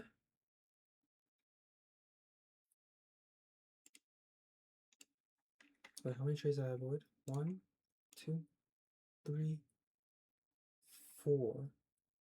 Actually, 4.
Alright guys, I'm gonna end it. I'm gonna chill for a little bit. I'm gonna end this. That was 4 hours of recording. I might backtest later tonight. I might not. I don't know. But that was it. Okay. Alright, what did I learn? Let's go over what I'm learning, what I'm doing. What I'm learning is how we have to use time alignments, right? Because this pure 5-minute market maker model, I'm 2 for 2. I need to test at least 50 of those trades to even consider using it live. But that time frame alignment, they're saying the 1 hour PD array has to match with the 5-minute market maker model. Like that's the time frame alignment. I don't think it's, I would say, incompatible if I use my original strategy, the 30-minute.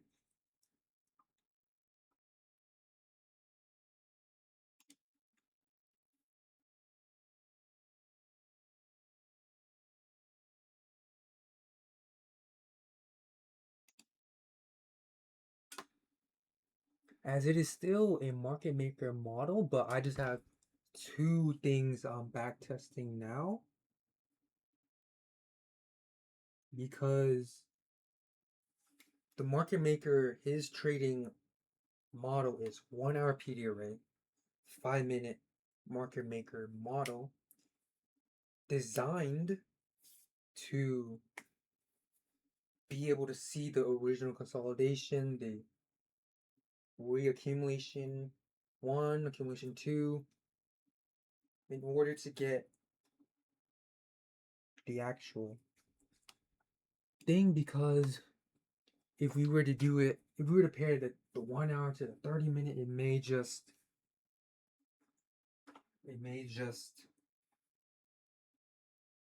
not give us an entry, right?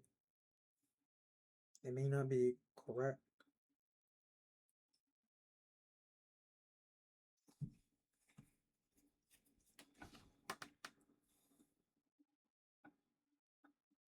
As that's what it matches, right?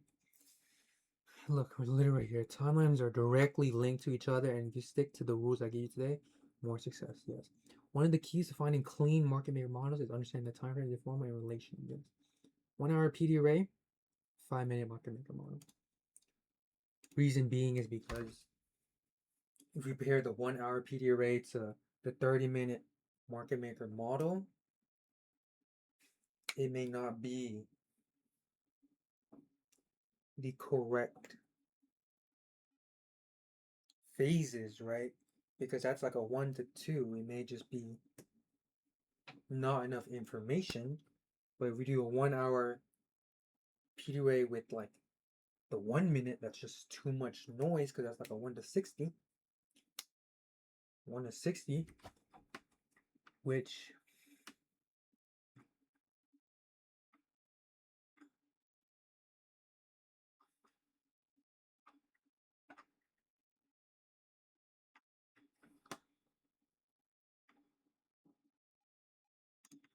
yeah, it's 1 to 60.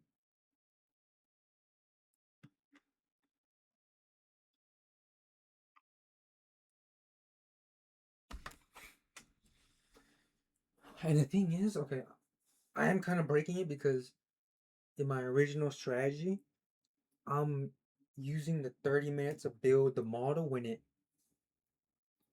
it's more clean on the 5-minute. So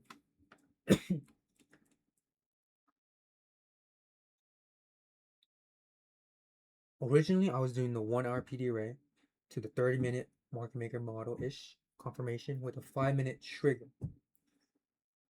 it can work, but it may be inconsistent with the 5-minute market maker model outcomes, right? If we're expecting 5-minute market maker model outcomes, we have to use the 5-minute to align with the time frame, right? The stop loss, the target, the original consolidation, the structure. So in my new 1 hour PD array, 5-minute market maker model, yes. Intermediate term low, yes.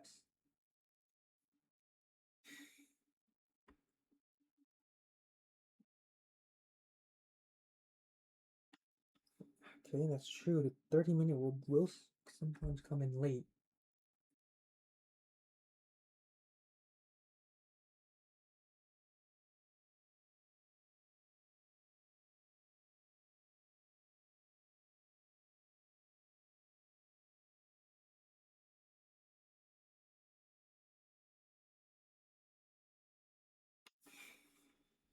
So my thing is, okay, 5-minute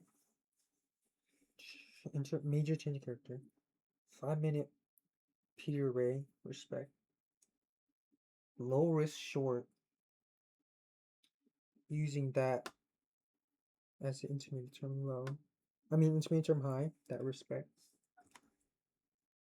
And there's no pullback, there's no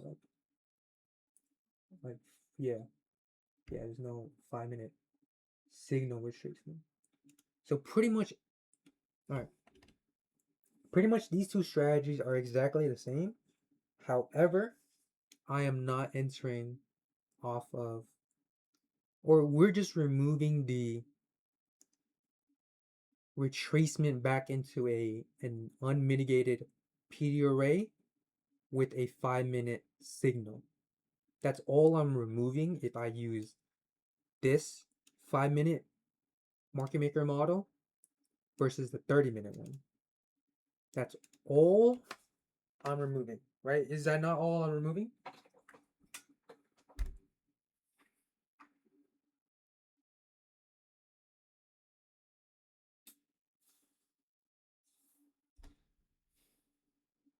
All right, let me retake, okay?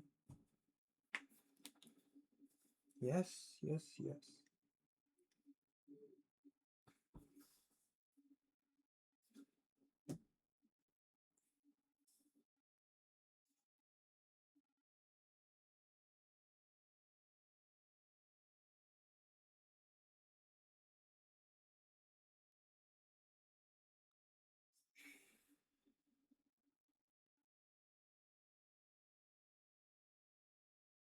That is redundant. If I do use a 5-minute signal on the, yeah, that is redundant. That would be multiple signals, 5-minute, when it's not necessary.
All right. Let's see.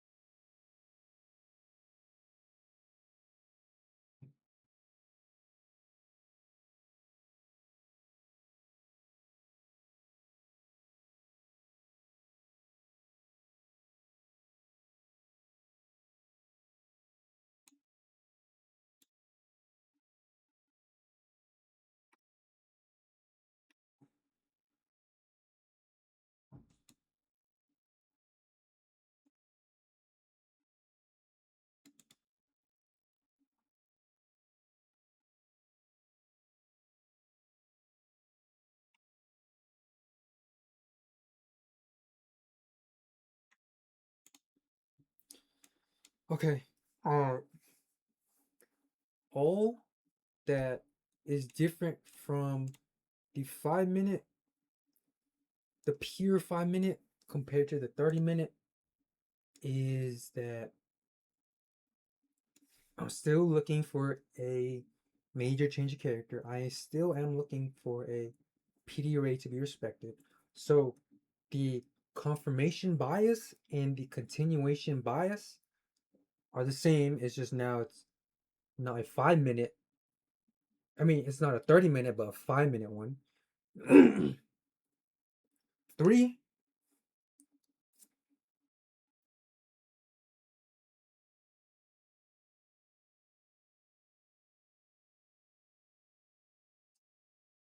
three,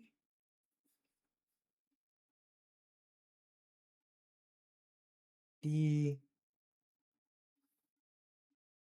on the 30 minute, I would be waiting for a after we get a continuation, a confirmation and a continuation, I would be waiting for a retracement into a 30-minute unmitigated PD array. If it's above the like an intermediate term high, that's most likely going to be swept. I would also use fair value gap neutralization and consequent encroachment to be resolved before even looking to enter on a 5 minute signal.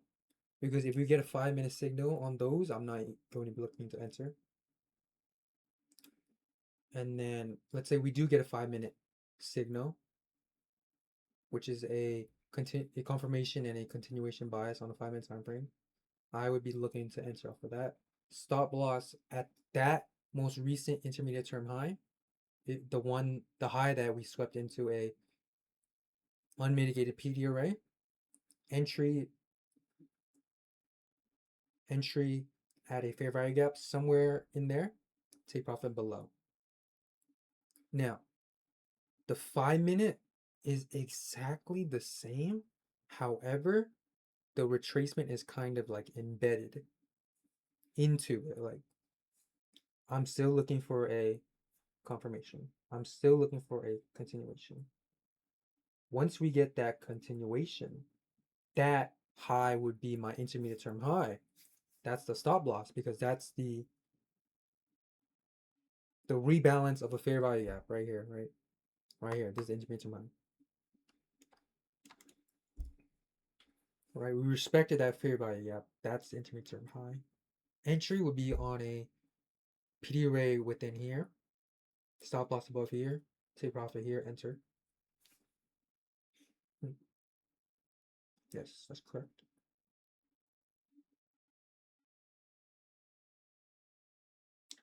Fair value gap neutralization into the retracement.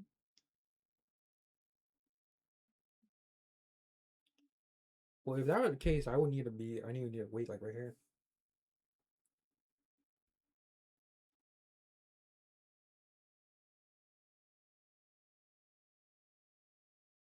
But there's not really a need for that.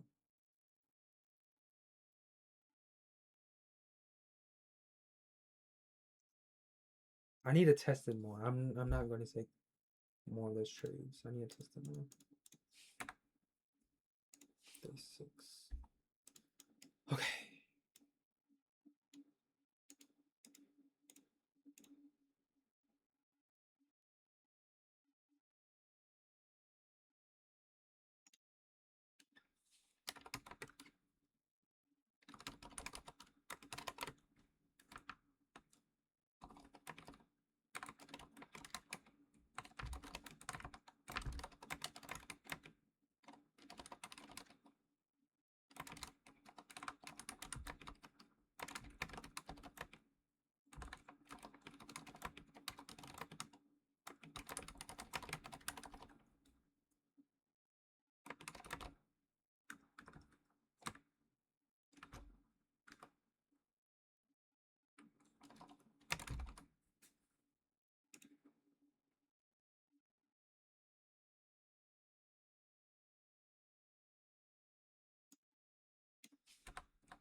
All right. I'm gonna go. See ya.